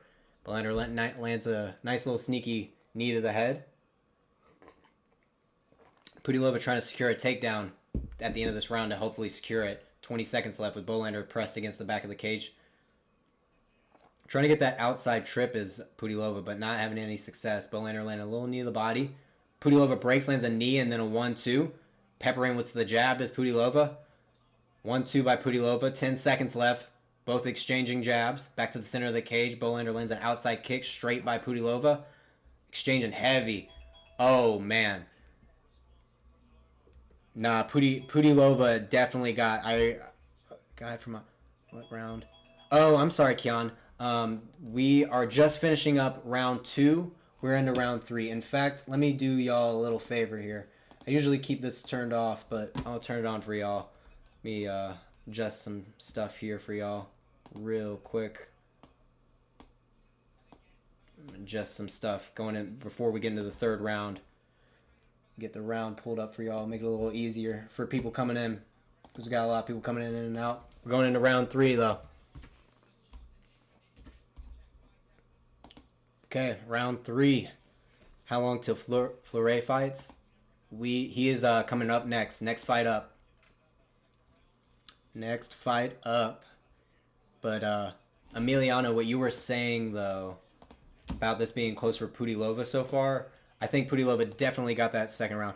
Kian, actually no. All 3 of the judges gave Bolander the first round. All 3 judges gave Bolander the first round. So it's probably Pudilová. I didn't get to see the live scoring, actually. I missed it. I missed the live scoring. I think Pudilová definitely got that second round, though. Bolander got the first round. Pudilová blackened one of the eyes and bloodied the nose of Bolander in that round 2 with the jab. All right, round 3 going up. Oh, no, Davey. Yeah, we're not streaming the fights here. You have to go watch the pay-per-view. I ain't get my YouTube channel taken down to stream the fight here. I'm sorry, brother. Sorry, Davey. All right, Pudilová back to planting that jab, feinting the cross, and got Bolander skirting around the outside. I don't know if Bolander's going to be able to take that kind of damage throughout this whole fight, but Bolander answers with a 1-2 and then a lead head kick. Got Pudilová skirting around the outside now. Bolander up in the pace for this third round, landing her jab. Kind of mirroring the stance of Pudilová a little bit now. Okay, little feint with the jab and then closes the distance as Bolander and gets the body lock against the cage. Pudilová frames off with the forearm against the face and breaks off though. All right, back to the center. Pudilová pressing on Bolander. Still planting that jab. Cross misses from Pudilová. Now lands that one. Bolander chasing her down a little bit. Ooh, good cross landed by Pudilová as Bolander shoots a single leg. She's pushed Pudilová against the cage, still holding on to this single leg. Landing little dirty boxing shots while she's holding on to the leg. Got her foot stuck between her legs, does Bolander. Nice. Good single leg control. Pudilova's switching the position, though. Got Bolander now with her back against the cage and the underhook. Going to want to probably break again and get back the distance as Pudilová, but keeping this position, throwing some shoulder strikes. Good head control by Pudilová. Yeah, it is. Body shots called this fight exactly how it is. Body volume versus body shots. Oh, off the tie clinch. Bolander lands a nice couple knees to the head. Pudilová lands off the break, though. Yeah, very hard to call so far as well. Very hard to call. Bolander circling around Pudilová while Pudilová still pumps out that jab. Bolander doing a good job parrying and swatting away the shots where she can, though. Trying to adjust, but Pudilová does a good job of mixing up the rhythm as Bolander tries to close the distance in when Pudilová backs up, catches her. But again, as Bolander tries to throw a lead head kick, Pudilová just peppers with the jab. It's hard for Bolander to land that lead head kick at all.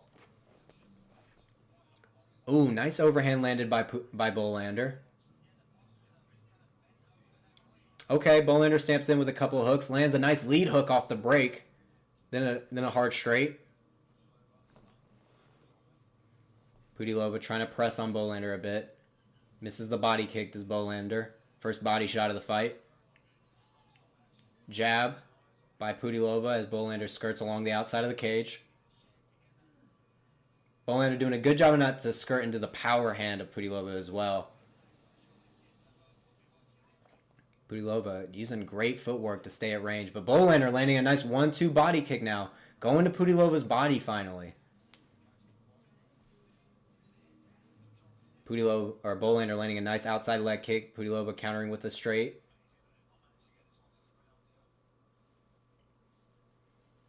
Yeah, definitely 1-1. Probably according to the judges' scorecards too, because I missed that live scorecard in the second round. Appreciate y'all. Uppercut, lead hook, almost lands by Bolander. Bolander very keen to the defense for Pudilova's straight cross now, or jab cross now. Both ladies just slightly out of range for their big shots, though. Always just slightly out of range.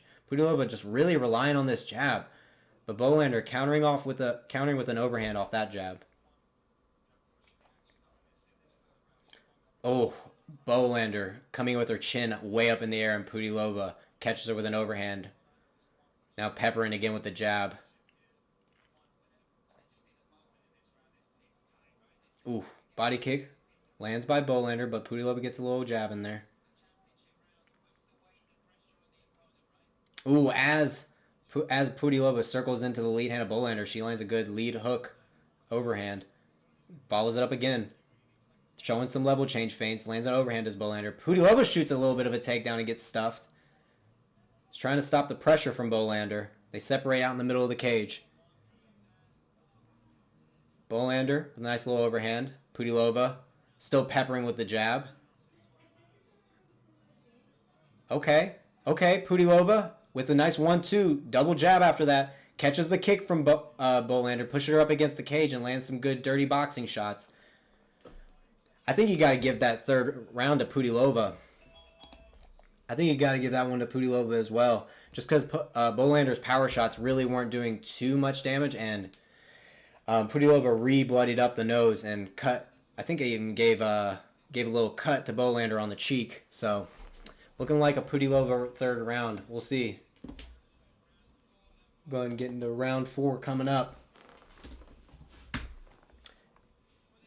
Shout out to my fiance for this tea, by the way.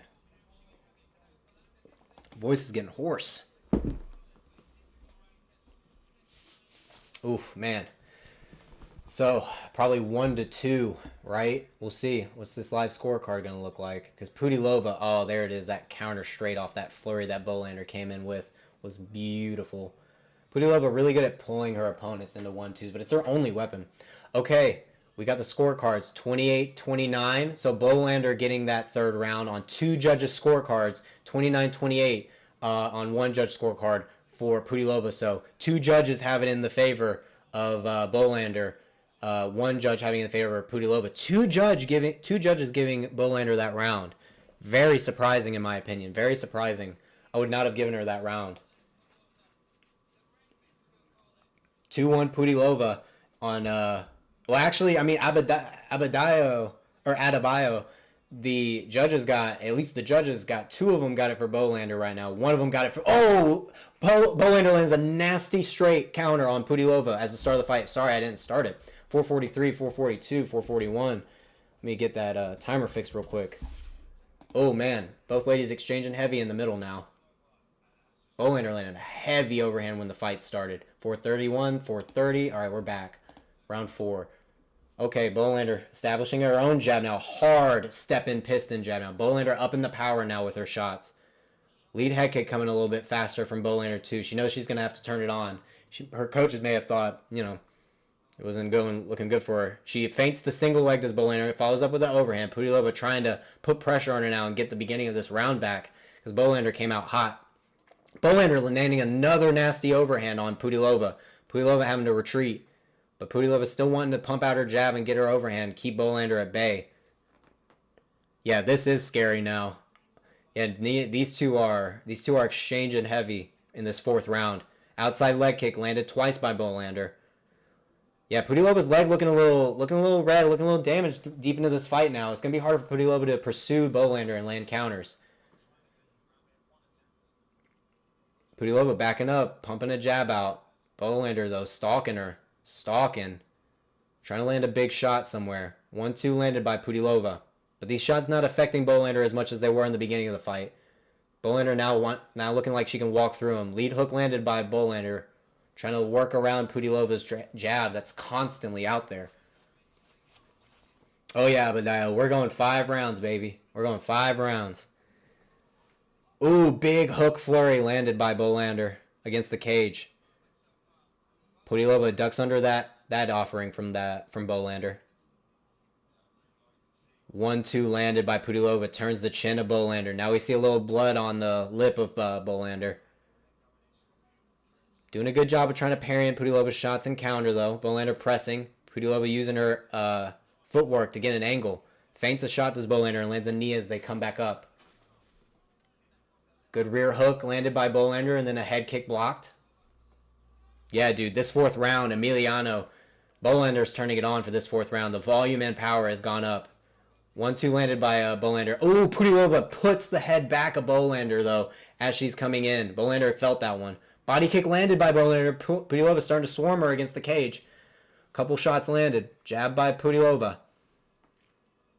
Pudilová trying to keep her against the back of the cage, using this momentum that she's got here. Lead hook landed by Pudilová. 1-2. Nice jab by Pudilová. Bolander missing with her hooks that she's offering. Straight counter by Pudilová. Pudilová pulling away in the second half. A hook to the body by Pudilová out of nowhere. Finally. Oof. Outside leg kick lands by Bolander. Straight by Pudilová. Pudilová cutting a strange angle, putting her own back to the cage when Bolander had her back to the cage. Interesting choice by Pudilová there. Okay, back to the center. Pudilová pumping out the jab. Both ladies feeling the wear and tear of this fight so far. 1-2 landed by Pudilová. Hard body kick landed by Bolander as Pudilová punts out a jab. Bolander trying to cut distance, feinting. Pudilova's turned Bolander now, skirting along the outside of the fence. Jab 1-2s landing by Pudilová, rolling off the shots of Bolander, coming in and out. Bolander lands one on the chin there though, gets Pudilová backing up, lands a deep one there. Bolander decides to shoot a takedown as she's hurt Pudilová and gets her backing up, but gets stuffed and now gets turned around in the cage. Now it's Bolander with her back against the cage and Pudilová has the clinch. Why would you shoot for a takedown there right when you hurt her? Oh no. I did not like that from Bolander. Now she's got a mouse under both of her eyes, does Bolander. Pudilová has been marking up her face really bad. She's looking close to what she looked like in the first fight. Bolander does. A lot of people are going to be calling robbery if Bolander wins this because of how much damage Pudilová has put on her face, to be honest. This is going to be very interesting scorecards. Bolander turns the position for a second, but Pudilová gets it back against the cage, trying to land knees to the head. Both ladies trying to throw a little flurry shots at the end. Make sure they look good in the judges' eyes. But it's going to be very interesting to see what the judges scored that one. I'd be very interested to see what the judges scored that one because Bolander landed harder shots. I could see them giving Bolander that round possibly because of the damage given, at least in the 4th round. But I'm surprised that judges didn't give Pudilová the 3rd round.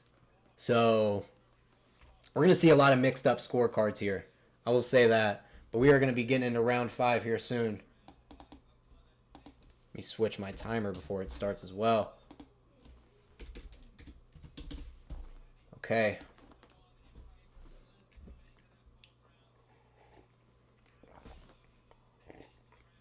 Get a little sip of my tea real quick.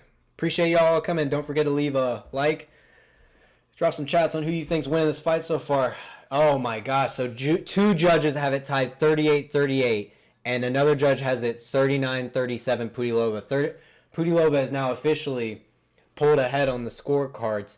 But if Bolander can win this 5th round across the board, she should win the fight by split decision. Oh man. So this is coming down to the 5th round. We're going down to the end. Bolander's face looks absolutely mangled on both sides. Bolander immediately closing distance and getting Pudilová backing up. Oh my gosh, they're exchanging crazy 1-2s. Pudilová keeping her rear hand up though so she doesn't get caught and just pumping out a jab. Staying fundamental. Trying to circle side to side as Bolander pursues her, throwing heavy rear hand shots. Bolander's on a mission. Oh my gosh, Bolander chasing her down. Pudilová trying to scale on the outside and just keep pumping a jab. Straight cross lead hook by Pudilová lands clean on Bolander's head. Pudilová circles out of the way of that lead head kick and then circles Bolander's back to the cage herself, back to the center of the cage. Pudilová looking really good right now with all this pressure getting put on her. Oh, great IQ. As Pudilová looks like she's circling away from Bolander, decides to come in for the body lock and gets Bolander's back against the cage. Very, very good job from Pudilová. Very smart. Slow down Bolander. Get her tired. Don't let her get heavy shots off. Drain her energy. Bolander breaks it apart, but Pudilová lands shots off the break. Now they're back to the center of the cage. Pudilová with the 1-2 and then a jab. Lands. Bolander still trying to pursue now. Pudilová back to skirting around the outside of the cage and pumping a jab. Bolander trying to parry, trying to head movement.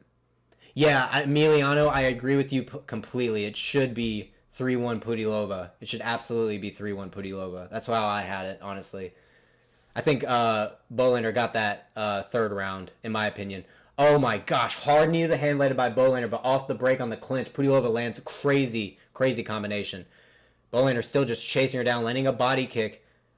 Pudilová skirting around the outside of the cage, landing her 1-2. Bolander just chasing, landing another body kick, trying to tire out Pudilová. But Pudilová peppering. Bolander landing a couple of hooks of her own, backing Pudilová against the cage. Misses the head kick. Pudilová circles out back to the center of the cage with 3 minutes left.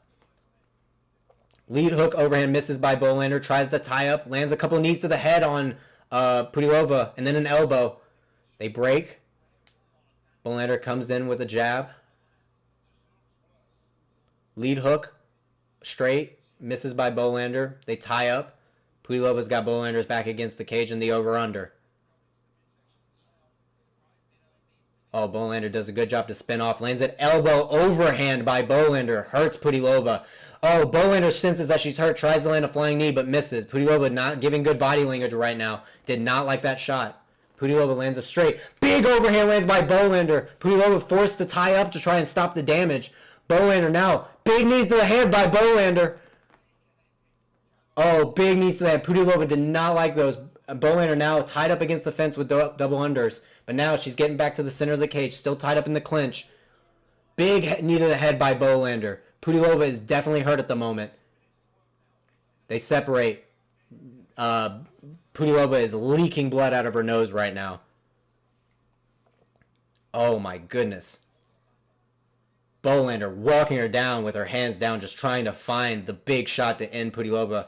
Actually, she doesn't even need it. She just needs to win this round. Bolander, though, looking like she's stealing it. Head kick blocked by Pudilová, but overhand lands by Bolander. Big overhand left hook over and over by Bolander, landing on Pudilová for free. My goodness, Pudilová with all that footwork and movement, tiring by the end of the 5th. Her head's swelling up a bit too. Pudilova's is a bit. Oh my goodness. This fight is amazing. This fifth round is absolutely fire. Body shot. You're not wrong. Jab hook landed by Bolander. Throwing the flurry. Pudilová does a smart thing to tie up in the body lock. Bolander trying to hit the wizard kick takedown. Switches position for a second, but Pudilová gets Bolander's back against the cage again. Great scramble so far from these ladies. Pudilová trying to hold on to this over-under so Bolander can't land any more shots, but oh my gosh. Bolander with the outside trip, but misses and gives up the back on to Pudilová. Pudilová now with the body lock. Bolander grabbing her wrist though and separating. Lands a big overhand off the break, does Bolander. Whoo! Drawback, we don't got the live streamer, but we got the play-by-play for that fight coming up next. You're going to have to watch it on OKTAGON TV. Over head kick lands by Bolander, then follows up with another lead head kick. Oh my goodness. This is an amazing fight. Amazing fifth round. Step in knee to the head by Bolander. Pudilová just eating these shots to the chin. Both ladies looking beat up. Single leg takedown attempt by Bolander misses. Gets stuffed by Pudilová. Pudilová spins to the back, starts raining down shots from the turtle. Bolander stands up. They break. Ladies exchanging jabs for the end of the fight. Oh my goodness. Both of these ladies are warriors. That fifth round was insane. Insane. Bolander coming out with the win at the end. That was crazy. Hey, cinema. Man. Although I'm not going to agree with the scorecards. Because Pudilová, I think, technically won on scorecards. Bolander still put up a great fight and definitely won that fourth and fifth round, in my opinion. Like, Bolander showed over the course of the entire fight that she comes back in the fourth and fifth, which is really great to see. Man, that was a great fight. Great fifth round. But Bolander going to come out with the dub here. Let's see. What was the results of this poll here? What was this? Does Severino make it back into the UFC? 58 people voted. Very close. 50-50 split almost. 53-46. All right. I mean, Severino might make it back. I think he will. If he needs to stay undefeated, though. He can't lose. And he definitely can't get finished. If he gets finished in any capacity, UFC ain't going to want him. It's like, okay, you bit someone and you're not undefeated anymore, so you're definitely not coming back. Great fight, though. Great fight. Really good fight. It's going to be a very controversial scorecard. They're going to be like, run it back again? Run the trilogy? Like, I mean, it's going to be split decision. It's going to be split decision again. Yeah. But 3-2 Bolander is going to end up being the scorecard for sure. I think you could... So, what is it? Body shot bets. Yeah. So it could. So obviously, some people think Bolander win, in my opinion. I think it's going to come down to that first round. The first round for me, it's going to come down to. First round was incredibly close, and the fourth and fifth were definitely to Bolander. My God, look at the monkey in the back sitting like he's a Hamzat and Darren Till. The monkey is killing me. I hate him. Split decision. New women's bantamweight champion, vacant title. Going to Cecilie Bolander. Oh my goodness. Big celebration. Very emotional. Dang, dude, she is screaming in there. Yeah. Round one was super competitive. Like, I'd have to rewatch that. Cecilia, very emotional, winning her first belt at 4-1 now. 4-1, 30 years old. Beating a UFC vet who is game. Lucie Pudilová is game. She's here to strike. She's here to put on some damage. So, great fighter. Great win early on in her career. Great stuff. And we got that prediction right. We did predict Bolander, so here we go. Hey. Here we go. Look like TJ also got Bolander too. Let's go. Everyone here went for I think a few people went for Pudilová. We had a couple people calling out Pudilová, but looks like we got it. We got the Bolander pick. I was a little worried about it for a second there. But Bolander, like we were talking about earlier, fighters who lose close fights like this, who are early on in their career, they're gonna take that loss a lot more deeply than someone who's had an established career. They're gonna want to mentally want to come back stronger if they're really the monkey is hanging upside down in the background of the Octagon interview right now against the cage. I'm taking a screenshot of this. Oh my god, it went away right when. Oh wait, I gotta get a screenshot of this freaking monkey. Oh my gosh, this guy is a menace to society. Tell me you guys see this right now. What a clown. Ruining this lady's big moment. Being a goof in the background. I think this guy in the monkey suit's a fighter, low-key. I think he's a fighter just like enjoying himself. He's making a little extra money on the side, maybe? Oh my gosh, what a guy. Let me see what she's saying. Forever grateful. Love this sport with all my heart. Ooh.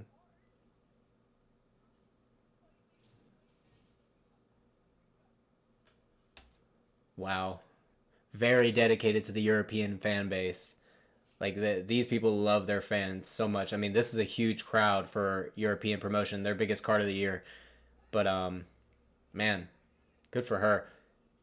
And again, if you guys forget, like, she started her whole career, like, going just like on a crazy armbar spree on people. Like, round 1 armbar finishes. And then round 3 armbar finish. And obviously evolved her game, you know. Completely changed up to beat a striker. Like, Pudilová is a striker. So, you got to be impressed. You got to be very impressed. I don't know about 135, though. I would feel like probably need to make a little bit of a cut to 125 in the future if you ever want to move on. Oh, and it's illegal in Norway. Norwegians trying to get their sport recognized in their own country, too. That's awesome. Good for her, man. Good for her. Great win. Great win. Now, here comes the tough question. She'll obviously, I think, fight in this promotion a bit more and defend her title from who they can find. Emilio, you're way ahead of me. I was going to ask that same question in the poll because I'm curious of what we think. If Pudilová should, or not Pudilová, Bolander should go to the UFC. If she does, I think she needs to go to flyweight. You are 5'5". You have a shorter reach than I'm pretty sure she had a shorter reach than Pudilová when you compare the two. You're not going to do well at bantamweight, especially now with the competition that's there now. I mean, my God, imagine her versus Kayla Harrison. I mean, geez. So yeah, hopefully we see her if she comes to the UFC. We see her at flyweight. So let's try to keep that in mind if we're thinking about UFC matchups, like a her versus an Alexa Grasso, you know, her versus a Natalia Silva. Natalia Silva, I think, would probably win that. But yeah, Emiliano, me and you on the same page, brother. Same page, brother. Yeah, agreed, Tejas. I think they'll definitely keep her in this organization for a bit. Probably defend her belt. Maybe you'll shop around in other organizations. Was in Cage Warriors for a little bit there. But I think we'll definitely need more experience before she gets there. I don't think she's ready yet. I think you need like a couple more fights. Maybe if you can find another UFC vet to go against, I think that would be good prep. But yeah. Who do we got for our next bout? Karlos, Vémola. I know a lot of people have been waiting for our boy Will Fleury here. We did pick Will Fleury for this one. We're going with the Fleury pick. No, probably might be picks all over the place, honestly, for this one. I could see it. But we are going with Fleury for this one. Yes, she has to work on takedowns. I bet, you know what, Tejas? I would be curious. She does a good job feinting the level change, but actually finishing the takedown. Obviously, Pudilová has a ton of experience, so might be a little bit harder. But I wonder if all those arm bars are. I wonder how they started. Were they from bottom? Were they from like a judo kind of throw, like kind of like a Ronda Rousey style? I think she needs like 3 fights and a good finish. Emiliano, I think that's a good plan. Let's get her on that plan. Let's send her an email. Be like, hey, here's the game plan. I agree with you though. Who do we got for the next one though? Let me go ahead and get the results of this this poll here. Yeah, okay. Some people think she's ready now. I don't think so. I think she definitely needs a little bit more experience, but here's the real question we got coming up next. Man, still riding high from that Igor Severino fight, honestly. UFC needs female fighters. Body shot back. So that's a good question.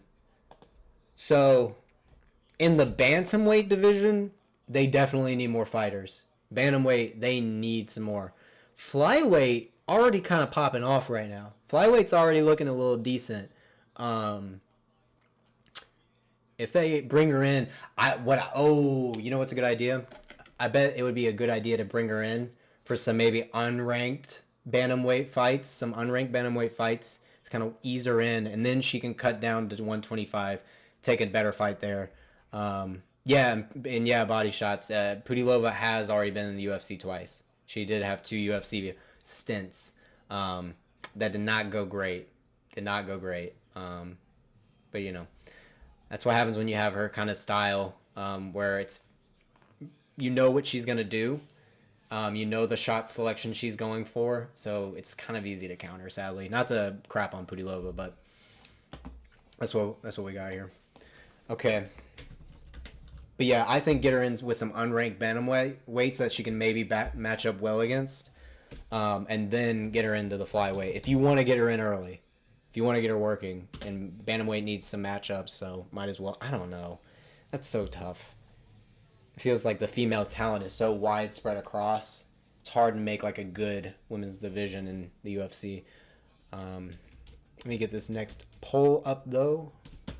Who wins? But I don't know.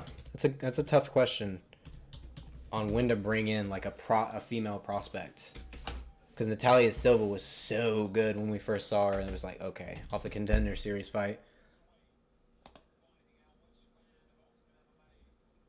Isn't Fleury Sheamus' brother? You talking about the WWE fighter? Or the WWE wrestler? Is that what you mean? Tejas, I know you're not bringing up the fucking... the WWE wrestler right now. Oh my gosh. I barely watched any WWE at all, but I remember that dude. That dude was a goofball. Big old goofball. Oh, man. Still haven't gotten into our co-main yet. We're still waiting on everyone to come out real quick. Vémola fighting out of London, England. I didn't know that, actually. I wonder if they've actually came around in each other's circles once or twice. That one's up next, Mikhail Hulik. Yeah, Vémola's about to start right now here soon. They haven't started walking out or anything, but it's the next fight up. So probably like 5 minutes at most is when the next one starts. I appreciate y'all coming by. Let me know what kind of prediction videos I want to see. I've released a prediction video for Fury Pro Grappling. Only got one wrong last night, so that was fun. But I'll definitely try to release one for Ryzen before New Year's Eve. I'll hopefully get it out tomorrow, so y'all can see that right before we stream it. Yeah, no, this fight's not going the distance, Emiliano. Definitely true. Fleury being this big. Yeah, no, again. Oh, well, this is like a decently big favorite, but off of someone with this much experience, and he's the reigning champ, I'm pretty sure. He is the reigning champ, I think. Yeah. Let me just double check. And also a former UFC fighter. How long ago was his UFC stint? Or did he have a UFC stint? No, I lied. Oh, wait, no, yeah. Way back in the day. Way back in the day. All right. Yeah, the odds are are something, especially against someone with this much experience, this much power. And wait, I didn't even check if that was the title fight in his last fight. And on his this is second title defense. Might be his second title defense. So who knows? I definitely don't. This is definitely a weird one for me. So I mean, honestly, if anything, you should bet on Fleury. I think he's gonna win. But nothing wrong with a little sprinkle on this underdog. Nothing wrong with a little sprinkle there. If you guys watched my my picks for Fury Pro Grappling, it was Damian Melendez versus Quinn. Quinn was 42 years old. 42 years old going against a Melendez. UFC on Fuel TV is nefarious, Ben. Chaos with the hot prediction getting the knockout for Fleury. But Quinn was 42 years old going against a 36-year-old Damian Melendez. And only thing that made me think like, hey, dude, this is still a good underdog to pick is because Quinn had a basic jiu-jitsu game that is tried and true, and he sticks to a game plan. And those are the things you need to look at if you want an older fighter to beat the younger fighter, especially when it's only separated by 4 years. Does the guy stick to a game plan? Does he have a tried and true style that can win against anyone on any given day, but maybe just gets beat out by someone with also a very good style, but has those athleticism traits that are going to overpower? But again, I predicted that emotional underdog on a 42-year-old beating a 36-year-old. So you just got to look at a few other things, you know? That's just how I see it. But obviously, I don't think that applies to everything. But hopefully we'll get into our co-main event soon. We're still yapping on the stream right now. Going into our light heavyweight title fight. 6 foot tall Vémola, 6'3" Fleury with a 2-inch reach advantage. Fighting out of SBG.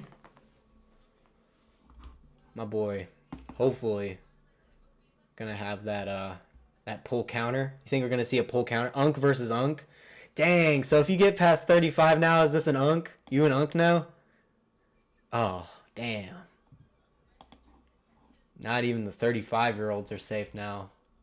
Unk versus Unk for real, though. And also, something I noticed is the recency of both these guys. Like, they got really consistent fight schedules. So I like that. Paper plane competition. Oh my gosh. Killing me.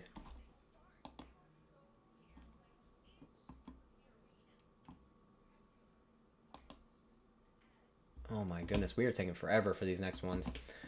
Oh my goodness. But yeah, so who do we got so far? Oh, Vémola receiving most of the votes. Very interesting. Hold on. Is there some game I'm not keyed to right now? Hold on. Whoever's picking Vémola in the chat, let me know why. I want to know. Because everyone who's talked in the chat so far has picked Fleury. Alright? But there's more people voting for Vémola. I need to know why. I need to hear this rationale real quick. You know? Because obviously Vémola's built like a brick shithouse, but, you know. And now even more votes are coming in for Vémola. Okay. Yeah, I'd like to know. Then how old is UFC heavyweight champ? Talking about John Jones? He's like 37, isn't he? John Jones, he's 37. Oh yeah, John Jones is an unk at this point. John Jones is definitely an unk at this point. But that was like him versus Stipe was like unk versus grandpa. You know what I'm saying? Unk versus grandpa. Emiliano, they probably see the experience. Yeah, that's what I'm saying too.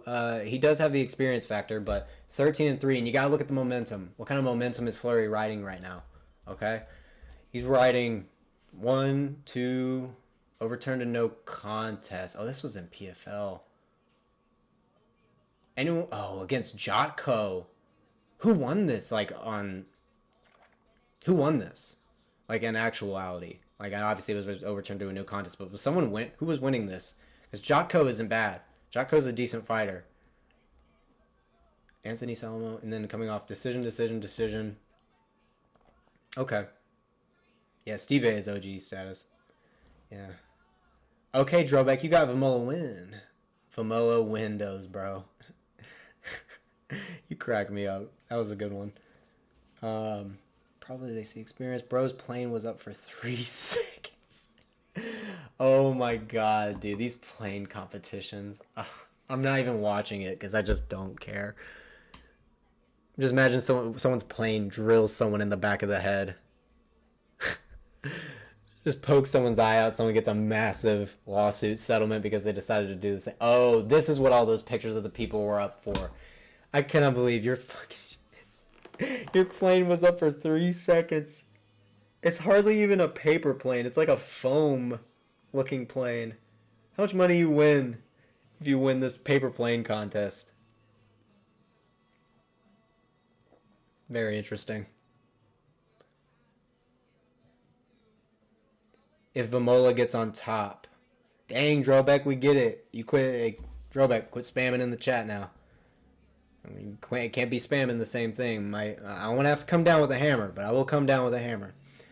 He literally just hit someone with his plane. Oh my god, that's what I'm saying, bro. Someone's about to get a massive payout here in a second if they're not careful. Oh my gosh. Craziness. These people. What is up with them?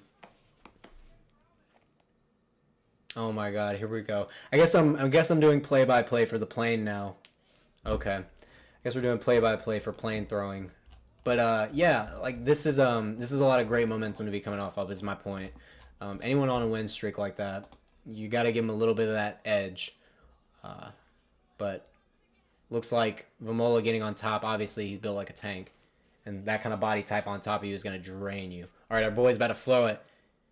He very light throw, 3 seconds, 4. Oh, this one's going. This is a beautiful. He just a little tap, little tap. And Fleury's not good off his back, as are most guys from SBG Ireland. Am I right, Body Shots Bets? Yeah, as are most guys. Okay, Fleury did win versus Jotko. Okay, thank you. I appreciate that. Yeah, barely. Okay, barely winning by versus Jotko. That's a little more worrying. Drobek, you keep spamming, dog. I'm gonna drop a timeout on you. Dang, hold on. How big is that check?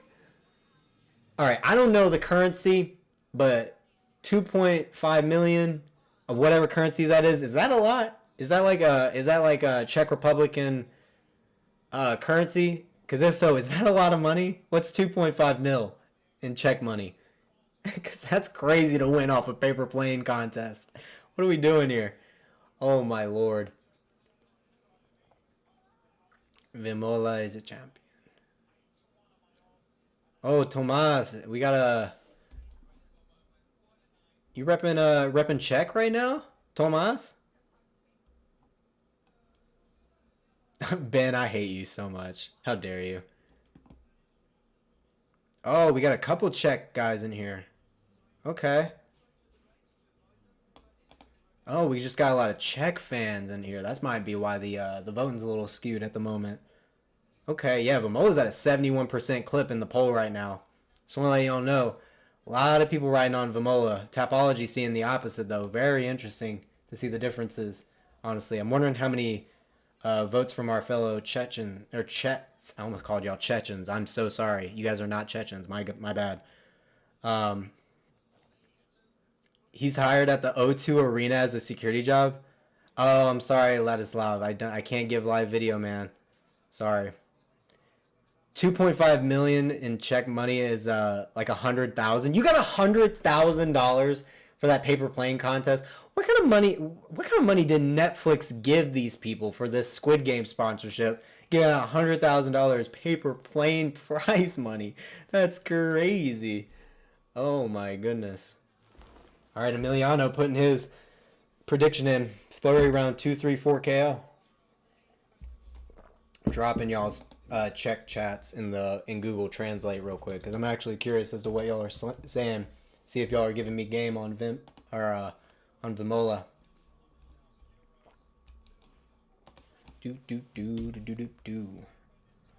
So this is, he said, who is Czech? He hopes to win. Isn't Vémola's out of the Czech? Oh, you were asking who in the chat's Czech. Oh, okay, I got y'all. Okay. Hey, y'all, drop some flags down. Let me see the flags. I'm actually interested to see now. Yeah, we got a lot of people in here now. Now we're getting our next one coming up. Karlos Vémola versus Will Fleury.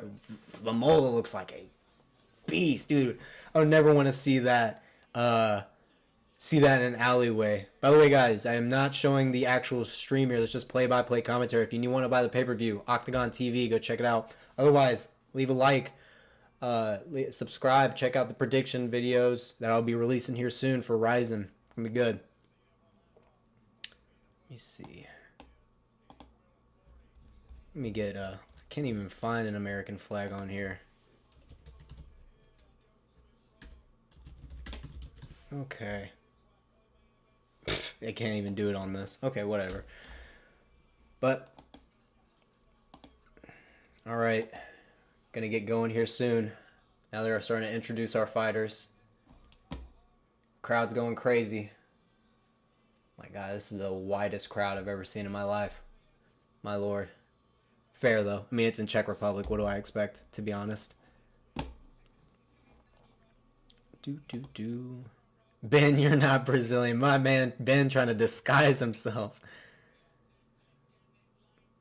Oh, okay, McLovin. Appreciate you giving me some game. Okay. So if he still has a chin or not. Let me see. What's his most recent? He did get KO Tico 11 months ago. See, let me just see what the recent losses are. Does he only have 2 losses by TKO, though, in the first round? Okay. How dangerous is Fleury in the first round, though? What was the knockout?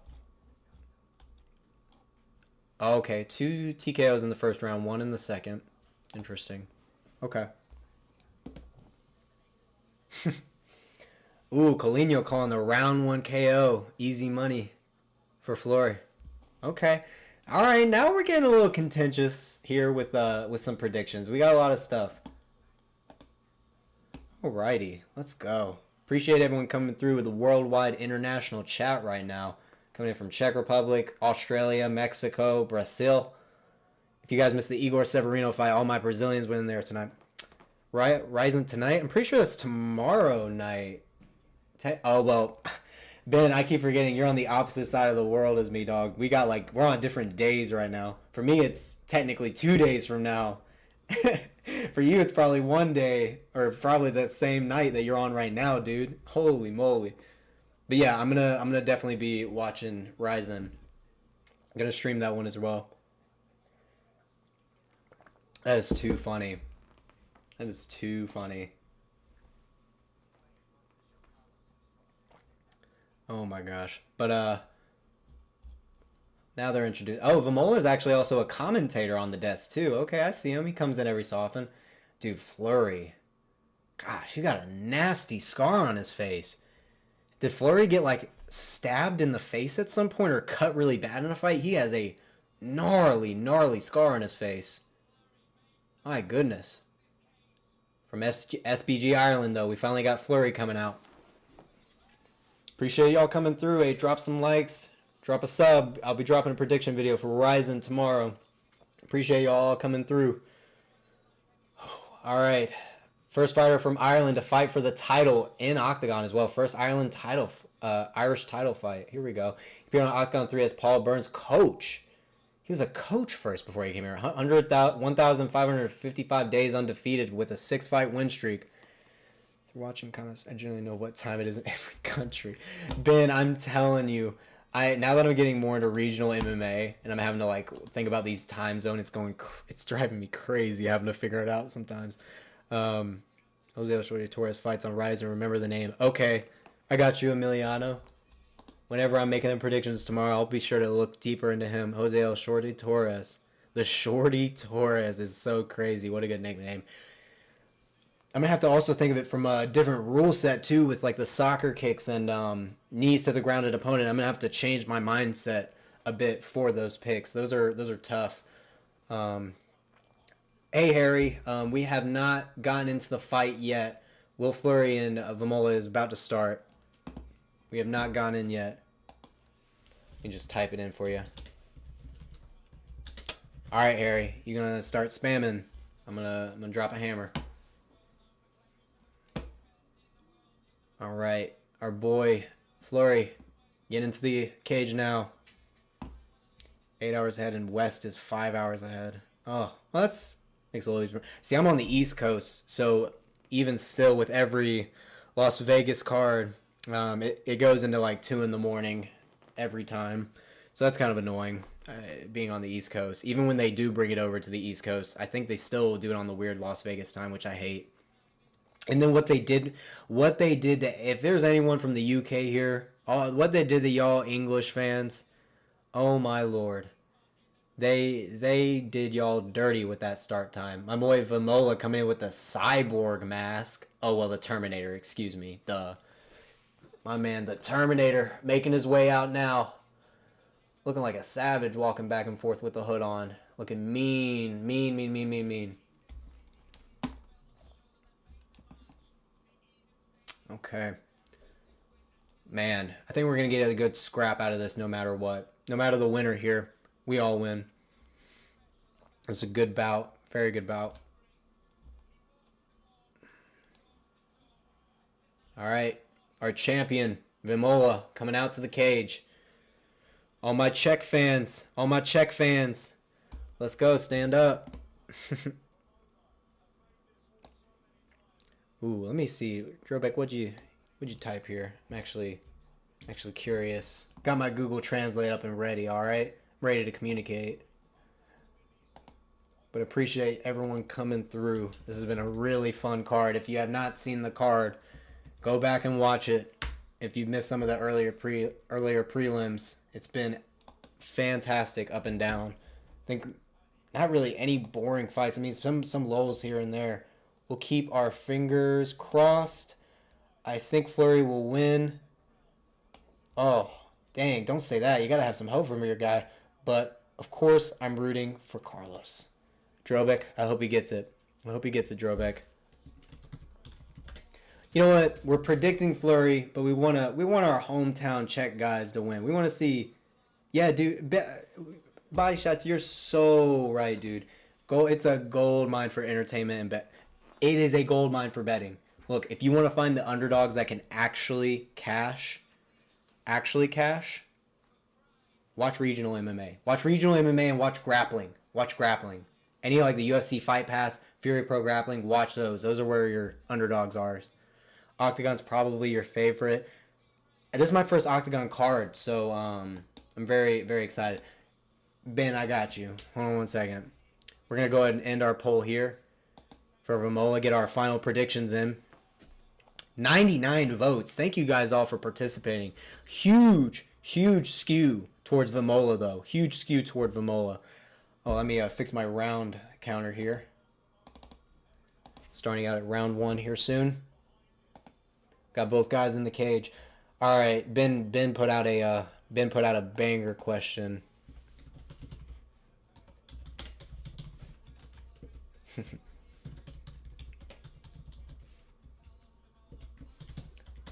This is the real question I should have had up the whole time. For the whole stream, actually. I'm so sorry, Ben. Honestly. Truly.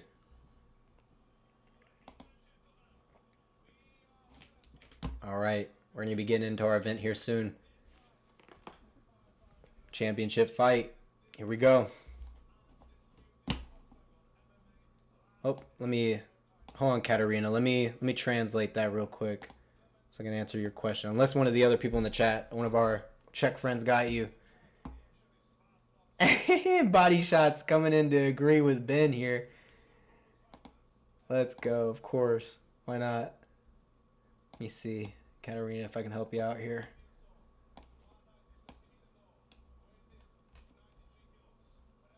Alrighty. Okay, good. It looks like Drobek's got you.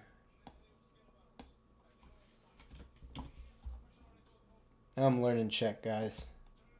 Well, hello, will I see the live stream here? No, you did not ask me for the live stream in a different language. I hate you people sometimes. Oh my god. Ben. Oh my gosh. I agree. I could not agree more. It's different once you get in a different setting, you know what I'm saying? Alright. Now they're introducing our man, Vémola. We're predicting Fleury, but we're rooting for Vémola. We're rooting for our hometown man here. All right? Rooting for our hometown man. Well, obviously body shot bets. This is a other level that we don't talk about. That is the rarest of rare, all right? All right, Emiliano predicting the Fleury KO here. Let's go. Maj, there's no live stream here. If you want to buy the pay-per-view, it's in the OKTAGON.tv if you want to go buy it. Central Freeland, the match is about to start now. We're getting our people announced in now. Vémola's getting his intro as the champ. Oh, Slim, did you ask at some point? Oh, Slim, yeah, no, you're not going to be able to see it here. Um, you're gonna have to go to Octagon TV and buy the pay-per-view. It's only like 12.99 euros. It's really not that bad. All right, here we go. Yeah, dude, the Irish dude is massive. He's huge. But Vémola, a lot of experience, and if he does get on top, it's gonna look bad. Those SBG Ireland dudes, they're not that great off bottom. They are not. Vémola looking mean, looking like he's ready. Vémola got one of his eyes crossed. All right, here we go, round one. Vémola circling around. Southpaw orthodox. Vémola with a huge overhand to start. Trying to get in on the takedown already. Got Fleury's back against the cage. Fleury follows up with a knee up the middle. Vémola swinging wild hooks. Fleury locks up the clinch and turns Vémola's back to the cage and trying to get the ankle pick now. Fleury, okay, trying to get on top of Vémola. Working what we thought would be kind of the opposite game plan, but doing really good here. Controlling Vémola's leg, getting him down to the ground. Fleury now locking down the top half guard. Vémola got a bit of a knee shield. But Fleury neutralizing the heavy power that Vémola was coming in swinging with. Downward elbows from Fleury now. Looked like that was a 12-6 elbow. Someone was asking if 12-6 elbows are legal in Octagon. I don't know. Someone dropped that answer below. I'm actually very interested. Fleury now got a crossface in this half guard. Trying to work on getting out and through it. Okay. Fleury now kind of keeping himself sprawled heavy on Vémola, not giving Vémola any real chance of kind of building a base back up. But Vémola's a big guy. It's going to be really hard for him to get out from under Fleury. I mean, he's very compact, so he could kind of go to a deep half or maybe dig an underhook, but it's going to be a little bit tougher from this position with Fleury being so much bigger than him, honestly. So 12-6 elbow is restricted. Thank you, Slim. I appreciate that.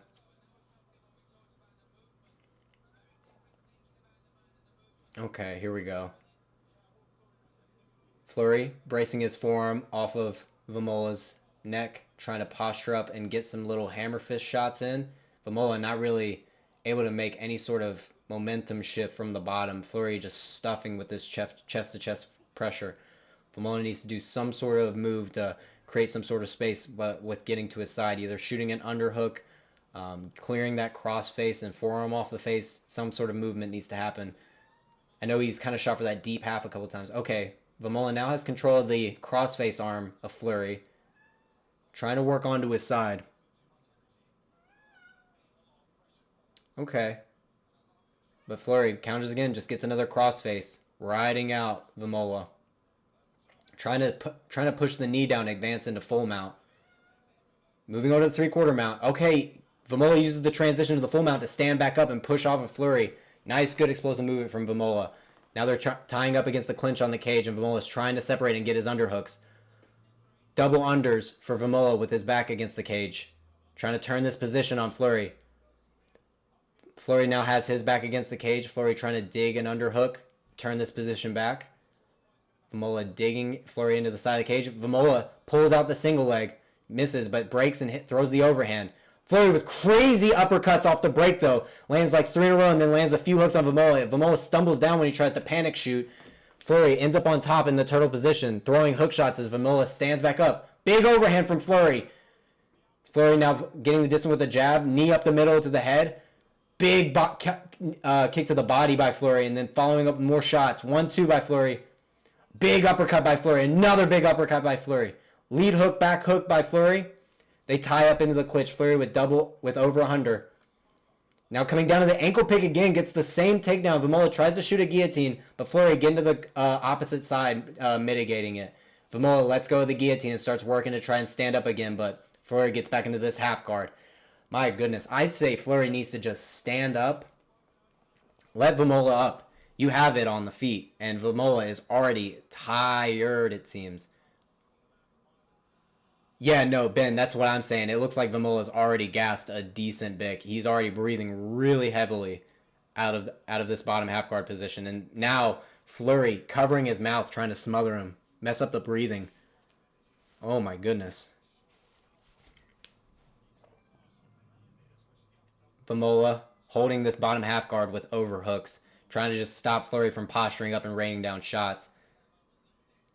Looks like Fleury's looking up at the ref to try and separate it. Yeah, he wants to get out from on top. All right, the ref separates him, lets him back up. Fleury back out at distance. Tries to do the pull straight counter. Does not land. Vémola tying up in the over-under with Fleury's back against the cage. Trying to throw some knees. Vémola trying to break off and throw a big overhand, but misses. Misses again with the big overhand and ties up Fleury in the clinch. Over-under with Fleury's back to the fence. Okay. Definitely a round one for Fleury. Round one Fleury for sure. Okay.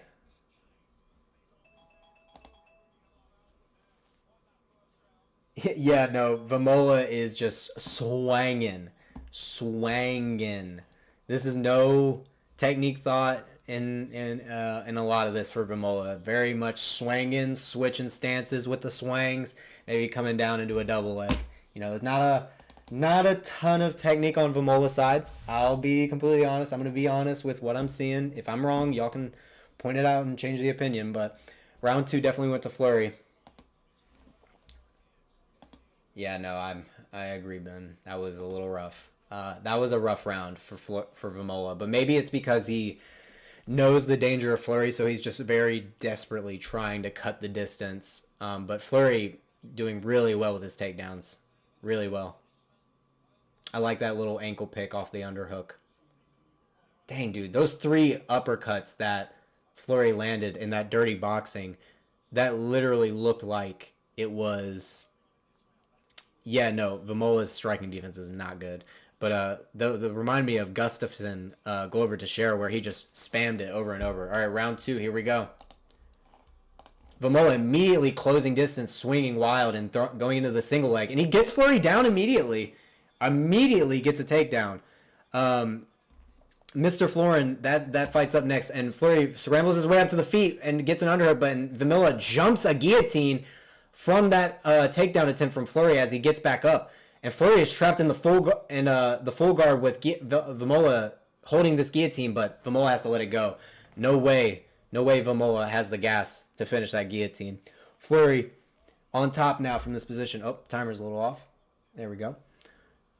Yeah, but Fleury, Colinho, repping those Irish flags, hoping Fleury gets this. Fleury collecting the legs of Vémola, getting back into that half guard. Vémola looking absolutely exhausted on bottom. Again, Fleury just smothering the mouth, trying to break up the breathing of Vémola so that way he can eventually give up the positions, probably get a ground and pound TKO. Yeah, Fleury or Vémola is definitely dying this round. This is rough. Mr. Florin, like I said, he is up next after this fight, after this bout.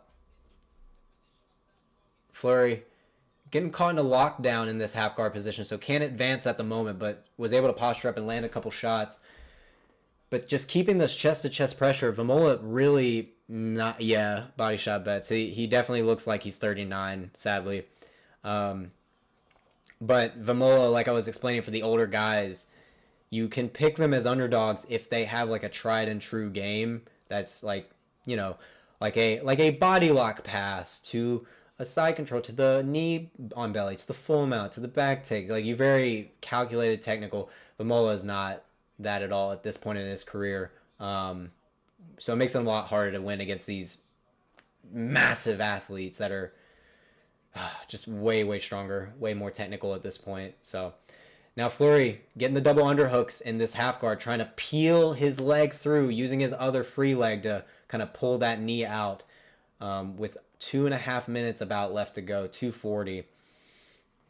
And now Fleury digging a heavy crossface, trying to move into the 3/4 mount maybe. Start to advance this position a little bit because Vémola kind of stalling with the lockdown here. All right, Fleury pushing off the knee, but Vémola blocking it. All right, Vémola doing a good job scrambling back into a knee shield, but Fleury getting the overhook on the arm like in a Darce setup position, but I don't think Fleury's going to try and be going for any submissions here. I think he's just going to continue on the ground and pound and cooking him. Now Vémola taking more nasty shots on the inside from this knee shield position. Started just roll, got held by with some big blue up for 3 minutes, and then I threw up in the bathroom. Ben, I hear you. When I first started my career, and I've had a bunch of tough workouts throughout my life where I threw up afterwards. But those throw ups are for when like you've been out of shape for like maybe a month, and then you're getting back into something and you go way too hard. Who won the first round? Fleury absolutely dominated the first round. And we're looking like we're going toward a 10-8 for round 2 for Fleury if he gets some more heavy damage off. But not enough heavy damage yet to go to a 10-8 in my opinion. Need a little bit more heavier damage to get those. But first round definitely went to Fleury. But yeah, being on bottom, unless you're used to that and that's your main game, it can get very tiring. Guard passing can get very tiring too if you're not used to it though.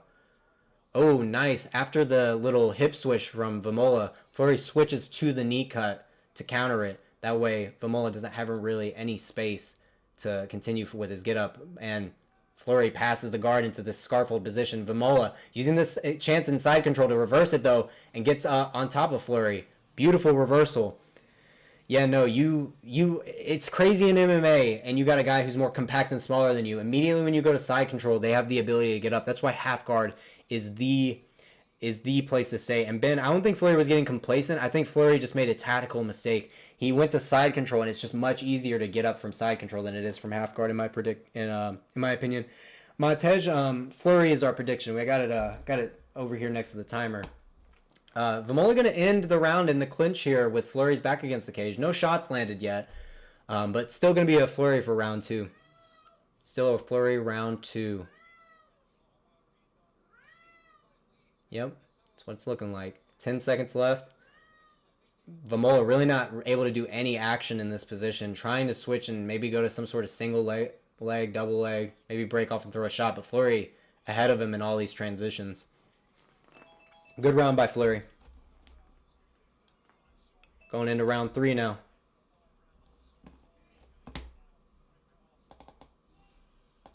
Alrighty, round 3 coming up. Whew. All right. It's Fleury must not really want to stand with Vémola because Vémola's only chance, it seems, is either getting on top and riding Fleury out and tiring him, but Vémola has to get on top to do that, and for a majority of the round, which doesn't look like it's happening with the gas tank Vémola showing right now. Or he has to land a crazy wild shot. But Fleury is dominating this so far. Fleury just can't. Fleury just needs to stop backing straight up when Vémola comes in with his Fleury. He needs to circle away from the cage. He keeps just letting Vémola throw a blitz at him and then cut the distance and clinch up. And the only reason Vémola really, kind of went down there is because he jumped a guillotine at one point for some strange reason. Well, I mean, I guess he wants a finish at this point because it's going to be hard to win a decision against a guy like Fleury. All right. Getting into round 3. Here we go. Again, Vémola coming in with a Fleury, and Fleury just backing straight up, and Vémola in on the single leg. Trips the inside leg. Very nice. Vémola on top in full guard now. Fleury just made the same mistake twice. Just back straight up. You need to circle off. You can't Vémola blitz and then go in for a takedown. You know that's what he's going to do. He's done it both rounds now. Fleury being very active from the bottom, though, throwing shots, trying to switch his hips. Vémola going to take this opportunity to try and pass, but Fleury gets back up to his feet in that moment. Good job by Fleury to get back up to his feet. Over-under against the cage now. Fleury going for his same exact takedown, the little ankle pick off the underhook. Ooh, doing a good job to adjust and trip that outside leg. Very nice from Fleury to switch up his takedown there. Yeah, bro. Vémola, yeah, he's a little bit out of his depth here with Fleury in terms of the athleticism, sadly. But yeah, now Fleury in side control was able to pass the card to Vémola. Vémola framing off, but Fleury doing a good job now of trying to go to the north-south position. Now on knee on belly. Vémola gives his back up to Fleury. Fleury does not get any hooks in, though, in that moment. And now Vémola is going in on the double leg again with Fleury's back to the fence. Ooh, but Fleury doing a good job keeping his legs wide, making sure Vémola can't collect around the backside. But Fleury now switching to a single leg, which is a much better takedown. He's got a lot of strength to pick that leg up. All right. Fleury stuffs the takedown, gets Vémola down to his knees, still pushing Fleury against the cage. All right. Fleury still not circling off this cage yet. Vémola trying to get it on a double leg, but ref's starting to call for some action here. Vémola pulls in the single leg, raises it up for a high crotch, trips in the inside leg, but Fleury pops back up to his feet. Very good job by Fleury. Very good job. Vémola used a ton of energy to finish that takedown. Jab, jab, cross. Big hook by Fleury. He's punishing Vémola for all that. Uppercuts and hooks landing by Fleury. He frames off and then circles off the fence that time. Hooks and knees landing by Fleury all to the head. Fleury needs to land a big body shot right now. Hooks landing by Fleury over and over. Vémola just trying to clinch up the chin on Vémola. Just eating clean shot after clean shot. Big jab lands by Fleury. Knee to the head landed by Fleury. Vémola just eating these shots like a zombie. Big body kick by Fleury. Very nice. Hooks to the head by Fleury. Vémola eating shots. His back against the cage, trying to clinch up and stop the onslaught. Fleury trying to separate. He gets it. Vémola back to the cage. Fleury hits the 1-2, frames off the face of Vémola, peppering with a jab, misses the uppercut. Vémola needs to see where he's throwing, or Fleury needs to see where he's throwing. He's just winging shots and missing. All right, the TKO looks like it's coming. Vémola down on one knee. Stands back up, though, not giving up. Vémola is not giving up at all. This is crazy. Vémola just eating shots. Has the craziest chin and neck you've ever seen, apparently. Fleury peppering with more hooks. Goes to the body that time. Very good shot there. Peppering more hooks against the cage. Needs to separate and get to distance and land a big shot instead of clinching here with Vémola. All right, good. He separates, gets back to distance. Big knee to the head by Fleury. Oh, he's wobbled Vémola bad, and Ref wants it to keep going when Vémola is clearly concussed. Oh my God, he is knocked out standing up. Lands a head kick, does Fleury. Jab. Vémola still swinging wildly. Ref still wants it to keep going. Oh my gosh. Vémola swinging wild overhands from both stances. Oh my gosh. Fleury now shooting a takedown for some reason, while Vémola shoots a guillotine. Oh my God, Vémola has a guillotine on the head. Fleury's having to fight the grips. He gets out of it. Okay, top half guard for Fleury. My God, what is happening right now? Why did the ref not stop that? He said, no, keep going. He literally waved his head up. No, keep going. He literally told the fighter, no, he's not done. He's not done until he's dead, apparently. Oh my gosh, now the ref calling for action because Fleury is not throwing anything from this top half guard position. Vémola holding him in a lockdown. Fleury trying to smother the mouth of Vémola. Not posturing up and throwing shots, just staying in this top half guard position. 20 seconds left. All right, throwing a couple of shots. Fleury unloaded on Vémola. Used a ton of gas to try and finish the fight. There's no way Vémola has the gas himself to come back, right? That's what I'm saying. But Fleury absolutely going crazy in this third round, punishing Vémola for that failed takedown attempt early on. Man, I cannot believe the ref just wants to see these guys dead. He wants to see these guys dead. Oh my gosh. I cannot believe the ref did not stop that. Fleury literally did not want to finish. He wobbled him badly with the knee, and he was on skates and doing the chicken dance like we saw earlier from Severino. And Fleury didn't want to finish him. He hesitated and looked at the ref and was like, "Are we done?" And ref said no. Even though Vémola was hurt bad, Fleury felt bad in that moment and decided to go for the grappling, which was strange. Yeah, I just don't like Fleury's decision-making in a lot of moments. I think he's got really good striking, but it's the decision-making sometimes Yeah, it's about win or die, apparently. Yeah, that's a 10-8 round, right? No? Wait, okay, yeah, that's a 10-8 round. Yeah, all three judges gave that a 10-8 round. Dude, Fleury literally was walking away like it was a walk-off knockout and then held his hands up like, ref, what do you mean it's not over? Oh my gosh. Ben, I'm not going to lie. You missed an insane round. All right, we're starting the fourth round here. Sorry, I didn't update the round counter. I'll do that real quick. Vémola again charges in. Fleury back straight up, and now Vémola's in on the same single leg, and he dumps him down, runs the pipe, and dumps him. Very nice from Vémola. Getting into the top half guard on Fleury. Fleury is going to be tired after that flurry. No pun intended. Now Vémola working from this half guard, trying to get a crossface and flatten Fleury down, but Fleury digging an underhook, doing anything he can to get his bottom leg out and stand back up. Very good from Fleury. He gets back up. They're in the over-under clinch. Vémola pushes Fleury's back to the cage. Fleury now switches the position. Gets that ankle pick takedown. Gets Vémola on the bottom in half guard. Very nice. Yeah, dude, that's what I'm saying, Ben. Like, Fleury, it does start the exact same. Vémola charges in with the Fleury, and Fleury doesn't circle and gets taken down, then gets back up. But, yeah, no, body shot bets, this event literally is, like, regional MMA is more entertaining than the UFC at times. Like, most of the time it's more entertaining. I don't know why. It just is. So, I mean, it's not as high level, for sure. Definitely lower level talent. That's no doubt. But regional MMA is way better in terms of entertainment value, in my opinion. But if you want to see the highest level of technique, it's UFC. All right, Fleury riding out this top half guard position. Vémola just holding on to a lockdown. He's not using it to buck Fleury back and forth, though. You can use a lockdown to pull the leg in, push it back out, pull it in, push it out, and create space. And Vémola's not doing any of that at the moment.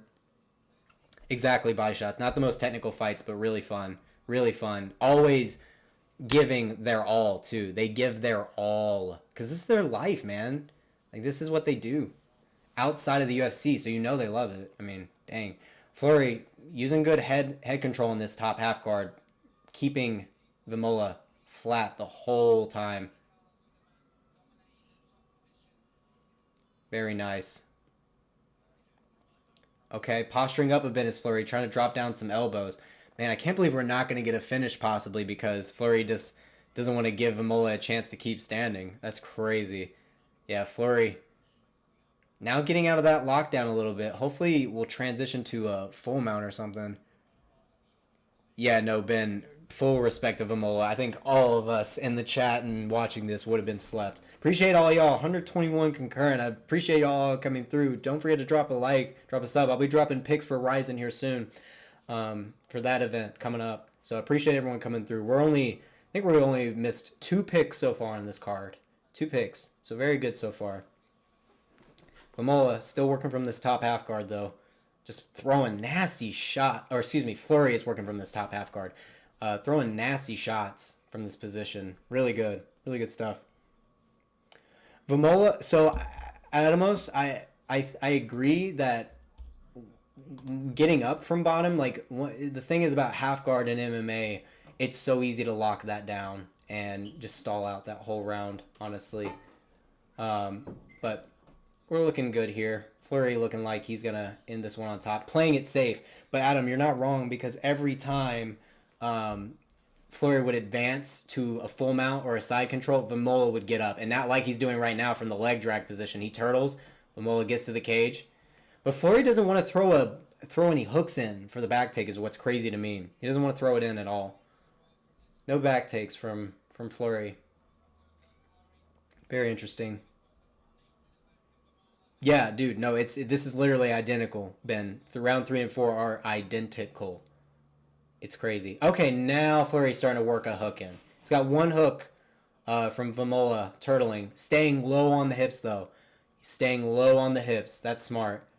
Nice. Now he's weaving that little hook in through. Keeping Vémola trapped up against the cage here. Very good from Fleury. This is what you should have been doing. Oh, Vémola using a good explosive movement. Grabbing the cage for a second there to try and get out. Vémola getting a little desperate trying to get out from under Fleury. Oh, Fleury now transitioning possibly to... Nope, he doesn't want the full mount. Fleury makes a decision there to not go to the full mount and comes back to the half guard. Honestly, smart move. Vémola would have probably gotten out from bottom there. Vémola's been doing good from getting out from bottom, full mount, side control this whole fight. Why does he hate backpacking?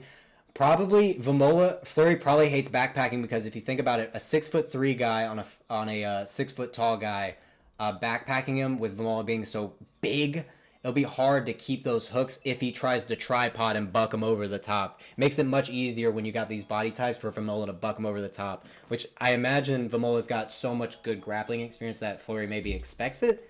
But I would rather see Fleury, risk it a little bit. Go for the back. That's my opinion, though. I don't know if that's correct, but that's my opinion.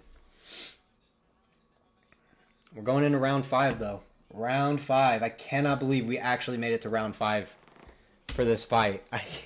Vémola's chin is made of adamantium, vibranium, and a crazy combination of the two metals, all right?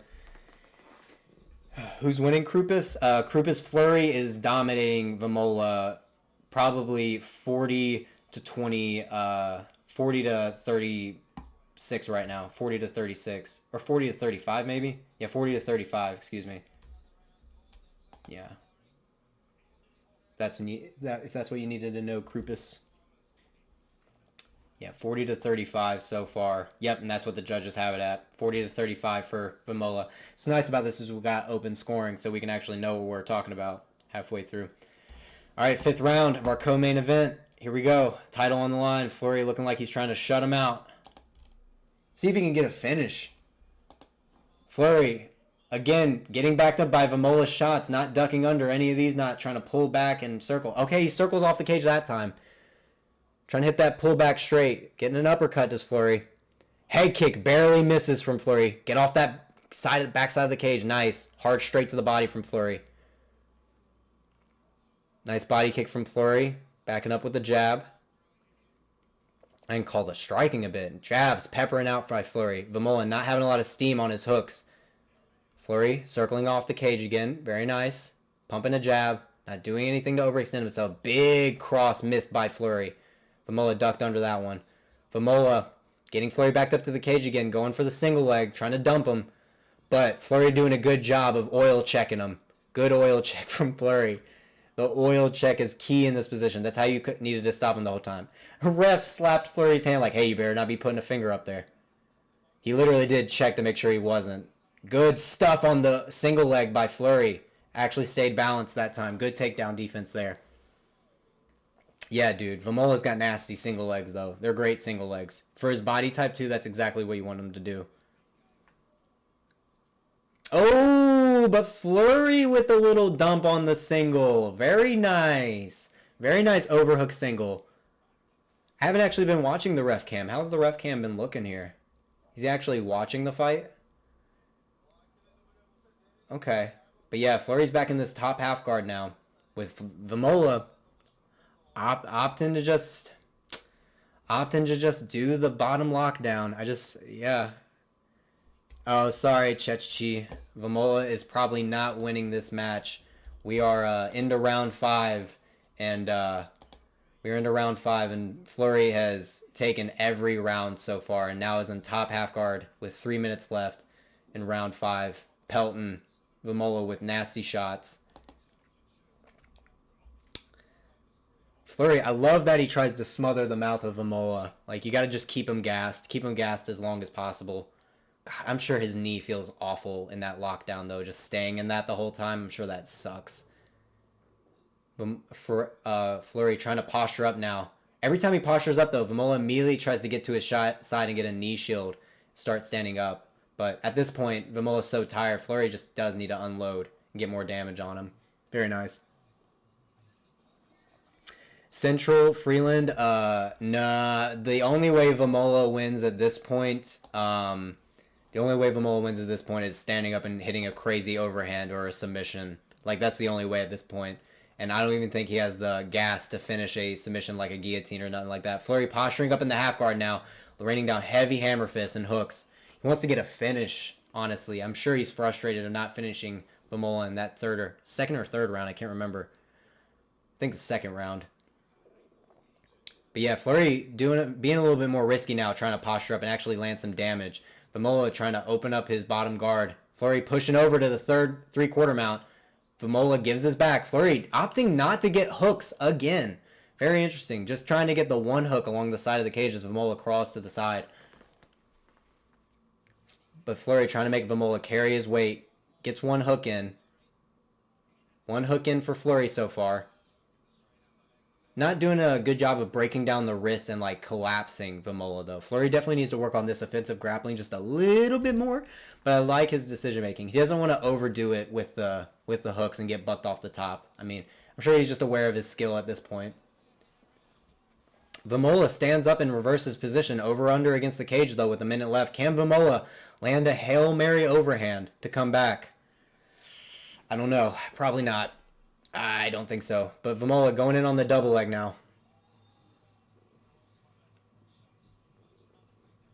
Vémola looking for one more takedown before this fight's over. At least he had some great takedowns. All right, breaking off the double leg, coming back up top to the over-unders. Vémola probably thinking about breaking here in a second to throw a wild shot. Yep, both guys break. Fleury throws a couple jabs, throws a right hook. Vémola lands with a big overhand, but doesn't affect Fleury. Fleury just pumping lead hooks and jabs. Body kick by Fleury. Feints the uppercut. Stuffs the double leg from Vémola.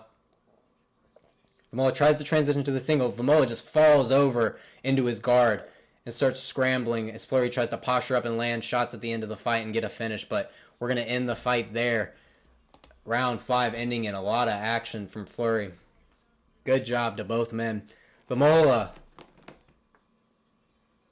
Adamos, it's fine because it's all good. You can type in check if you want. Like if you want to type in check, that's all good, man. Because you know, you never know if there's other Czech people in the chat who want to like talk to each other. Y'all can talk to each other in different languages. I don't mind. I don't mind. Do your thing, yo. But yeah, D-Gen kid, Fleury is definitely gonna win this. Fleury. Oh, you're talking about the main event. My bad. The main event's very close, bro. I don't think you can just go for sure, but we got Keita. We got Keita. Losene from Belgium. Both guys riding good win streaks, though. Yeah. Vémola definitely lost this one, though. Definitely lost this one. Was hoping to get a finish, though. I mean, whenever he was wobbled in that round 3. Or 2. Damn, I still can't remember what round that was. It's hard to remember over 5 rounds. Yeah, no, Keita cannot afford to lose. Cannot afford it. He's riding a great record right now. You got to keep this up. You can ride that to the top, baby. Can't afford to lose that one. Yeah, but we're going to look at we're probably seeing a heavy 50-44 scorecard here all across the board. 50-44. Maybe even... No, that last round wasn't a 10-8. Definitely just 50-44. Oh my gosh. 259 punches landed by Will Fleury. 192 significant strikes. 5 takedowns for Fleury, only 3 for Vémola. Good showing in the grappling from Fleury. Very good. Appreciate y'all coming through, listening to the play-by-3. Let's get hey Ben, let's get a little result to our poll here. Thickies edging it out by just a little bit. 92 votes and 52 to 47%. Oh my gosh, this is going to be a huge match coming up. Keita versus Novák. I think, is this a lightweight bout? I would hope if Keita wins this, I really would like to see him versus Sardari next. If Keita wins, him versus Sardari is the next one to make. Sardari just got the nastiest finish off the head kick, wobbling Dimić, and then giving Dimić his first submission loss. So I'm hoping to see, if Keita wins, him versus Sardari next. But obviously, if Paradeiser wins, we'll want to see that matchup too. No, Robert, we are not streaming the fight here. We got the play-by-play commentary fight companion. But if you want to watch it, you can buy the pay-per-view at OKTAGON.tv if you want to follow along. Appreciate you coming in from... Is that Belgium? Sorry, Robert. I know you want to see your boy Keita.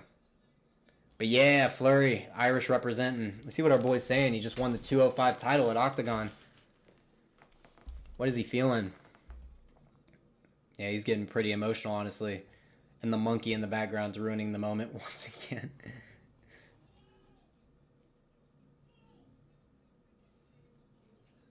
No, sorry, SOB. Fleury win. Fleury won that one.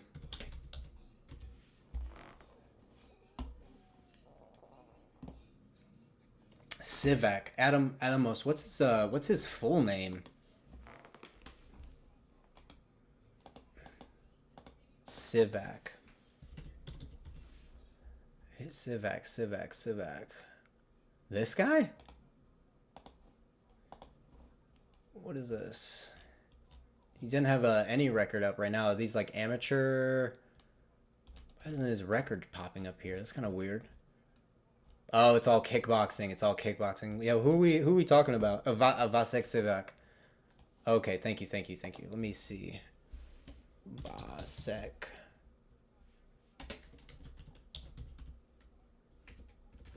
Let me see. Maybe here? No? Yeah, he's not popping up. That's weird. Hopefully I'll see him eventually, though.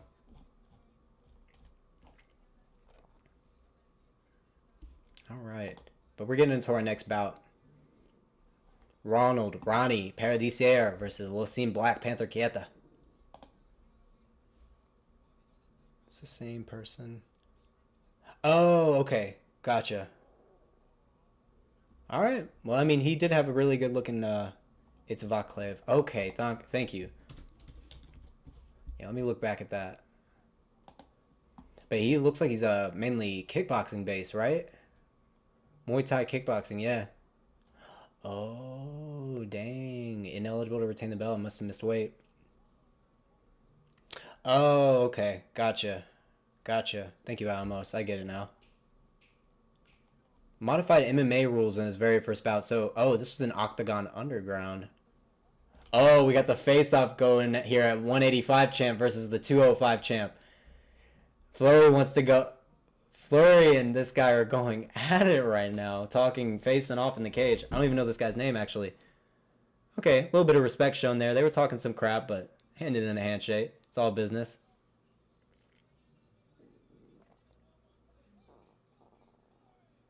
Wait, hold on. They just said his full nickname. Is his nickname Will fucking Fleury?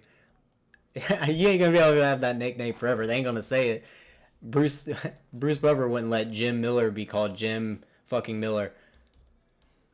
Our announcer giving a lot of respect to Vémola coming down to one knee, losing his belt.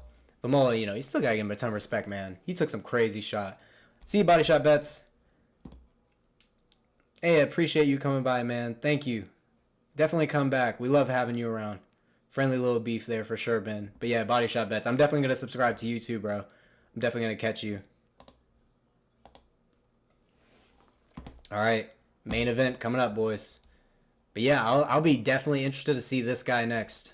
And he's a lightweight too, so that's perfect. Yeah, perfect for main event. Last weigh-in was 153. I think he missed his last weigh-in or something. I don't know why he would be ineligible that time.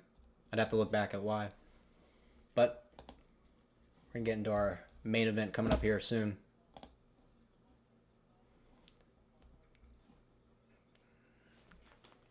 I sadly do not speak Czech, so I cannot listen to Vémola's post-fight. Had big beef. Keita and Big Beef have big beef. Oh, you can watch that Fight Night Challenge. Okay, let me note that down real quick. Let me find my notes real quick. Yeah. I'll write that down. Keita. Sivak. Okay. Gotcha.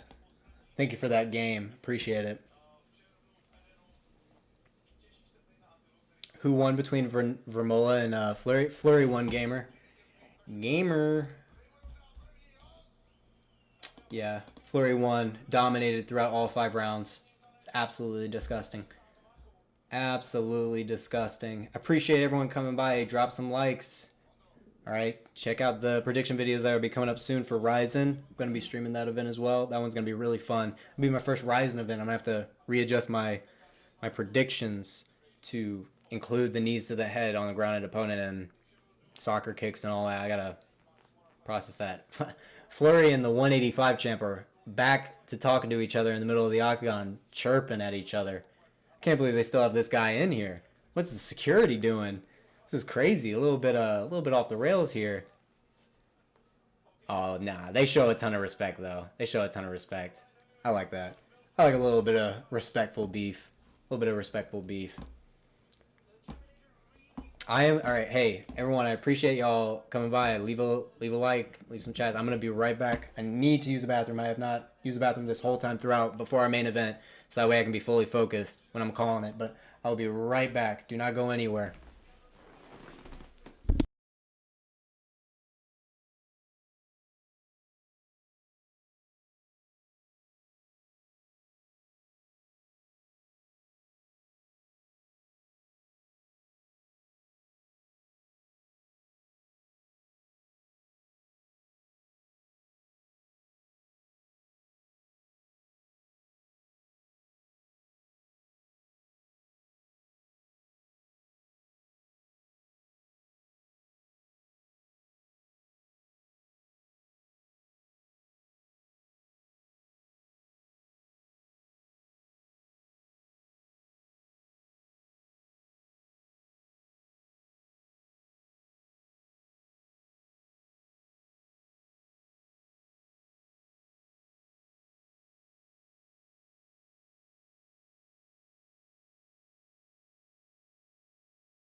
All right, we are back. Appreciate everyone sticking around. Let me leak real quick. Alrighty, we're getting our main event finally. We've had an amazing card. Amazing card. Only got two predictions wrong so far. One of them I was right all the way up until the end. If you missed Úškrt, I don't know quite how to say his name. Úškrt, right here versus Schwindt. One of our boys cashed in a underdog on Schwindt. Whoever that was, luckiest dude I've ever met. Schwindt was battered and knocked down twice in round 2, I think, and got completely rocked, and then got John Jones to Anthony Smith. Úškrt accidentally threw a knee to his head while he was still grounded, and he got a whole break, but it didn't even land on his head. He actually blocked partially with his arm, so the ref gave him that 5-minute time to recover, but the knee didn't really land, so they didn't actually take a point. But as soon as it restarted, Schwindt got the takedown, immediately passed the full mount, and then rained down like 40 or 50 unanswered shots, and then got the TKO. So that was the one we got wrong. And I think I technically predicted Mågård to beat Severino, but Severino won the decision. It was a super close fight. This was a great fight. Go back and watch our boy Igor with the Hannibal Lecter mask on the walkout after he bit Andre Lima. Wild that he's owning that gimmick, in my opinion. Wild that he's owning that gimmick. But we're going into our main event here. Let me go ahead and get a poll up. Russian dude was better than me. He calls me out. I'm putting him on his ass if he just had a 5-rounder like that. Dang. Oh my gosh. Oh my gosh. Yeah, that Russian dude. The Russian dude's in a lower weight class too, Ben. Like he was very confident. I honestly, if that 185er is really good, I could see him beating Fleury. The size disadvantage is going to be huge if they fight at 185. I don't even know how Fleury makes 185 if he can. I have to look back at his past fights, see if that's even possible. But let me go ahead and get a pull up for our main event coming up here. Oh, started typing in the name a little too quick. Paradeiser versus Keita. I'm 5'7", but if I was that Russian dude, bro, if I was John Jones, bro, if I was Brock Lesnar, no one would mess with me. No one would mess with me if I was Brock Lesnar. I'm telling you. Oh my gosh, that's too funny. That's too funny. When are they fighting? Our main event guys are about to walk out here soon. Oh, our first man making his walk out now. Sajdan, you asked at the perfect time. It looks like we got an MC with the pearl necklace. Ooh, ripping. Taking a little page out of Adesanya's book. Our boy Keita, or Kete. Look, I wish I knew how to say his name properly. That's the only thing. Keita, walking out. Alrighty. Big iconic walkout for Keita. Trying to get that title off of Paradeiser. Could make a huge statement. If Keita wins here and gets the title and does it in emphatic fashion, you could be seeing a UFC debut coming from this guy if he wins in really, really good fashion. Beating a 21-8 opponent who's riding a championship win streak right now, that would be a really, really good win. It could get him into the UFC. Coming from Belgium too. Need to get some more Belgium fighters. That'd be nice. Man, dude, this walkout is hype. Hold on, I kind of want to vibe with this a little bit. Active featherweight champ and former lightweight champ. The highest number of defended takedowns. His birthday is 30th December. That's my birthday. Yo, this guy has the same birthday as me. What? Me and my boy Keita about to celebrate our birthday together. Hey. Oh my god. Odds on the guy hitting the Wakanda pose. Bro, his name's Black Panther. If you don't hit the Wakanda pose, you're fucking up, bro. You're fucking up. Oh, the odds. You put minus 350 for the odds he hits the Wakanda pose. Those are good odds. I'll take those. When does it start? Siobhan, it starts in probably like 2 or 3 minutes. We got Keita making his way to the octagon now. And then our boy Paradeiser will walk out after. Happy birthday in Australia. Yeah, technically, Ben, it's my birthday in your country. So we're celebrating. Oh my god. Nice. Me and Keita celebrating our birthdays in Australia right now. You know it. That's so funny. He happens to have the same birthday as me. I shouldn't be doxing myself like that, but here we go. I couldn't help it, but it was out there. I mean, I can't help but say it. I did just kind of dox me, though. Oh, my gosh. All right. Ron Paradeiser. His nickname isn't Ron, though. It's Ronnie. Come on. There it is. They fixed it. He had to change it real quick. All right. 8-fight win streak. Second highest win streak in Octagon. Second highest. These are the pound for pounds right here. These are pound for pound best fighters. The only fighter to win the Performance of the Night bonus 4 times. 20th fight in Octagon. This is the most in the organization. So this is their top guy right here. Keita gets this win. He absolutely, I think gets a UFC shot. At least at featherweight, right? You know? I got excited when I saw Luka Doncic. Luka's got your birthday, bro. Luka's a goat. I swear. But my band always look like he's being held together by duct tape. Like literally duct tape and ice bags are holding that dude together. Luka always looking like he's about to be a paraplegic. That's crazy how injured he looks all the time. Man, it's a dope birthday to share with though. Cannot believe that stat. I'm still reeling from that. I cannot believe it. Well, let me get the proper round up here. Round 1. Alrighty.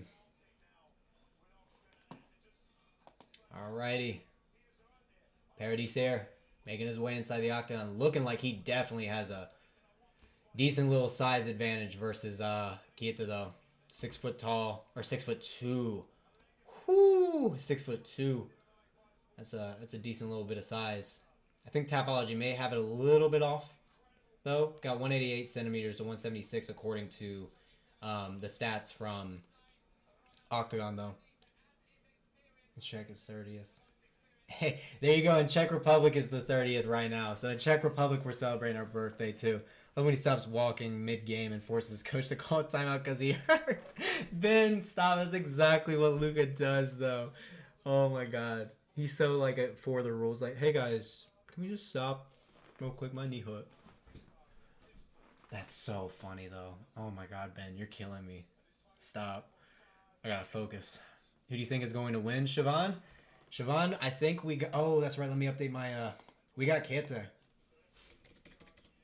We got Keita. We want Keita to win, and we want to get this man to the UFC, hopefully. That's what we want to see. Hey, Adebayo, we're celebrating in Nigeria, too. We're celebrating. Keita and I are the kings of the Eastern Hemisphere right now, where it's the 30th. Honestly, that's what's going to ride us to the victory here. Lightweight world title on the line. Here we go, here we go, here we go. A lot of picks coming in for Keita, it seems, on the poll. A lot of people thinking Keita's going to get this one done. Hey, buddy! Hey, buddy! You making fun of Mark Goddard right now, Ben? Oh, you are. He is. He's sitting there in the back. I'm glad I picked up on that. I immediately didn't even need to see Mark Goddard. I knew that's exactly... It's over! Oh, my God. I swear. That's too funny. Let me see. How low can I pull this before y'all start seeing stuff you shouldn't be seeing? Okay, cool. But so y'all know, the fight is happening behind my camera screen right now on my desktop. Y'all just can't see it. That's the funny about all this for me. Is that you're literally just one camera shot away from actually seeing it, but you can't. Sorry to rub that in y'all's faces. Alrighty.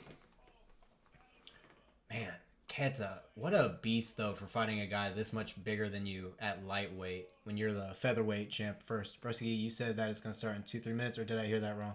No, yeah, it's literally starting, like, in the next, like, 30 seconds or minute here in a second. They just introduced Keita. Now they're going to be introducing Paradeiser. They just got done introducing Keita inside the cage. Just takes a long time with the title fights because they got to go through for the lightweight title and get all the crazy lights on. Just takes a little longer to introduce our fighters. But Ronald being introduced now, looking a lot longer, a lot taller than Keita, though. It's the only thing I'm going to be worried about for this matchup. I love seeing this. 26 years, 11 months, 4 weeks, 1 day. That's so funny. He's only 1 year younger than me, too. That's crazy. Alright, here we go. Yeah, sorry if I was a little off on the timing, Siobhan. Not a clairvoyant, you know, exactly knowing how much time it's going to be. But I appreciate you coming by. Alright, here we go.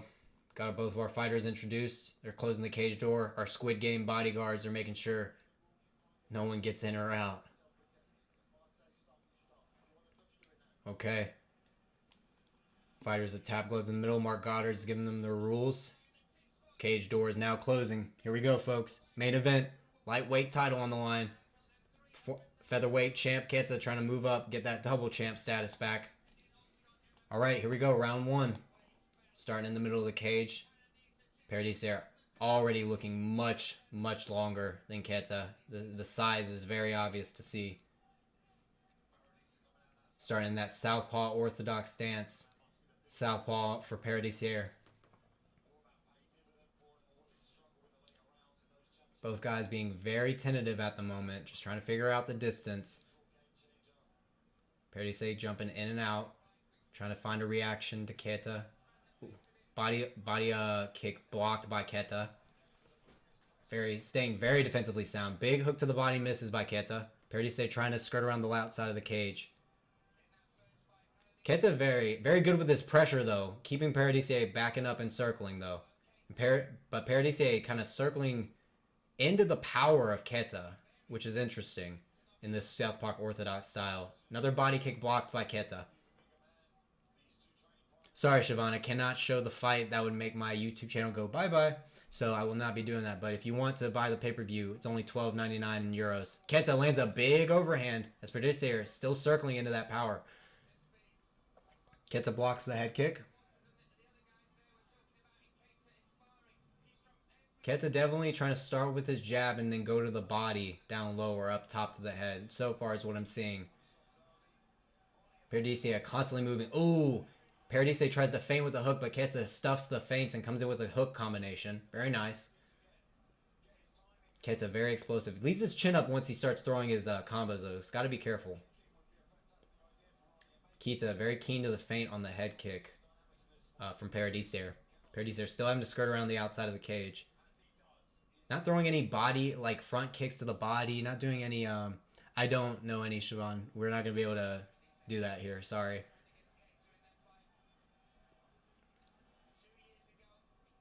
Keita avoids another head kick from Paradeiser. Body kick gets stuffed by Keita. Need more front kicks to the body. Front kicks to the body. Unless Keita has like a really good takedown game I'm not aware of. Hook to the body lands by Keita and then comes up top with a lead hook. Keita winning this round so far. Mainly based on octagon control and a few shots landed. Shot to the body by Keita. Trying to set up that big one up top eventually.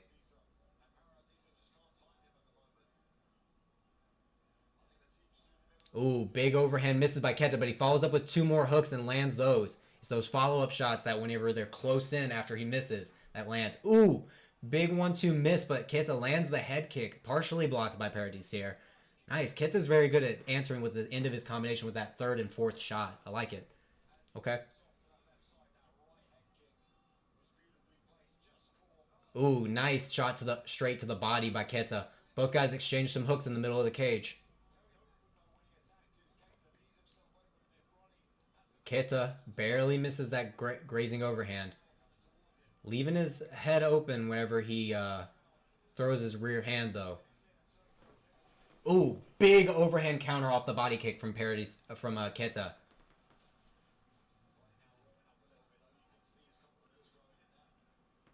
Okay, Paradeiser getting a little looser.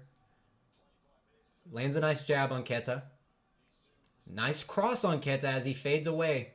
Paradeiser now finding a little bit of his distance now.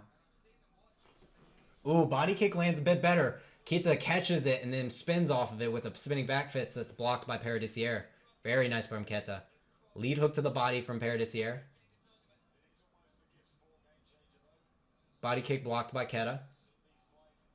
Paradeiser gets that front kick in there. Jab landed by Paradeiser. Now he's starting to pick up. Paradeiser finding his distance at the end of this round 1. Okay. Keita, nice front kick to the body lands.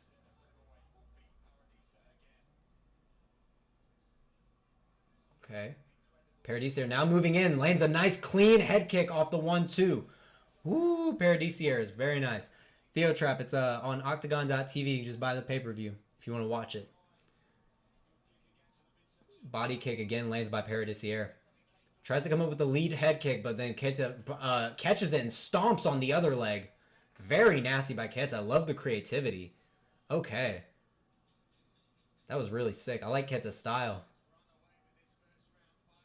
He's going to be a menace at featherweight if he gets into the UFC. My goodness. He does good at trying to get that outside foot position in the Southpaw Orthodox battle. Being the Orthodox guy, it's a little more dangerous for him too because his liver is more exposed. But great first round.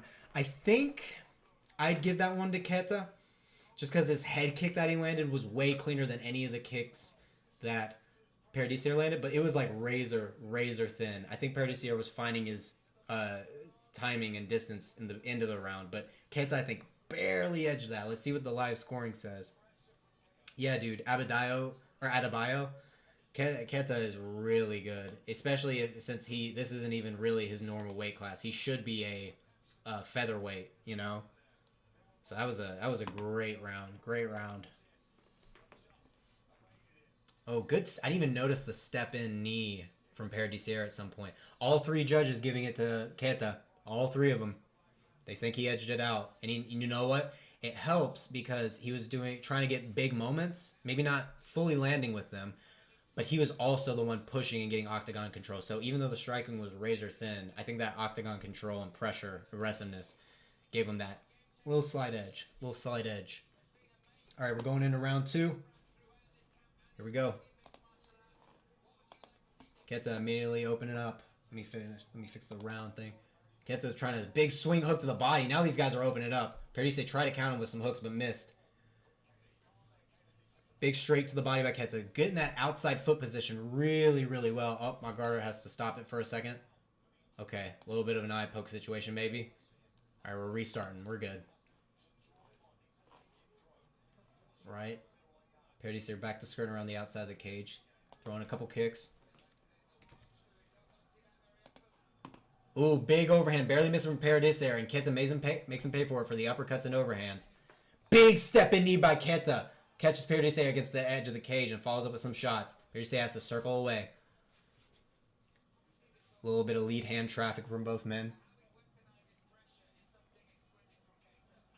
Yeah, Keita with just educated pressure with the foot positioning and the lead hand battle.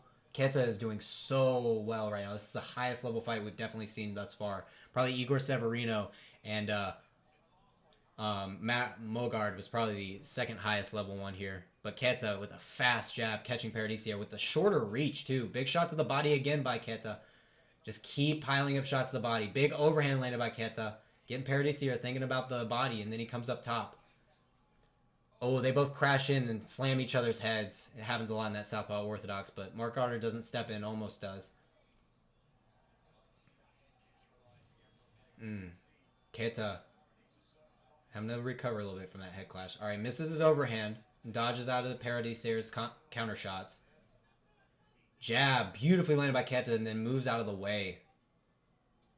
Big jab straight to the body. Keita's like, all right, if I'm going to be the one backing up, I can counter as well, my friend. Very nice striking while backing up from Keita. I love it. Oh my gosh. Ooh, okay, Keita, a little bit of a slip from a lead hook straight. And Paradeiser, good sportsman, lets him back up. Realizes it was a slip. These guys want to stand and bang. All right, over-under clinch now. Keita's with his back against the cage. Okay. Both guys working in this over-under position. Keita moves it around, and Paradeiser lands a knee off the break. Now Paradeiser is the one skirting around the edge of the cage. Was that a drop in? It looked more like a slip. Looked like more like a slip. He definitely lands something to help off-balance him, but I don't think it was like a drop, like he hurt him. I think it might, but I mean, he definitely caused the off-balance. Keita slips out of the way of that offering from Paradeiser. Flying knee misses from Paradeiser, and Keita almost catches him on the counter. Keita doing so good at like putting in traffic on those lead hands. Paradeiser with a little straight of his own.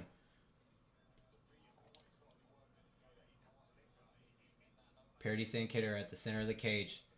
Keita ducks under the lead hook and hits him with the overhand.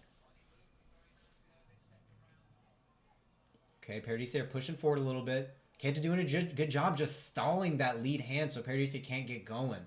But now he needs to throw back off that. Keita backing up and trying to answer with a counter overhand. Misses. Keita chasing a little bit. Paradeiser backing up, using footwork, lands a body kick.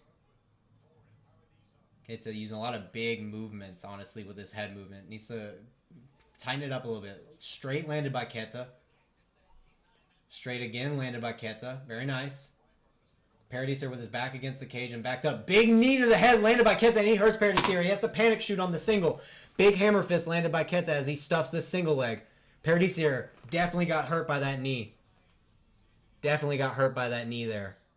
Had to panic shoot. Keita switches his leg to avoid this double. Oh, big elbow! Down elbow lands off the defense from the takedown and knocks out Paradeiser. He falls back in the ground, but Mågård has to step in. That is your new lightweight champion, Keita. The elbows to the side of the head. Shades of Curtis Blades. Shades of so many. Those Pereira elbows. There you go. Yeah, Pereira threw them too. I think we got Curtis Blades through those. Pereira threw those. Ankalaev maybe even. I think at one point did. Or Johnny Walker. One of the two. Or Spann. No, Ryan Spann I think did it. Oh man, fought up a weight against a 6'2" opponent at 5'9". Tall stance. Good pressure. Jamay and Noir. Keita won, bro. Keita won. Keita won. New poll in the chat, y'all. New poll in the chat. Is Keita UFC ready? I say yes. Get this man in the UFC. Adebayo. I agree. Keita UFC ready? Duh. Yeah or nah. Bro, what a nasty knockout. Hurts him with the knee to make him panic shoot, and then comes in as he's trying to get that shot against the cage, switches his leg to defend it, switches the legs, does the split squat. Crazy elbows coming down on the angle to the side of the head, and makes him literally limp and fall back. Nasty elbows. Those are the nastiest elbows you're going to see. It only took two. I think it only took 2 elbows to finish it. That is crazy. That is crazy. UFC material right there. He is the featherweight and lightweight champ now in Octagon. He can come into that featherweight division and do crazy work. At 5'9", bro? 5'9"? 26 years old? Come on, 16-1?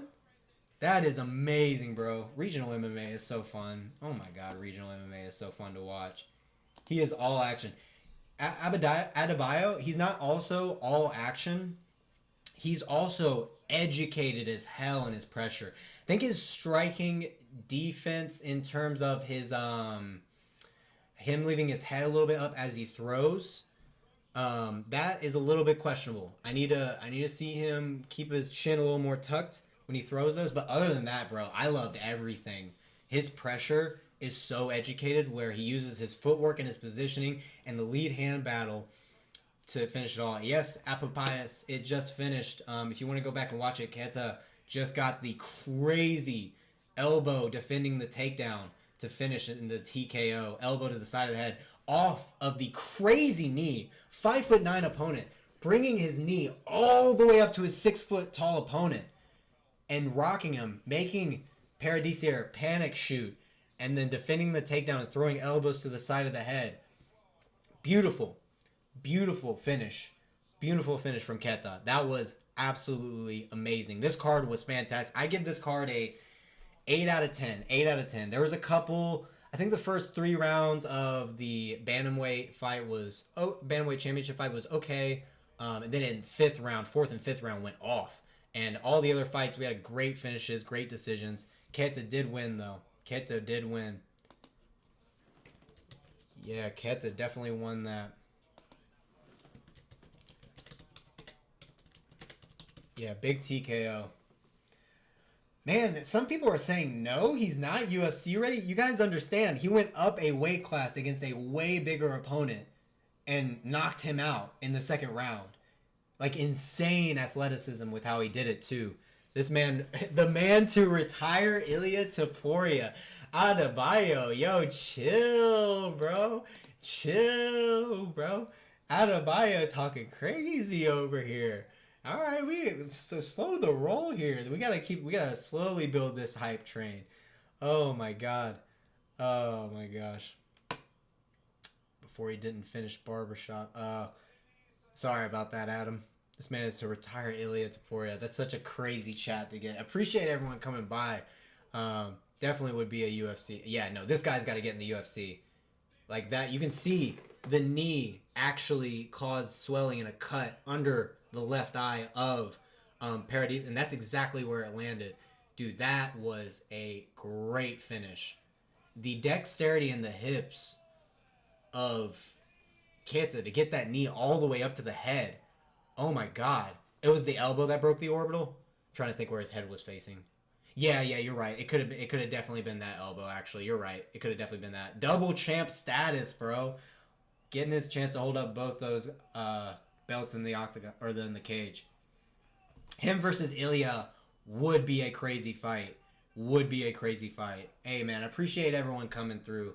This has been such a fun chat. This has been easily the most fun stream that I've had thus far. Like, the regional MMA is all action. Like, if you guys haven't seen my coverage from Fusion Fighting 85, that was a really fun one too. Go back and watch that on UFC Fight Pass. And I got coverage from that one too if you want to listen along there. But this was a fantastic stream. I'd like to shout out everyone who came through.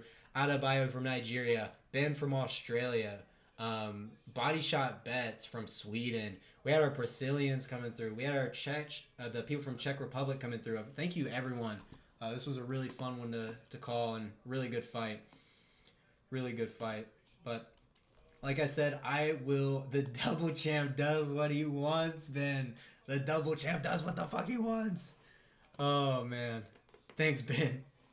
Glad you got to Korea safe from the land down under. Of course. Of course. But yeah, I'll definitely see y'all later. Definitely sub and watch out for that Ryzen prediction video that will be coming out. And then we got New York. See, now I got my Americans. I was wondering where all my Americans were at. Thank you for finally pointing yourself out. I'm like, where are my Americans at? But yeah, him versus Ilya would be a great fight. He's got very educated pressure, which Ilya has that same style. Ilya doesn't paw out at the lead hand much. He'll like probe out his hand and keep it closed to like find the distance. But I really like what Keita's doing, where he's causing traffic with the lead hands to cut his angle out and then cause the pressure with big shots. Swings a little wild. Keita does swing a little wild, so hopefully he calms that down just a little bit. But everything else I loved. This was a great, great card. Appreciate everyone coming through. Definitely come by for the Ryzen one coming up in a couple days. One day if you're on the other side of the world. But thanks, everybody. I'm going to go ahead and sign off.